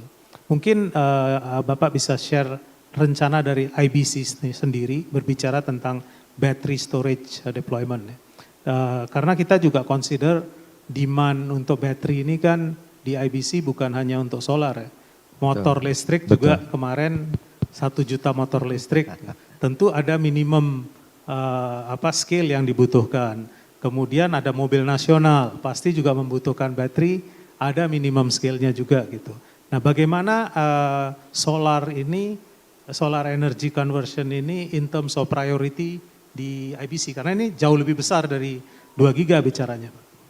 Betul, baik, terima kasih Pak. Kalau boleh saya dibantu untuk show materi saya yang halaman 8 ya. Sambil menunggu materi, betul Pak, jadi artinya kembali lagi ketika kita membangun industri baterai waktu itu, apa yang mendasari kita melakukan investment di sini kan. Tentunya tadi sempat dibahas di awal juga, kita bahas tadi sebagian besar dari sisi demand. Artinya dari demand projections-nya, terutama globally ya, globally itu artinya untuk yang karena kita mendorong yang nickel based battery ini masih akan mengalami shortage. Satu. Yang kedua dari sisi lokal.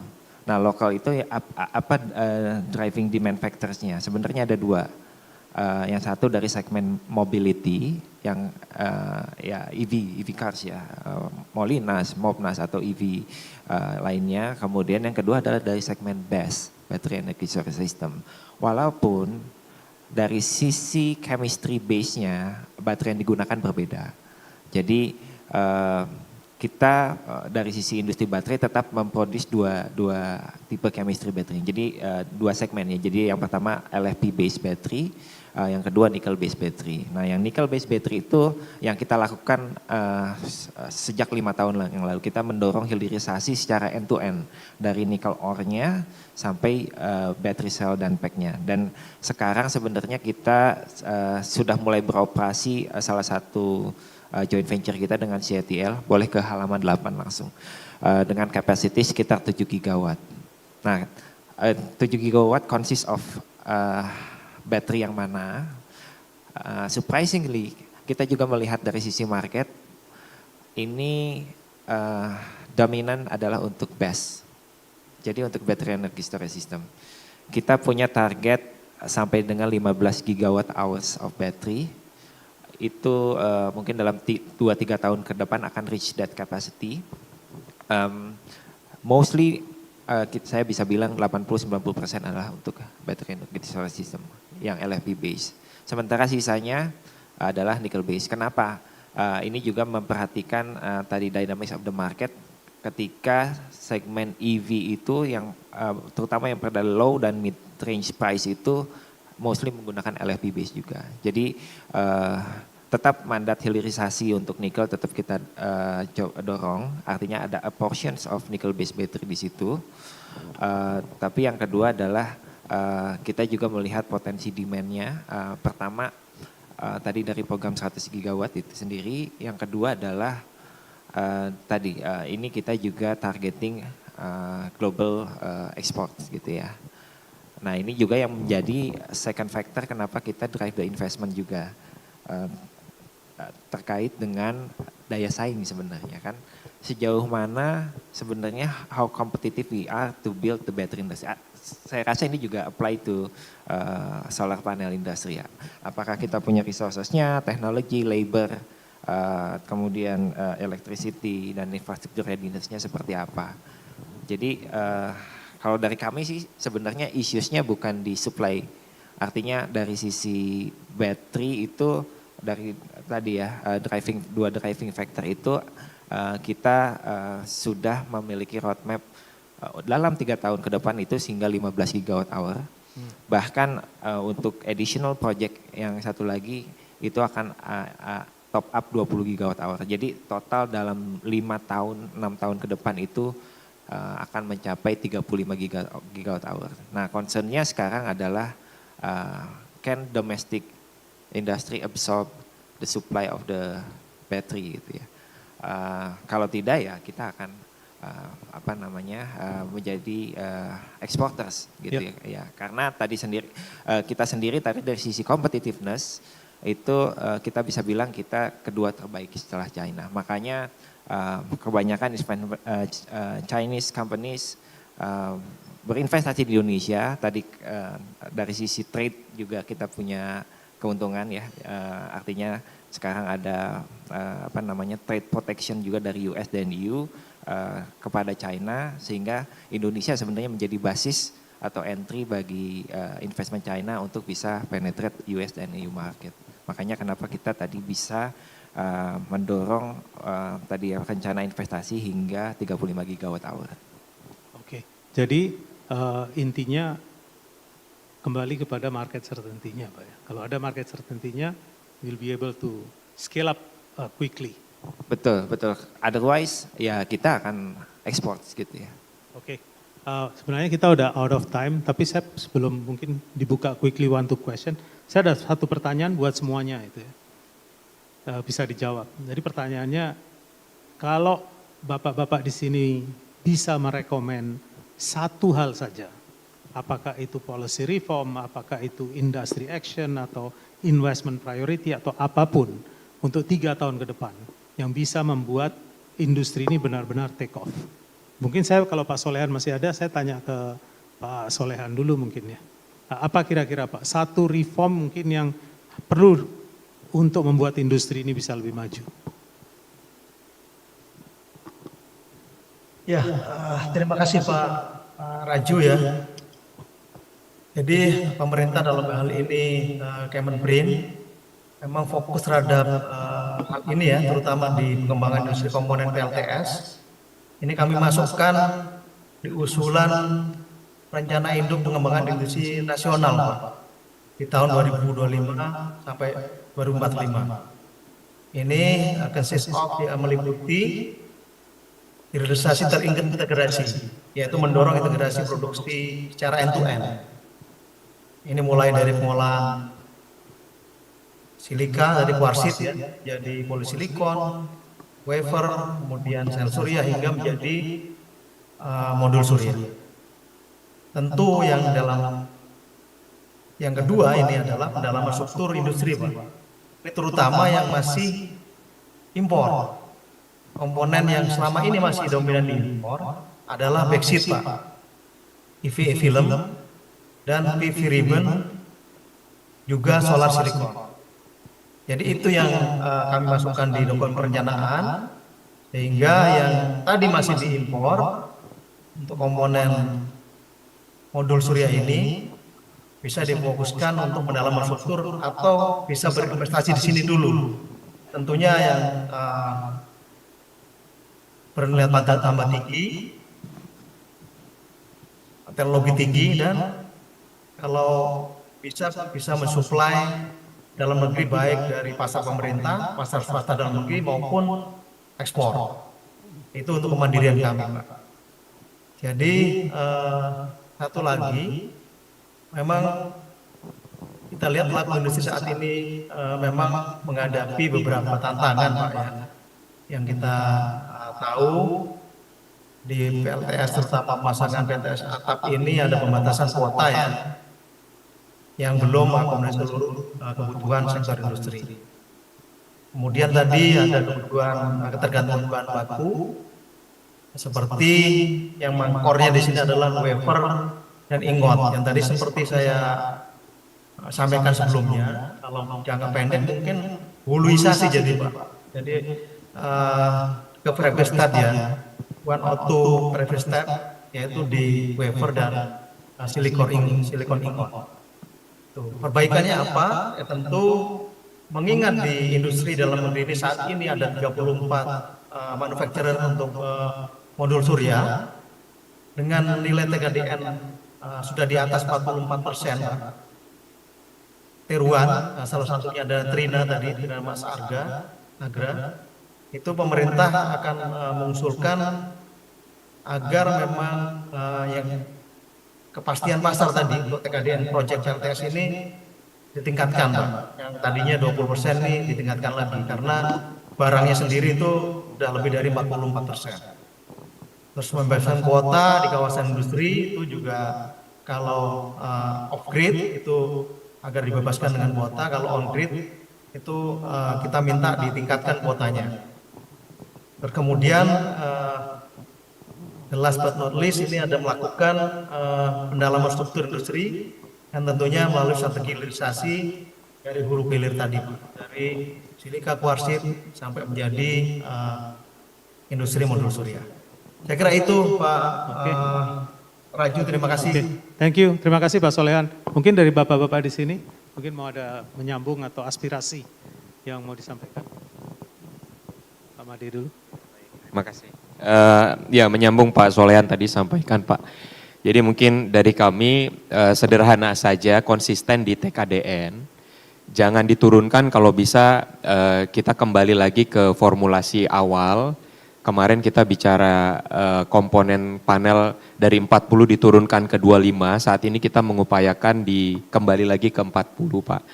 Sebenarnya sederhana, prinsipnya sangat sederhana, di mana kalau kita bicara 40% itu kan akan menarik investasi yang mana kalau kita sekarang buka kerannya dengan alasan tidak kompetitif, nggak akan mulai nih Pak. Artinya nggak mulai yang konteksnya adalah cari cepat saja gitu, impor, dan impor. Tapi kalau kita bicara konsisten TKDN, kemudian nanti pabrikan dari luar berinvestasi karena ada kewajiban TKDN, dan kemudian mereka merasakan, oh iya kalau saya nggak ikut investasi, nanti saya ketinggalan. Jadi akan ada banyak investasi hadir dan kemudian memunculkan competitiveness. Artinya memang ada fase di mana periode kenaikan tadi tidak bisa kita pungkiri gitu ya. Artinya toleransi terhadap harga yang mungkin saat ini mungkin tidak signifikan, tetapi dampak ekonominya ke belakang itu cukup positif, ditambah ke depannya itu akan memunculkan competitiveness yang berdampak secara global, kita menjadi global player. Itu yang kami harapkan. Saat ini kita lagi bikin kajiannya juga di internal di asosiasi dan akan menjadi policy brief ke pemerintah supaya percaya diri begitu dalam konteks bagaimana mengedepankan konsistensi TKDN ini. Mungkin itu yang bisa saya tambahkan sebagai clue Pak. Oke, terima kasih Pak. Saya baru dikasih tahu supaya stop and open for the audience. Kalau tidak salah sudah ada beberapa pertanyaan, mungkin 2 pertanyaan ya bisa ditampilkan supaya bisa dijawab oleh panelis.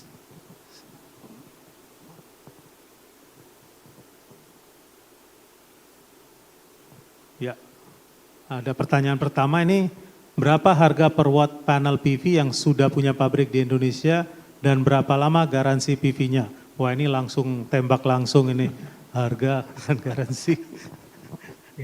Silakan Pak Helmi mungkin. Kita siap memberikan quotation ya Pak.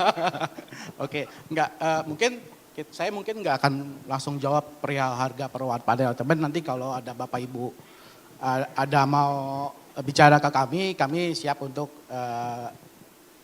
kita lebih explore lebih lanjut. Cuman mungkin sedikit ini Pak. Sebenarnya solar PV kita sendiri itu price gap-nya antara import dengan Indonesia tuh lokal udah nggak terlalu setinggi seperti tahun-tahun lalu. Salah satu faktornya memang ada demand, kedua adalah ya tadi Pak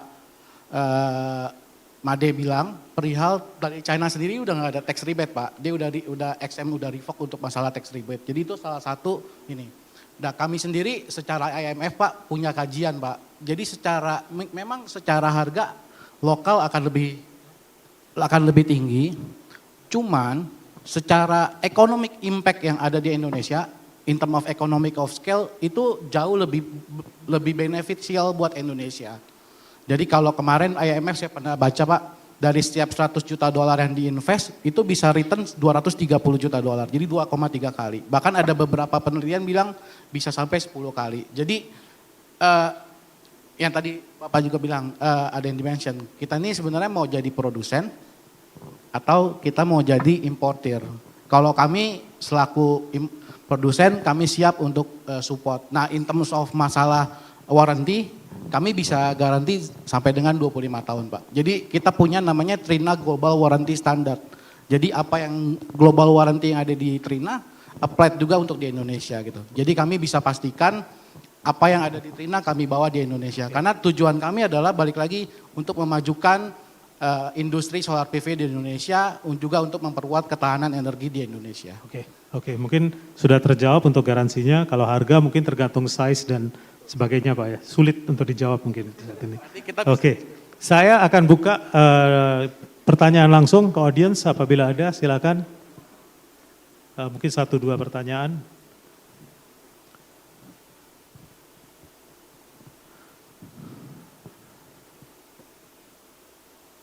Going once. Ya.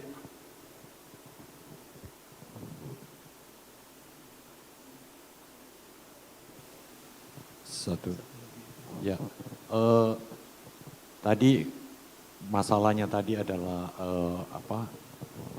demand dan semuanya kalau demandnya cukup bisa untuk lakukan apa saja begitu kurang lebih yang saya dengar dari 4 narasumber tadi. Nah, pertanyaannya adalah bagaimana caranya supaya investasi misalkan di panel surya tadi, panel surya kalau seandainya bisa juga mencari investor bersamaan untuk membangun satu tempat, maka harusnya pasar menurut saya tidak bermasalah. Apakah komentar yang saya lihat itu sama gitu?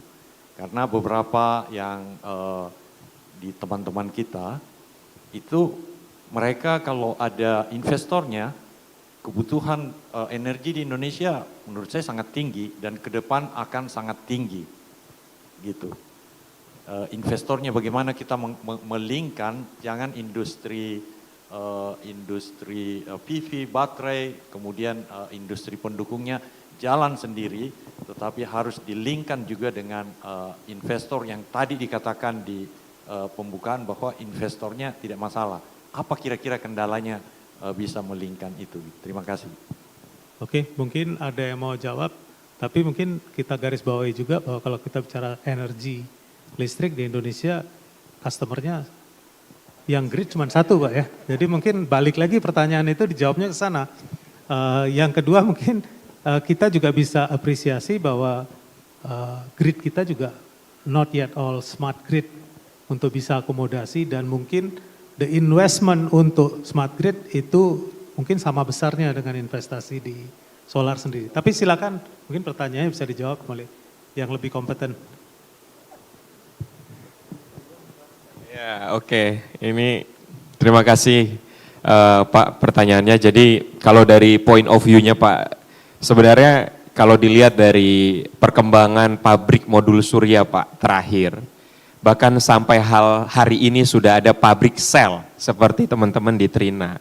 Itu artinya memang sudah melirik pasar investasi gitu. Cuman mungkin nanti bisa diverifikasi aja Pak sama teman-teman di Trina, bagaimana 1 gigawatt yang mereka rencanakan diproduksi, bagaimana utilisasinya. Artinya apa? Kembali lagi, kalau kita bicara demand adalah sesuatu hal yang menarik investasi. Tapi kali ini mereka berani investasi. Artinya kita cek nanti utilisasinya seperti apa, balik modal atau tidak sebagai kacamata investor. Mungkin itu Pak yang saya trigger buat jadi lebih meriah Pak diskusi pada panel kali ini. Ya, lanjut. Saya sambut ya Pak ya. Ya jadi memang tadi Pak kritikalnya adalah sebenarnya demandnya ada, projectnya ada. Yang tadi saya sempat mention, ada project Indonesia, 650 megawatt, ada PLN Mentari. Cuman the issue adalah, yang tadi saya sempat mention adalah, antara proses planning dengan sampai proses eksekusi, itu prosesnya jangka waktunya lama. Saya pernah ada membaca sebuah artikel Pak, dari beberapa proyek, belasan proyek PLTS di Indonesia, 67% itu delay. Delay antara 1 sampai 2 tahun. Kenapa delay? Salah satunya masalah adalah masalah kajian yang agak lama, PPA yang agak lama, ketiga adalah masalah pembebasan lahan. Itu adalah isu klasik. Kenapa? Karena pembebasan lahan ini multisektoral. Kadang-kadang yang punya lahan bukannya dari sisi yang penyedia listrik, dia harus akuisisi lahan. Jadi itu ada proses yang agak lebih panjang. Itu proses, itu real kejadian yang dalam kami gitu. Jadi memang secara utilisasi kami sendiri pun saat ini masih rendah gitu. Tahun lalu kami ada ekspor ke juga selain jadi global selain jadi lokal player, kami juga jadi global player. Kami ada ekspor sell Pak, kami ekspor ke Amerika gitu. Cuman memang ya masalahnya adalah kapan eksekusinya nih. Saya yakin pemerintah kita tuh, saya percaya pemerintah tuh niatnya baik, semangatnya baik, dan pasti bapak-bapak juga pada pintar-pintar. Cuma memang kadang-kadang multisektoralnya yang kita perlu kolaborasi yang lebih. Oke, terima kasih Pak. Saya sudah kasih tahu suruh penutup sesi ini. Pertanyaan sebenarnya mungkin masih ada yang lain, tapi saya juga tidak ada waktu untuk merangkum pembicaraan kita. Tapi saya ingin mengucapkan terima kasih kepada para panelis di sini. Sangat menarik dalam kita melihat secara komprehensif permasalahan ini. Pak Solehan, terima kasih untuk waktunya. Ya Pak Made, Pak Umar, Pak Helmi, dan juga Pak Aditya. Dan kepada audience, thank you for your attention. Selamat siang, Assalamualaikum warahmatullahi wabarakatuh.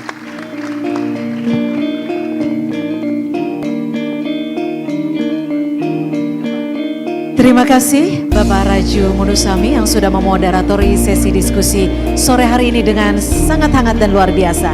Kami mohon kepada para moderator dan juga panelis untuk tetap berada di atas panggung dan menerima cindera mata. Untuk itu kami mengundang kesediaan Ibu Adityani Putri, Program Officer Global Electricity of Climate Imperative Foundation, untuk memberikan cindera mata kepada moderator dan juga para panelis sore hari ini. Boleh kita berikan tepuk tangan yang meriah atas diskusi kita sore hari ini yang luar biasa, Building the Future of Indonesia Solar Energy.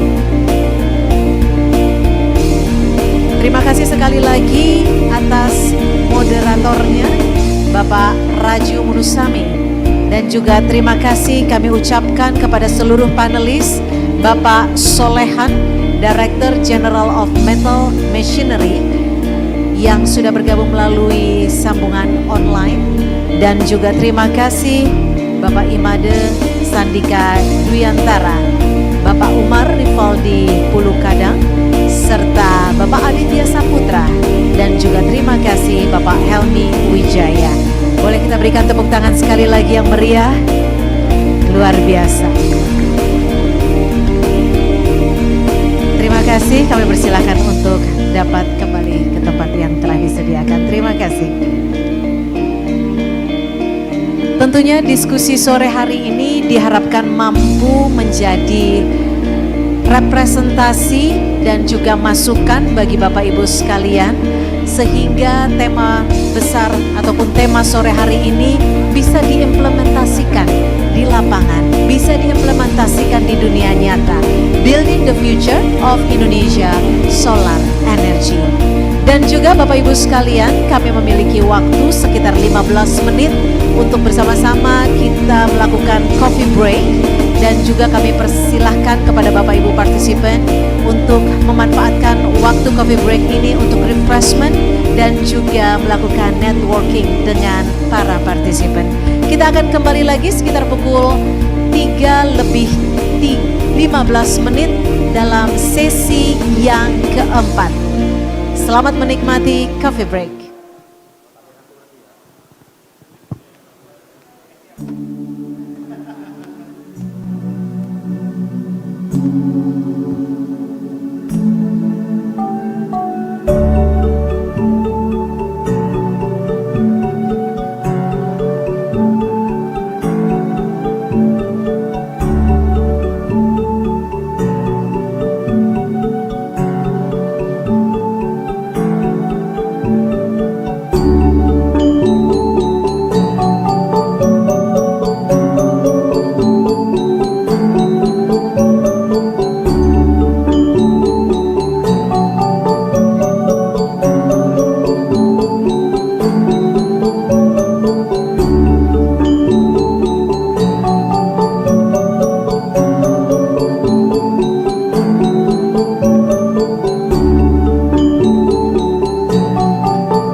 Selamat sore Bapak Ibu sekalian. Sesaat lagi kita akan memasuki sesi keempat dalam acara Building the Future of Indonesia Solar Energy.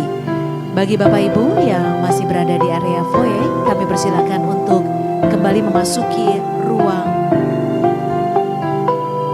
Ballroom 1 Hotel Fairmont, Jakarta.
Bapak Ibu sekalian, sesaat lagi kita akan memasuki sesi keempat dalam acara Indosolar 2026. Tema kita dalam sesi keempat ini, Powering the Digital Economy, Solar for Green Data Center. Kepada Bapak Ibu dan seluruh partisipan, kami persilahkan untuk kembali memasuki ruang Ballroom 1 Sesaat lagi sesi keempat Indosolar 2026 akan dimulai. To all participants, we would like to invite you to entry the ballroom number 1. The discussion session 4 will be start shortly. Thank you.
Selamat sore Bapak Ibu sekalian, selamat datang kembali di Ballroom 1 Hotel Fairmont Jakarta. Sesaat lagi kita akan memulai sesi keempat dalam acara Building the Future of Indonesia Solar Energy. Di sesi keempat ini kita akan membahas salah satu topik penting dalam mendukung pertumbuhan ekonomi digital yang berkelanjutan. Tema dalam sesi kali ini adalah Powering the Digital Economy, Solar for Green Data Centers. This session will explore how solar energy can contribute to meeting the growing energy demands of data centers while supporting a greener and more sustainable digital economy. Sesi ini tentunya akan menghadirkan berbagai perspektif mengenai peluang, tantangan, serta solusi dalam mengintegrasikan energi surya untuk mendukung kebutuhan data center di Indonesia. Tentunya dalam sesi keempat ini akan ada sejumlah narasumber yang luar biasa yang akan memberikan insight dan juga perspektifnya. Before we begin the discussion, allow me to briefly introduce our moderator this afternoon. Our moderator for this session is Mr. Roman Nedilka, Energy Transition Advisor at PwC Indonesia. Mr. Roman is Energy Transition Advisor at PwC Indonesia, driving regional strategy on the shift to clean power with a focus on solar and renewable energy business value. Background spans digital transformation and strategy consulting across Europe, Middle East, Africa, and Asia before moving fully into the energy transition space in Indonesia. Ladies and gentlemen, please welcome Mr. Roman Nedilka to the stage.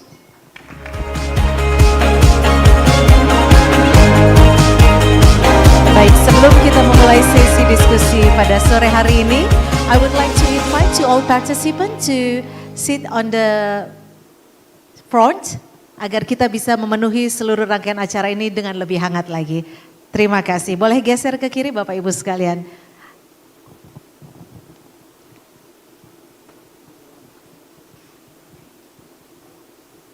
Okay. Hello, good afternoon, everyone. The data centers, they consume already now around 2% of the global electricity, and this is only going to be growing. In the US alone, the expected growth of demand in the next 5 years, more than half of that, 55%, is coming from data centers.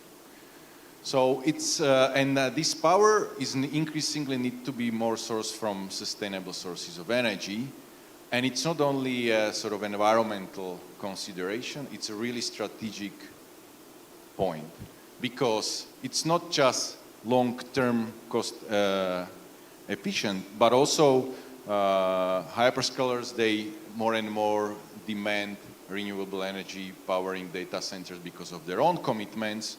On the other, and then they expect it from operators. On the other hand, customers have their own net zero commitments, and they require this as well. So there is a demand from both sides. And solar obviously plays a role in this renewable energy sourcing mix. And there are some inspiring examples. For example, 100 megawatt only solar-powered data center in the UAE, or closer to the home in Batam. But of course, there are still some challenges. Given the land availability, maybe regulatory limitations, this is challenging. On the other hand, the improvements of the regulatory environment, some rapid innovation in data storage and energy storage, they basically enable scalability. So today, we will be discussing from sort of angles of the government, angle of the providers of data centers, and also angle of the providers of solar energy. So I would like to welcome our panelists on the stage, please.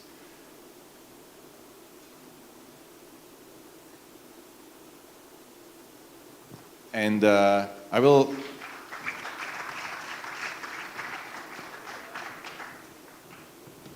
let them to introduce themselves. So please, if you could, for 2 minutes, gentlemen, introduce yourself, maybe starting with you. Hi, good afternoon, everyone. Thank you for joining us today. So my name is Chandra Irawan. I'm currently the country manager for Pure DC Indonesia, or Pure Data Center. And I also manage the operation for our data center in Abu Dhabi. Today, I will join this panel, not only as a data center operator, but also I'm the chairman for the energy sector for Indonesia Data Center Provider, which is led by Pak Hendra. Thank you.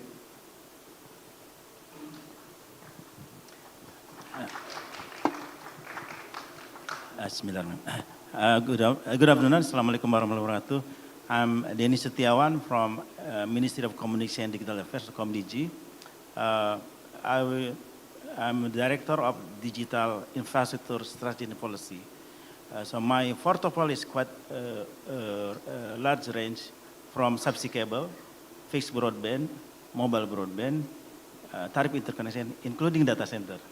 So this last phrase pushed me to the limit to understand all new things for me, including energy, cybersecurity, and so forth. My background is spectrum and satellite, so this is quite challenging 1.5 years for me. But of course, we do have some target from government to improve, increase 5-fold the watt per capita target within this 5 years. Thank you very much. Assalamualaikum warahmatullahi ta'ala wabarakatuh. Good afternoon. Please allow me to introduce myself. My name is Westana Hermawan Wiraatmaja. I'm from Indica Energy Group, who is working in EMITS. EMITS is the subsidiary of Indica Energy, who is responsible to build the solar PV in Indonesia. Our portfolio is covering the CNI, strategic project, as well as the utility scale. I've been in the energy business almost all of my career, but previously I'm on the gas turbine and oil and gas sector, and just recently I have the responsibility to develop the green energy, and the data center. It's like the hot potato these days. Everyone is talking about the data center. And we are one of the very few company who have installed the solar PV for the data center in Indonesia, even though it's still in the minimum capacity, but we are already here. Thank you so much. Good afternoon. Assalamualaikum warahmatullahi wabarakatuh. My name is Hendra Surya Kusuma. I'm currently being appointed as the chairman of IDPro. This is my second term actually. So IDPro stand for Indonesia Data Center Provider Organization, but we decided to go broader. This year we try also to invite members from technology providers, energy providers, and also researchers. So we were established back in 2016. Back then we only have like 6 members and managing and operating around 32 megawatts of power capacity. But now we grew to 23 members and managing around 610 megawatts of power capacity. In the context of, in Indonesia, total DC capacity installed is actually around 650 megawatts. We became a strategic partner for our regulators by providing our government with the Indonesia standard for data center. It's called SNI 8799 Pusat Data, which became the main reference for sistem pemerintahan berbasis elektronik. So sustainability is actually something that we always try to find a solution, because around 60% of our members are having this net zero emission commitment for in 2030. Yeah. Companies like Amazon, Microsoft, PDG, and Pure, led by Pak Chandra. Thank you so much. Thank you very much. And interesting things happen at intersections. So we have an intersection now of sort of solar providers, data center operators, and then government.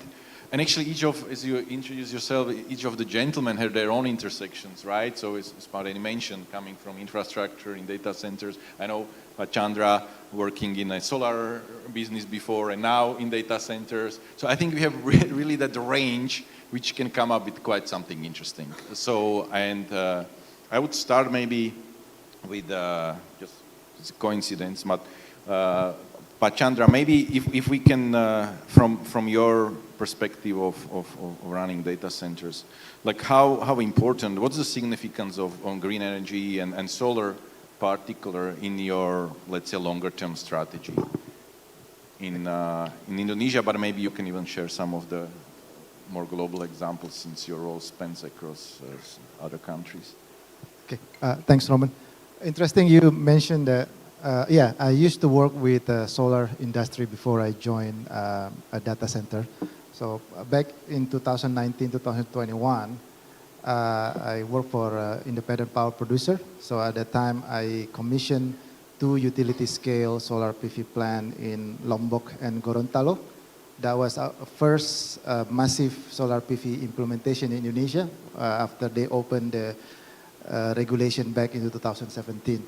So it was a very nice experience and I really enjoyed that discussion this afternoon because I can share my insight from both industry.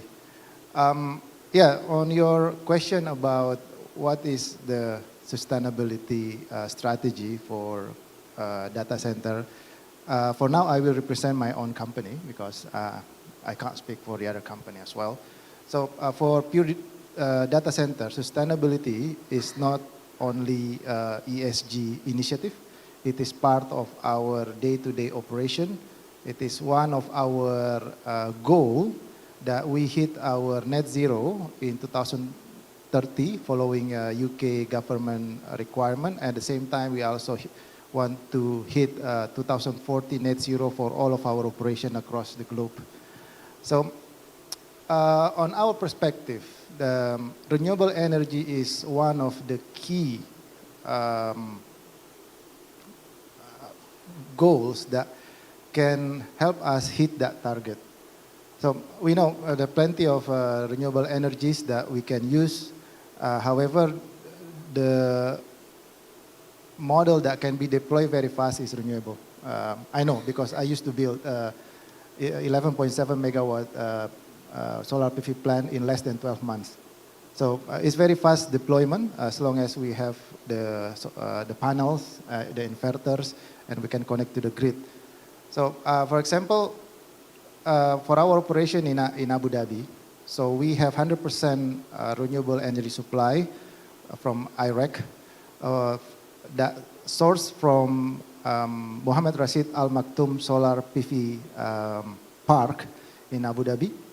So we see that solar PV is one of our solution, basically, to decarbonize our power supply. On top of that, we also see other opportunities, for example, in Europe, where I would say solar PV might not be the best solution over there because lack of I would say sunrise. In Dublin, we built a 110 megawatt microgrid just to support our own operation in data center. Why? Because electricity is very constrained. It is a very rare commodity in Europe that forced us to generate our own power.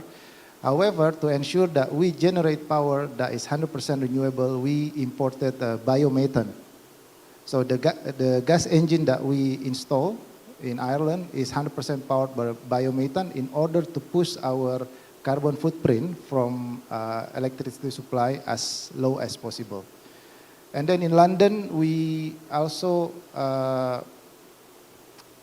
started an initiative on carbon offset project. In our data center in London, we have the largest living wall. That means on the facade of our data center, we plant thousands of plants to ensure that we absorb some of the emission back and then reduce our overall carbon footprint. And then globally, we launched a biochar project. So biochar is a carbon sequestration method that basically change biomass into high density charcoal and put in the ground as part of our initiative to offset our carbon emission from our operation. And I'm proudly say that we have one biochar project in Merauke where we work with our local government there, try to implement biochar in a paddy field and see what is the impact of this biochar additional on the fertilizer. The result was very good. We can increase yield by 24% by implementing 8 tons of biochar per hectare with the same amount of fertilizer that put into the ground. So yeah, so to answer your question, sustainability is not ESG initiative for the company. I think for most of data center company as well, that we see that how can we reduce our carbon footprint is a goal that we need to hit. Even if we receive an order 20, 50 megawatt of that IT load of a data center, we simply just not say, okay, we will ask, how do you want the power come?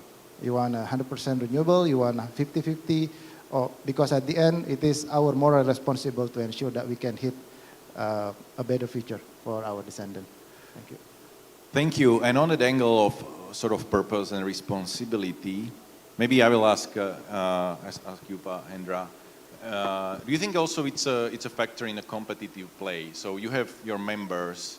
Do you think that sort of the deployment of solar energy for powering for powering data center, is it some sort of also helping some of them be more successful, again, strategically, because there is an increased competition, and this could sort of be a factor in that play? Thank you, Roman. I mean, fundamentally, data center industry is a very power-hungry industry. And looking at the financial elements of it, actually, when we try to get better understanding about how can we actually get this renewable energy, I think most of the members of ID Pro, they just directly improvise by buying the REC, Renewable Energy Certificate. And with regards to this solar farm or solar cell solution, many of the members of ID Pro just use it as for the utility, not so much for the IT load because of the land it requires. It takes about 1 hectare of land just to generate around 1.2 megawatts. And it's not economically feasible in Java Island. Places like GIIC, KIIC, Surya Cipta, price per square meter is already reaching 5 to 7 million rupiah. But if it's maybe in Flores or Sumba, I think we can do that.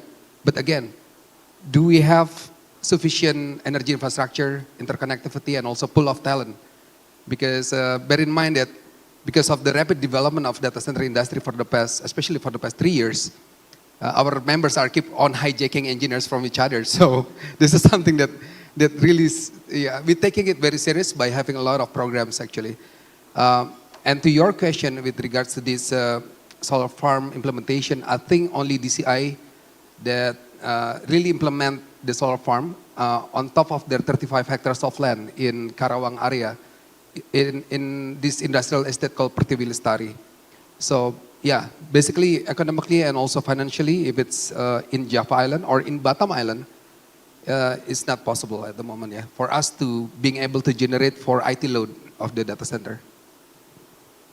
Thank you, and then maybe coming here, this also reflects more to sort of the old regulatory environment and things which are possible for having for that some of that remote.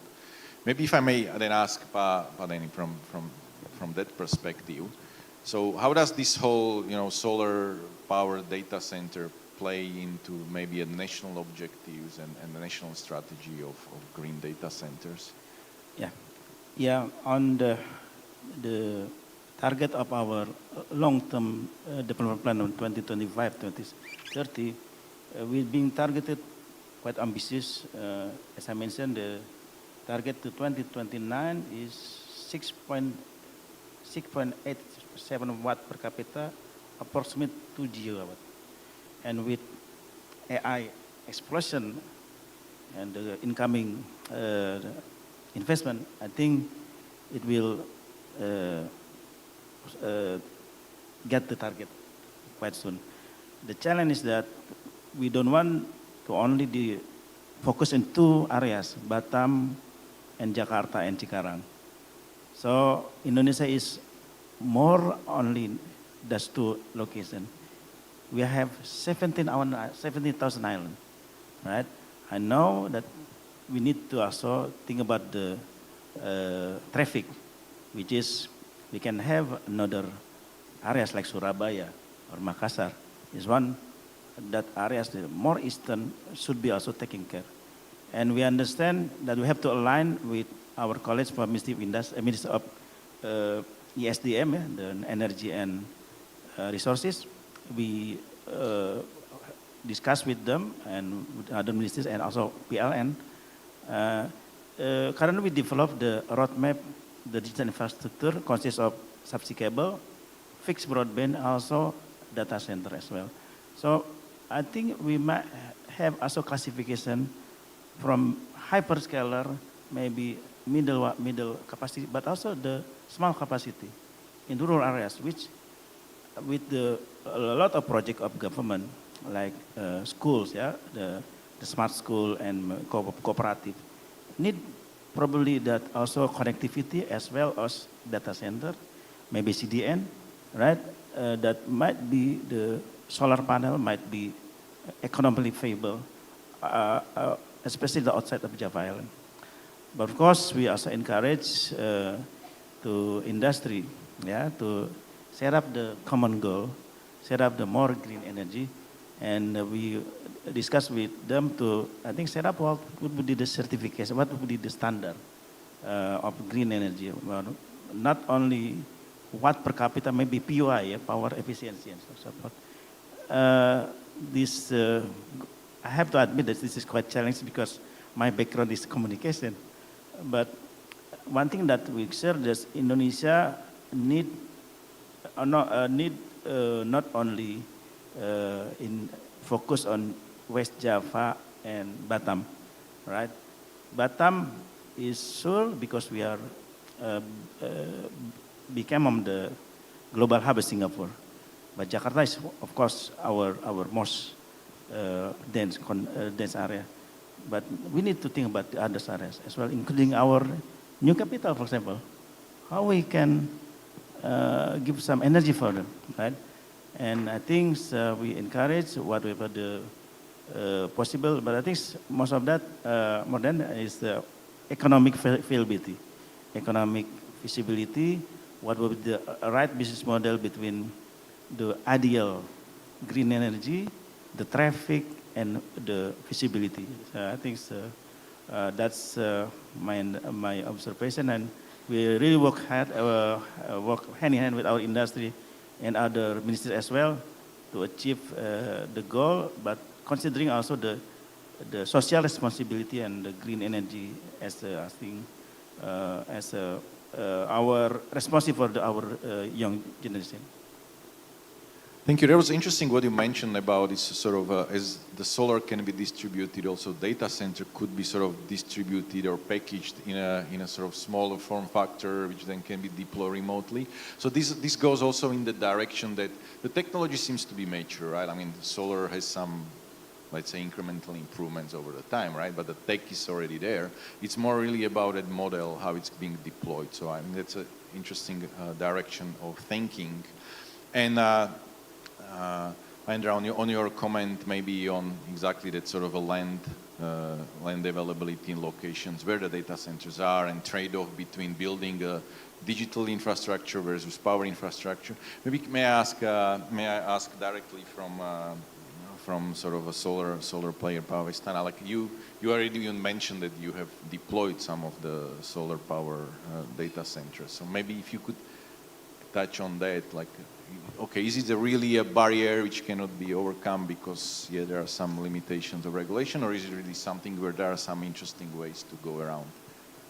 Okay, thank you, Roman. So, yes, we do have experience in installing just a small amount of solar PV in the 3 different data centers in Indonesia, one in Bintaro, the second one in Bandung, and the third one is in Pekanbaru. So it's 3 different locations.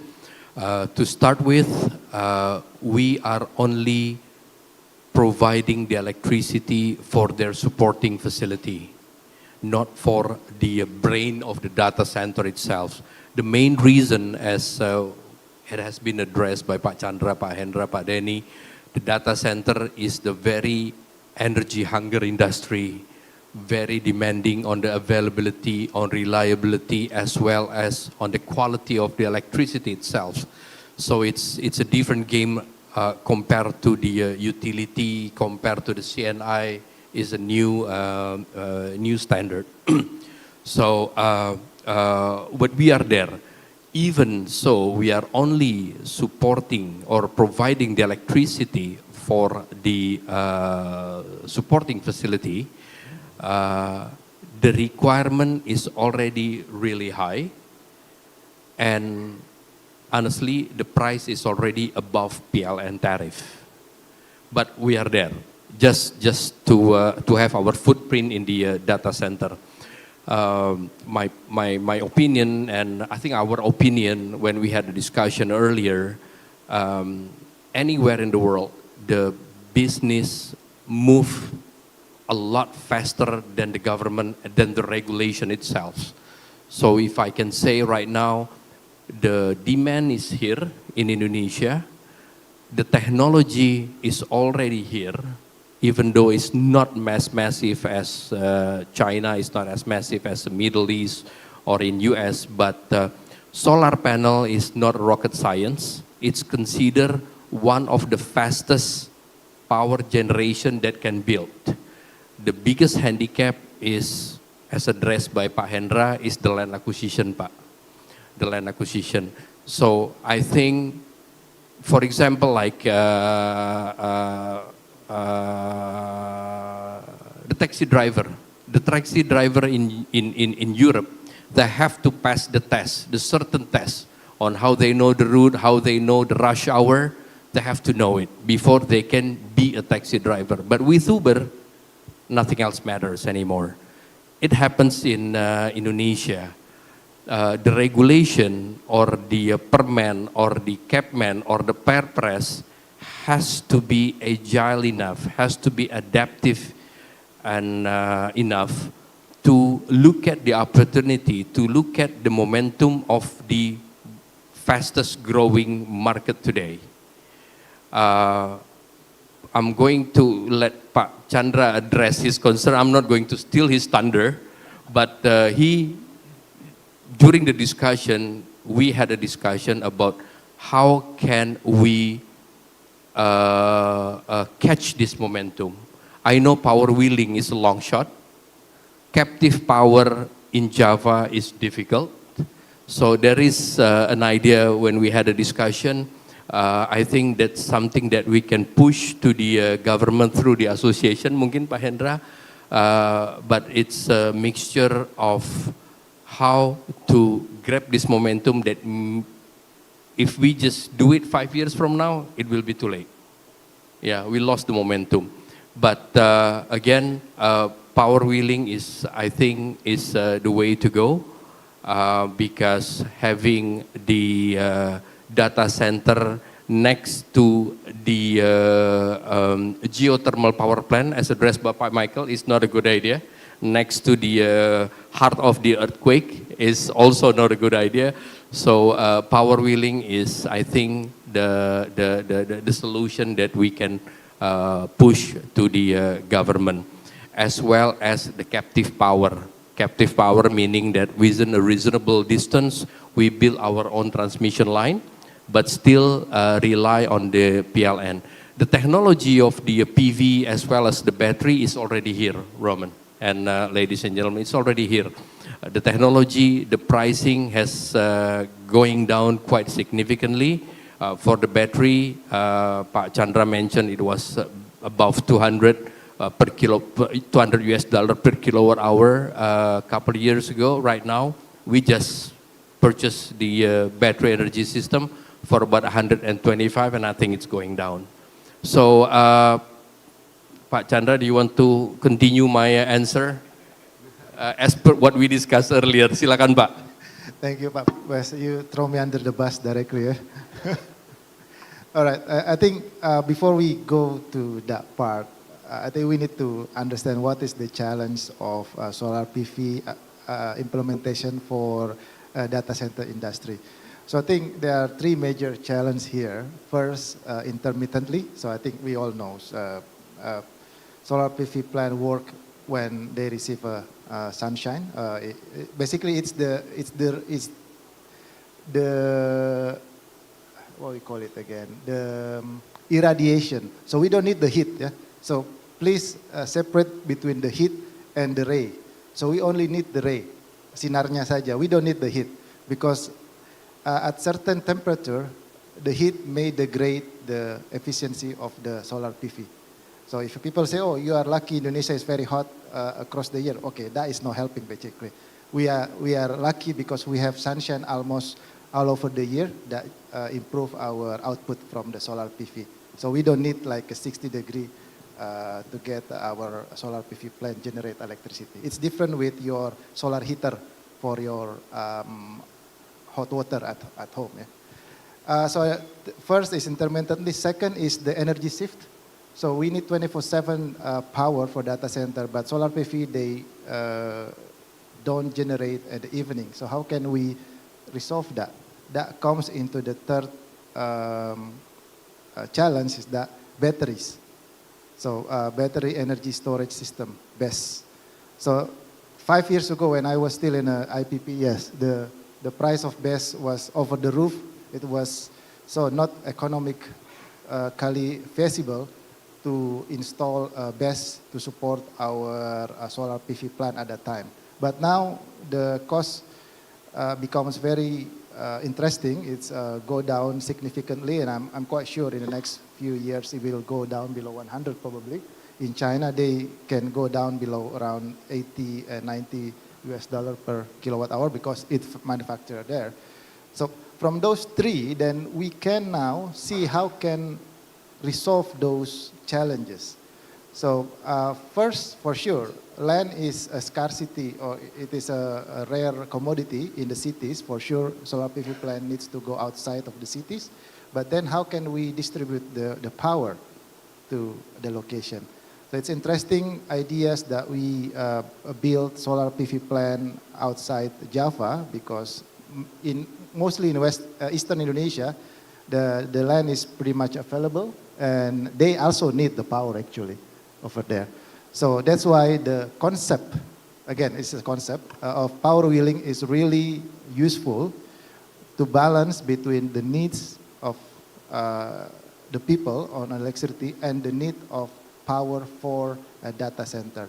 So we can see that there is a balance of requirement. For example, if a data center requires 100 megawatt of power, and then we can ask the IPP to build 100 megawatt of power plant somewhere out in eastern Indonesia and can be used for the community. Because building a solar PV plant is very quick, require less, I will say, technical skill. I'm not saying easy, but it's pretty much plug and play between your solar PV and your combiner box, and then to inverter, and then go to your transformer. It's pretty much plug and play. So you don't need to bigger engineering, just like you build, for example, a geothermal or a gas power plant.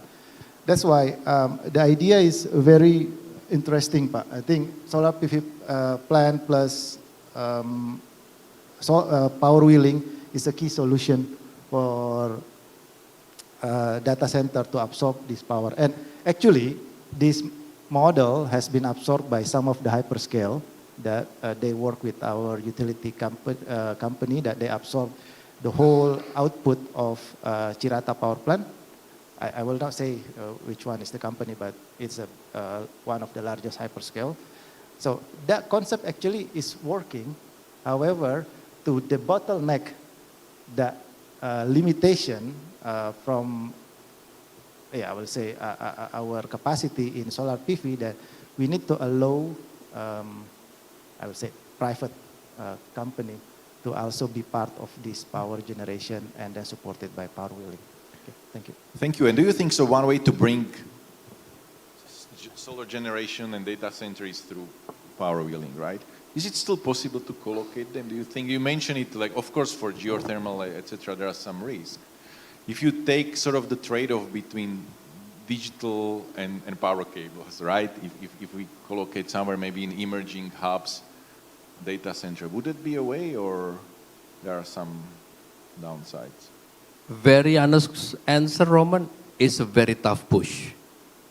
Yeah, I think you missed one panelist from PLN for this session, but again, during the discussion, Pak Chandra, Pak Denny, Pak Hendra, and I at the corner, one idea thrown by Pak Chandra saying that, what if we propose something like a moratorium to the government, just to catch the momentum of the data center for example, like for 5 years, yeah, Pak Chandra, for 5 years we give the opportunity for the IPP and the data center to go through the power wheeling. We pay the toll fee to the PLN, something like that.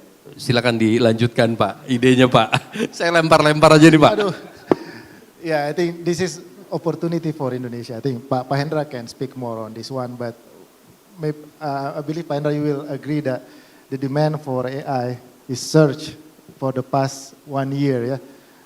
Because this somehow, I will say somehow, this AI trend first initiated in the US, yeah, because they are the owner of the chips. But then usually they go to Europe, and then go to GCC, and finally arrive in Asia. But somehow, because of the geopolitical tension, it bypassed the all both region and directly arrived in Southeast Asia, and Indonesia is part of this, I will say, AI rush. Yeah, but so I think, what do you think about this opportunity, Pak Hendra? I copy you, Wes. I just toss the ball, eh? Okay, thank you, Pak Chandra. So basically, there are more than 5 big AI companies already hosted their infrastructure, AI infrastructure in Indonesia, started by companies like Indosat, which became the NVIDIA Cloud Partnership. And also, Day One in Batam already hosted this Oracle Cloud. And we know for a fact that Firmus from Australia is building 360 megawatts of IT load capacity for AI. And the latest news that we heard is about the CoreWeave. But companies like Lambda Lab and many other AI companies are actually coming to this country. It's true that geopolitically we are being blessed, not blessed, yeah. There is silver lining that there is this geopolitical issue in Middle East. Companies like Damak Digital, which became our youngest member, initially they're just planning to build around 120 megawatts. But because what happened in Middle East, they're now planning to build 2 gigawatts in Indonesia. And maybe you heard about this news about 3 data centers of Amazon Web Service are actually being destroyed by the Iranian drones. It's a surgical attack. 2 in Dubai and the other one is in Abu Dhabi. And the other geopolitical issue that we're also, get blessed of or silver lining of is actually about these Chinese affiliated companies. They cannot buy directly chipsets from US based company or Western European companies. So what they do is actually building AI companies in Singapore or in Hong Kong and hosted their AI servers in Indonesia. So a lot of IDPro members, they told me that now demand is no longer a challenge, but the execution strategy, and for us to be able to get the transmission line from PLN, because by regulation, PLN is sort of like monopolizing generation, transmission, and also distribution business of the energy. So I think this is something that we need to discuss, because 3 weeks ago, IDPro had the chance to make audience with the PLN BOD, and they did mention to us that it was quite surprising to know the fact that in 2025, they had these official documents stating that in 2030 we'll be growing up around to 2.7 gigawatts of power capacity. But based on this latest situation, the past 2 years, they told me, Pak Faru Rozi from Director Niaga, Commercial Director, told me that it will grow around to 11.1 gigawatts in 2030. So are we able to actually support this growth? Because we don't want to grow scalably or reliably, but also sustainably. This is something that we discussed. And for that reason, in 2022, we already launched this Green Data Center White Paper. And this year, together with get the support from ComDG, especially from Pak Denny Setiawan, we are planning to escalate this to Indonesia Sustainable Data Center Index, in the hope that within 2 or 3 years' time, we can actually transform it into Indonesia Data Center Sustainable Standard. Yeah, it's quite interesting, dynamics that you are facing actually in this industry nowadays. Thank you, and it's also very interesting to see the transparency you will provide by this index, right? Because then it actually clearly sends a message and can be again part of that competitive play, can be basically a tool for operators to just be more successful, but on the other hand puts then pressure on them to also perform in the index and also at the scale you mentioned. So maybe, Rani, back to you also. So what do you think, hearing these, like what could be then some maybe further ways to support or accelerate the adoption of solar in data centers? Yeah, I think we need to find a way. And I remember that my minister, Her Excellency Mufti Hafiz, she would like Indonesia to become #1 AI in this region, all right? And that's almost happened. But with this push and with the quite luck, we need to somehow to going to highest level. This is momentum. And we don't have luxury of window time available. We have to do now. But we need support and how to ensure this joint proposal from IDPro and so on and so forth. ComDG is actually, we are under Ministry of Polkam. We are not under Ministry of Economy. But we have a lot of cooperative with Ministry of Subsea Cable. We are under Ministry of Menko Pangan. Yeah. But I don't care. The thing is that how we can make sure whoever the Ministry of is to see that this is the window time. We need to go right away, and things if work we can do is to, I think we need to see the ministry, Ministry Pak Hendra. She's last week I think she attend the AI in Batang with Indonesia. She loves the AI. She loves the AI. So I think this is the time we have to work together to convince, to I think it's Minister Economy, Menko Economy, yeah, on how to get some support on this line. Of course, I understand this is beyond my role responsibilities. The PLN is not under mine. And Minister of ESM, they have another responsibility. But I think if this is very important for the country and the winter's time is quite short, we need to go together. Thank you.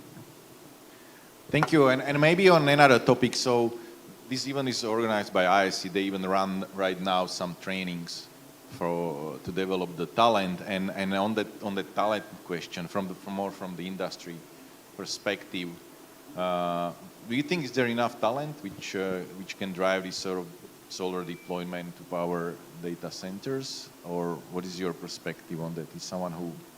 Yeah, we have a huge challenge actually for pool of talent of engineering team, yeah. Not only in electrical, mechanical, ICT, but also for AI talent. Because of, you know, the CPU server base is now being replaced by GPU server base, then you cannot use the air cooled anymore. You have to change it to liquid cooled. And the power distribution, the mechanical configuration is completely different. And for that reason, IDPro, together with some of the members of IDPro, is actually doing a lot of educational programs, especially for University of Indonesia, Institut Teknologi Bandung, and also Polytechnic Negeri Batam.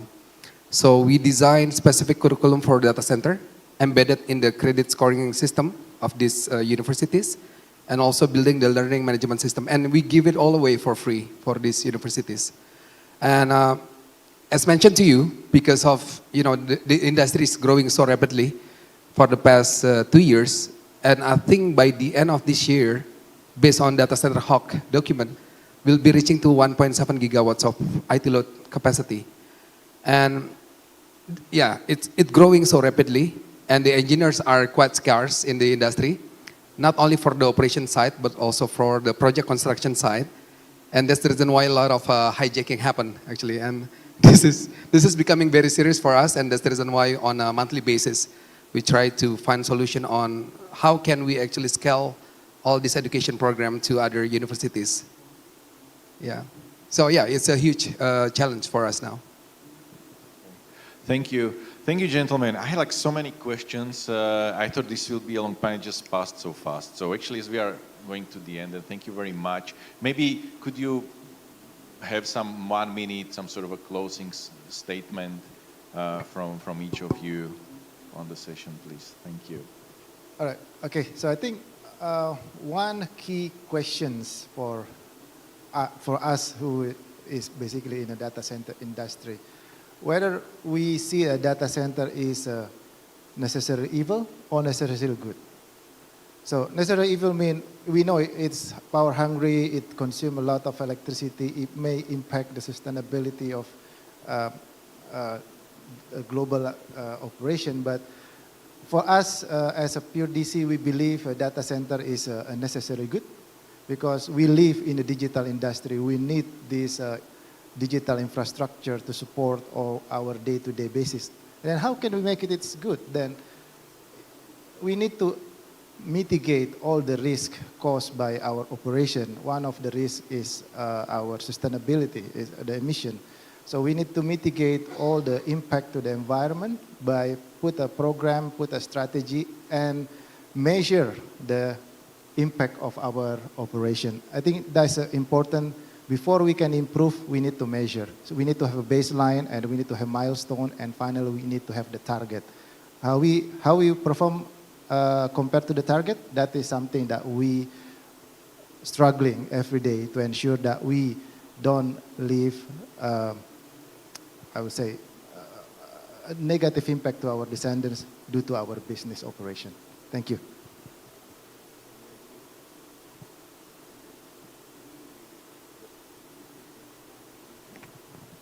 Yeah. And Indonesia is one of the largest country in this region, and my minister would like Indonesia to become #1 AI in this region. Of course, it's not easy, but I think this is the right time with the quite many investment coming. Of course, Kominfo, community cannot do alone. We need you industry too. And I believe that Indonesia is not only Batam and Jakarta. There's a lot still room and a location that you can have, not necessarily all hyperscale, but also the small scale to be fit also with the solar panel and other regional building. Thank you. I'll make it very straightforward, very short. I think Indonesia, we have all the luxury. We have the market, Pak. Because of geopolitical reason, we are blessed that the big investors are choosing Indonesia. The technology is here. The land, yes, it is difficult, but it's a lot more difficult to find lands in other countries. We know it, we believe that. So it's a matter of how we are going to execute this golden opportunity in the golden time. So Pak Hendra, please lead us. Thank you, Pak Westana. So yeah, ID Pro is actually already became the platform for industry players to advocate, educate the market about the importance of building a proper data center. We used to actually build our data center without no tier classification strategy, but now people already know about it. And yeah, we are very open to strategically collaborate with all stakeholders, yeah, not only regulators, technology providers, but also IPP, and also researchers. And we know that for a fact that currently Indonesia's data center, sustainable data center index is already around 90% ready. We are hope that in our next national congress, we're going to launch it, officially launch it in, I think in mid of October. Thank you. Thank you very much, and I think that's a very good positive spirit, thinking of what can be done, and actually a lot is already there, which is available, and just how to use it. Thank you very much. We have some questions. Thank you audience for the questions. So maybe the first one is a bit touching on a discussion we had, right? So, okay, so you can bring in the solar to data center via existing infrastructure. Or the other way, and that's the question is about that, is it possible, and what would be the implementation scheme if the data center is brought to the location of the solar power, right? So in a remote location. So does it make any sense, and what would be the scheme for that? I don't know who would want to pick this up. Yeah, first of all, I think Pak Chandra can add to my answer. First of all, in terms of site selection criteria, energy is actually one of the biggest, biggest factor. Secondly is the interconnectivity. And for that reason, Batam now is actually already connected by 32 subsea cable landed in Batam. And that's the reason why a lot of AI companies can actually have this luxury of having like only 5 millisecond latency, which is very fast. I mean, you can have like training models in Batam. And thirdly, we need also to get better understanding about the talent, the engineering team that can support these data center operations. Because bear in mind, data center is a very complex infrastructure, and you need a lot of, you need to have like certified, experienced engineers to manage and operate your data centers. So yeah, interconnectivity is very important. I mean, places like Bitung, we already had this discussion with Ministry of Coordinating Economy. They did mention there are 2 subsea cable already landed in Bitung, and it's already became like special economic zone.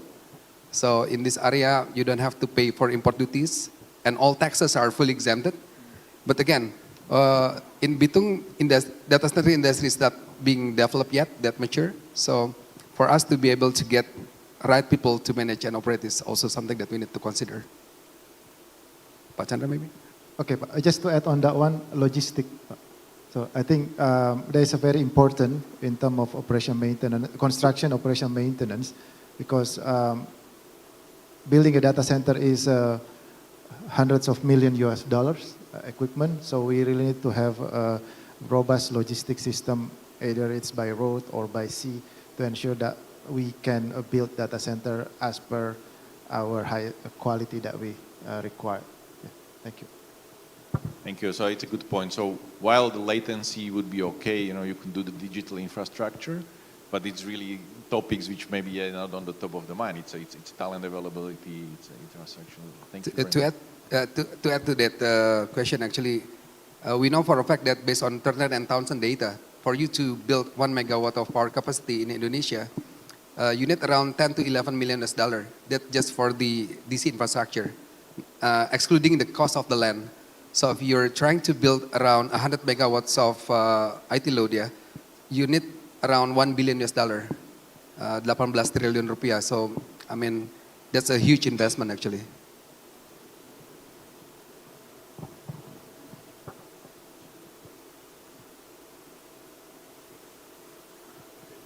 Okay, interesting. So this is more on the storage you mentioned, and more on the. So basically, given the 24/7 need for sort of availability and almost 100% availability of power for data centers, and an intermittent nature of the solar energy, what are the hybrid energy storage solutions or green integration strategies which are showing the highest technical and financial viability for operators?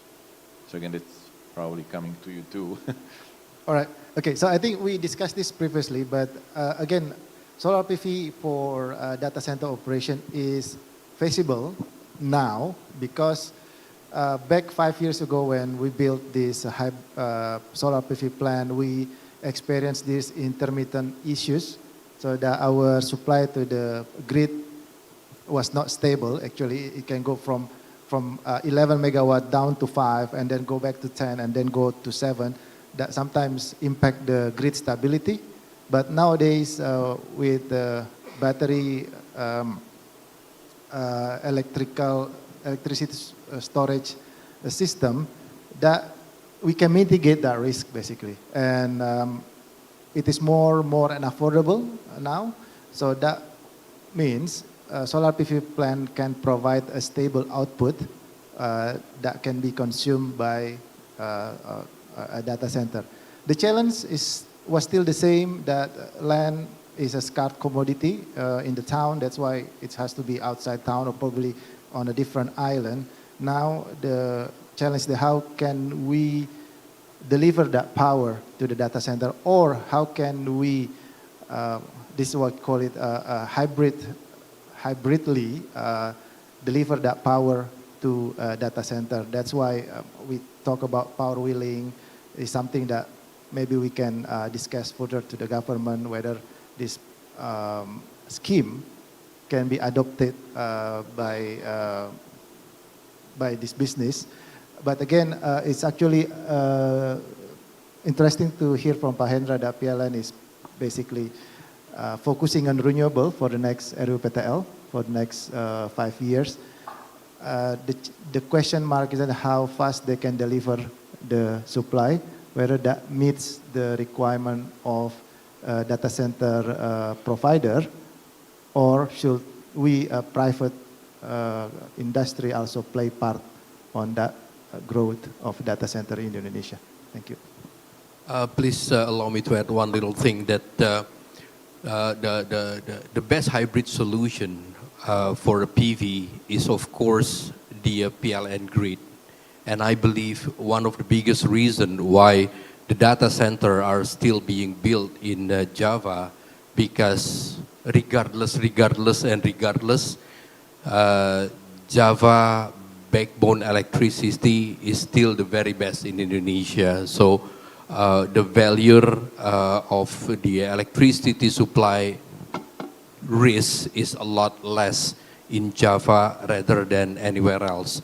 So to add what Pak Hendra mentioned, the solar PV, the battery system, and the PLN grid will be the best solution for the power supply mitigation in Indonesia for now.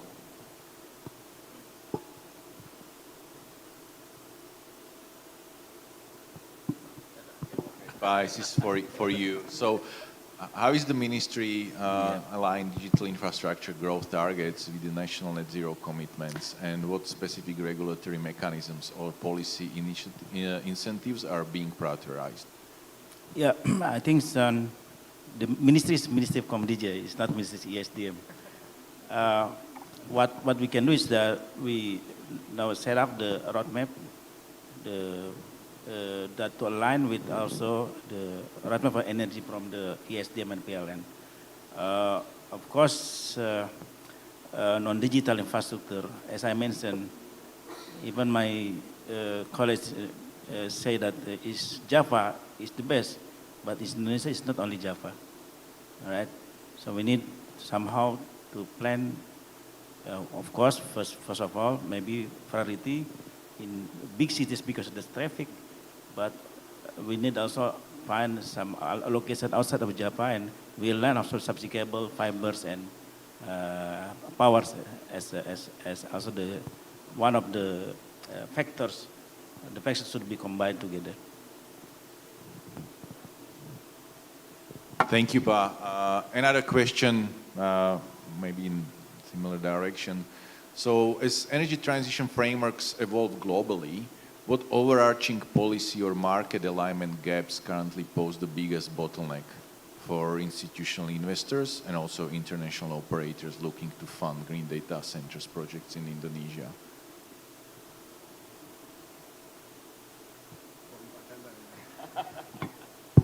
Okay, thank you. So I think the market is response to the demand.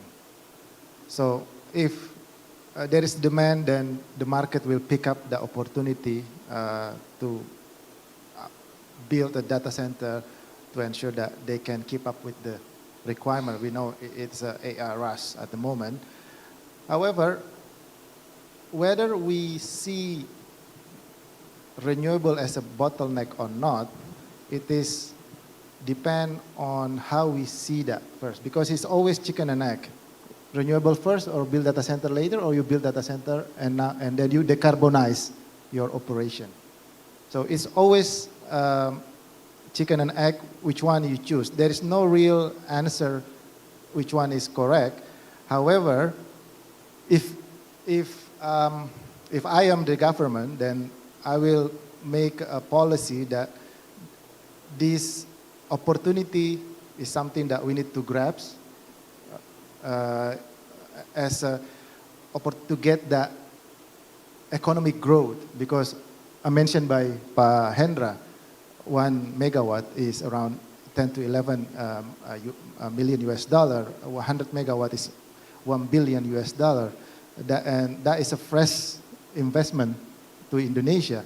So how can we maximize the opportunities? Is by providing some kind of like incentive, or maybe not necessarily incentive, it's like a golden track. If you come to Indonesia, we'll provide you renewable energies, we provide you a land just like the special economic zone, we provide you all the, I would say, seamless process in a business license, etc. So I think there's a lot of alignment that the government can do to absorb or to grasp this opportunity. Then I will say, if we don't grasp the opportunity, then it will spill over to our neighboring countries, and something that we don't want, especially the government is targeted like 8% of economic growth per year.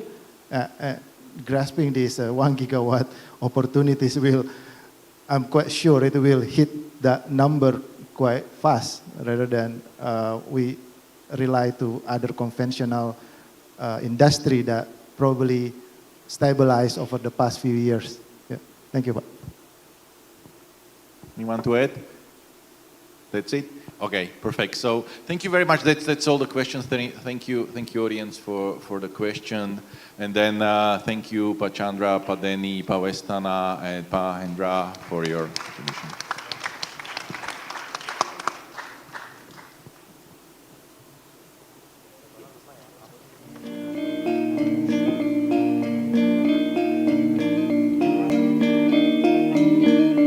Thank you, moderator. Thank you, Mr. Roman Nedilka.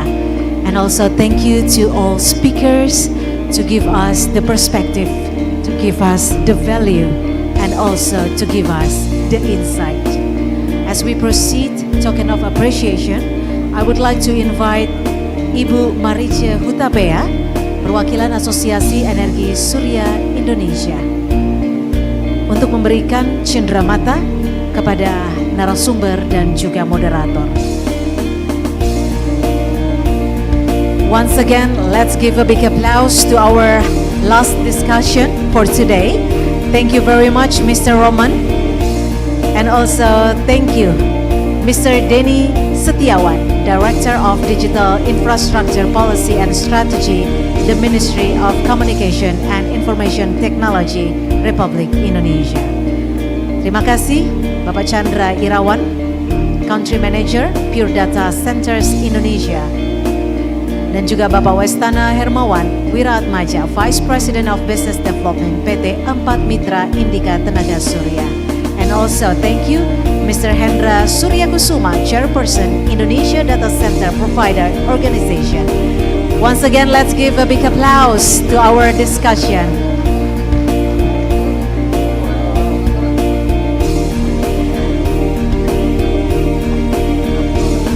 Ladies and gentlemen, this brings our plenary session for day 1 of Indosolar 2026 to a close. Bapak dan Ibu, demikianlah rangkaian plenary session Indosolar 2026 untuk hari pertama.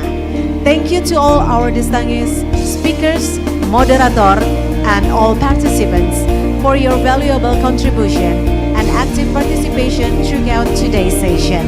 We also extend our appreciation to our co-hosts and partners, including Kementerian Energi dan Sumber Daya Mineral, Kementerian ESDM, and also Kementerian PPN, Bappenas, and all supporting institutions who have made today's discussion possible and impactful. Before we conclude today's program, we will proceed to the closing remarks of Indosolar and also ISU 2026 plenary. Bapak dan Ibu, sesi closing remarks akan berlangsung di ISU Plenary Hall. For all Indosolar participants, the closing remarks will be relayed live to this ballroom through the main screen and audio system. So you may remain comfortably seated and follow the session in here. We kindly ask everyone to remain in the ballroom and stay tuned for the closing remarks.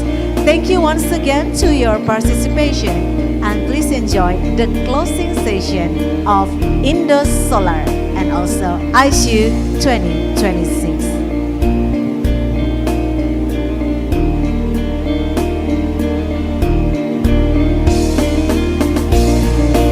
Sekali lagi, terima kasih untuk partisipasinya hari ini dan tentunya sesi diskusi dari pagi hingga sore hari ini memberikan perspektif yang luar biasa untuk membangun, bertumbuh, dan berkolaborasi bersama. Mudah-mudahan apa yang menjadi perbincangan kita di sesi diskusi ini bisa menjadi perspektif baru untuk kita semua. Akhir kata, saya Cynthia Rompas, pamit undur diri, sampai jumpa besok pagi. Assalamualaikum warahmatullahi wabarakatuh.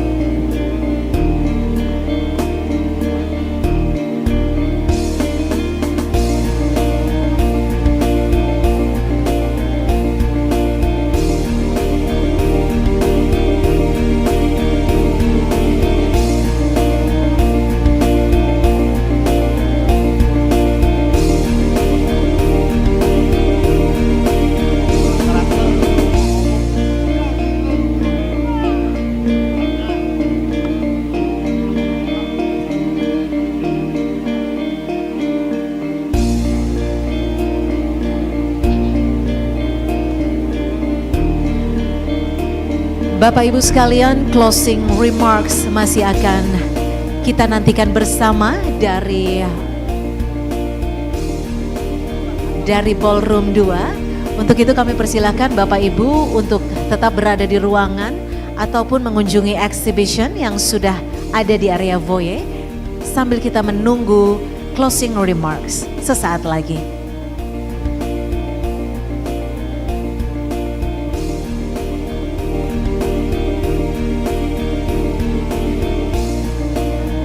Bapak Ibu sekalian, untuk agenda closing remarks akan dilangsungkan di Ballroom 2. Bapak Ibu dipersilakan untuk dapat menyaksikannya melalui relay di ruangan ini ataupun menyaksikannya secara langsung di Ballroom 2. Terima kasih.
Indonesia is on an exciting solar transformation.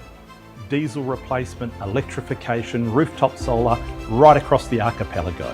That's why I'm so excited to be coming all the way from Canberra, Australia, to join you in Jakarta for Indosolar 2026. Hello everyone, welcome you all to be here. I'm Rita Ren from Global Solar Council taking care of our APAC region. A huge congratulations to 2026 Indosolar. It is inspiring to see Indonesia's commitment in energy transition. We stand with you in advancing solar and storage for a cleaner and independent future. Thank you. Hello, my name is Walburga Hemmetsberger. I'm the CEO of Solar Power Europe, the European Solar and Battery Association. Huge congratulations for the 2026 Indosolar. It's really great to see the huge commitment of Indonesia for the energy transition, and we stand with you in the further transition to a brighter and cleaner future. Hello, I am Subbu Pulipaka, CEO of National Solar Energy Federation of India. A huge congratulations for the 2026 Indosolar. It is inspiring to see Indonesia's commitment for energy transition, and as India, we stand with you in advancing solar energy for a cleaner and brighter future. Well, my name's John Grimes. I'm the Chief Executive of the Renewable Energy Council, Asia Pacific. Indonesia is on an exciting solar transformation. Diesel replacement, electrification, rooftop solar, right across the archipelago. That's why I'm so excited to be coming all the way from Canberra, Australia, to join you in Jakarta for Indosolar 2026. Hello everyone, welcome you all to be here. I'm Rita Ren from Global Solar Council taking care of our APAC region. A huge congratulations to 2026 Indosolar. It is inspiring to see Indonesia's commitment in energy transition. We stand with you in advancing solar and storage for a cleaner and independent future. Thank you. Hello, my name is Walburga Hemmetsberger. I'm the CEO of Solar Power Europe, the European Solar and Battery Association. Huge congratulations for the 2026 Indosolar.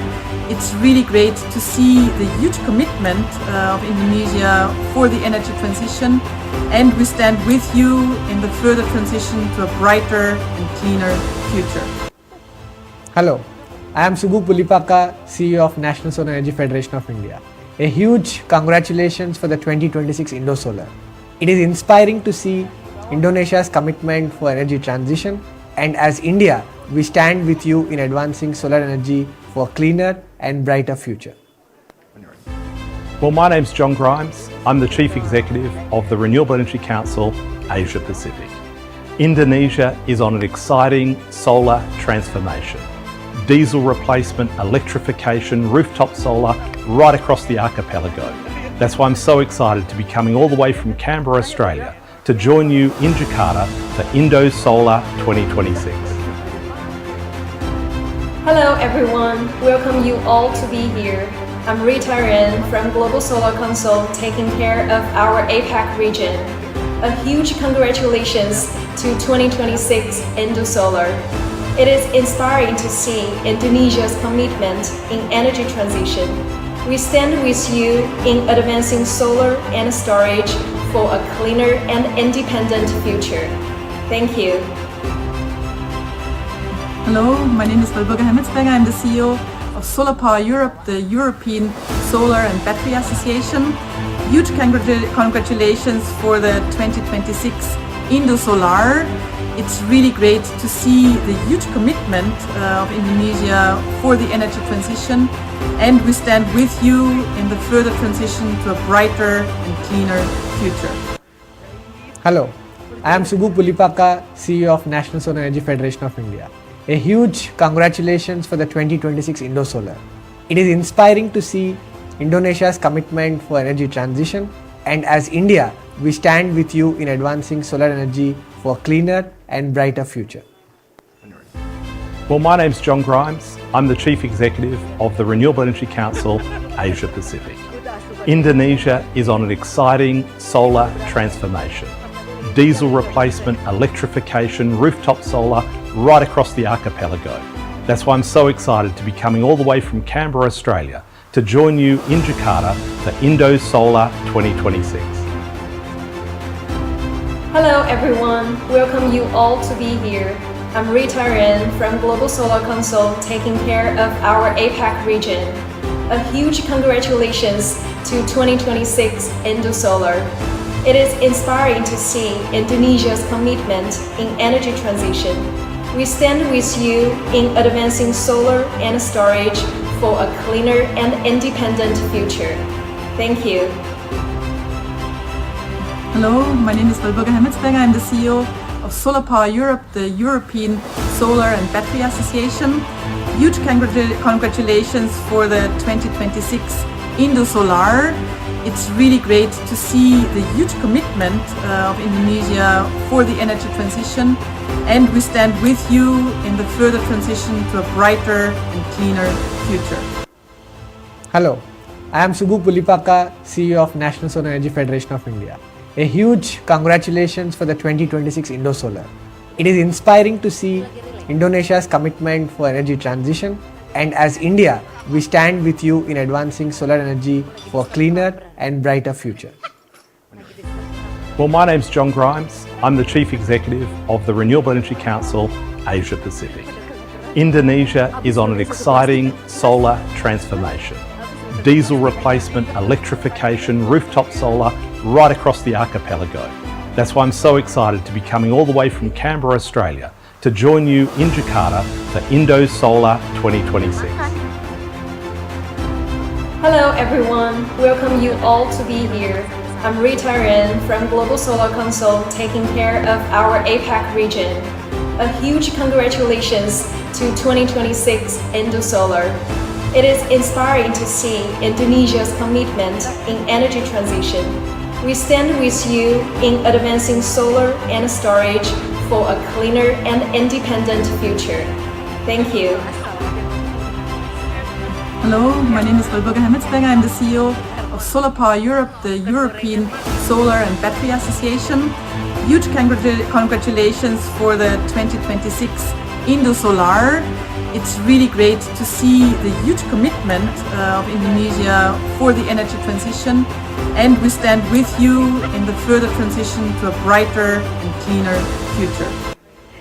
Hello, I am Subbu Pulipaka, CEO of National Solar Energy Federation of India. A huge congratulations for the 2026 Indosolar. It is inspiring to see Indonesia's commitment for energy transition, and as India, we stand with you in advancing solar energy for a cleaner and brighter future. Well, my name's John Grimes. I'm the Chief Executive of the Renewable Energy Council, Asia Pacific. Indonesia is on an exciting solar transformation. Diesel replacement, electrification, rooftop solar, right across the archipelago. That's why I'm so excited to be coming all the way from Canberra, Australia, to join you in Jakarta for Indosolar 2026. Hello everyone, welcome you all to be here. I'm Rita Ren from Global Solar Council taking care of our APAC region. A huge congratulations to 2026 Indosolar. It is inspiring to see Indonesia's commitment in energy transition. We stand with you in advancing solar and storage for a cleaner and independent future. Thank you.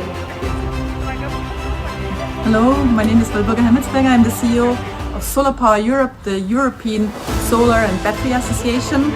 Huge congratulations for the 2026 Indosolar. It's really great to see the huge commitment of Indonesia for the energy transition, and we stand with you in the further transition to a brighter and cleaner future.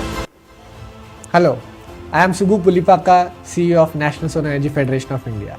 A huge congratulations for the 2026 Indosolar. It is inspiring to see Indonesia's commitment for energy transition, and as India, we stand with you in advancing solar energy for a cleaner and brighter future. Well, my name's John Grimes. I'm the Chief Executive of the Renewable Energy Council, Asia Pacific. Indonesia is on an exciting solar transformation. Diesel replacement, electrification, rooftop solar, right across the archipelago. That's why I'm so excited to be coming all the way from Canberra, Australia, to join you in Jakarta for Indosolar 2026. Hello everyone, welcome you all to be here. I'm Rita from Global Solar Council taking care of our APAC region. A huge congratulations to 2026 Indosolar. It is inspiring to see Indonesia's commitment in energy transition.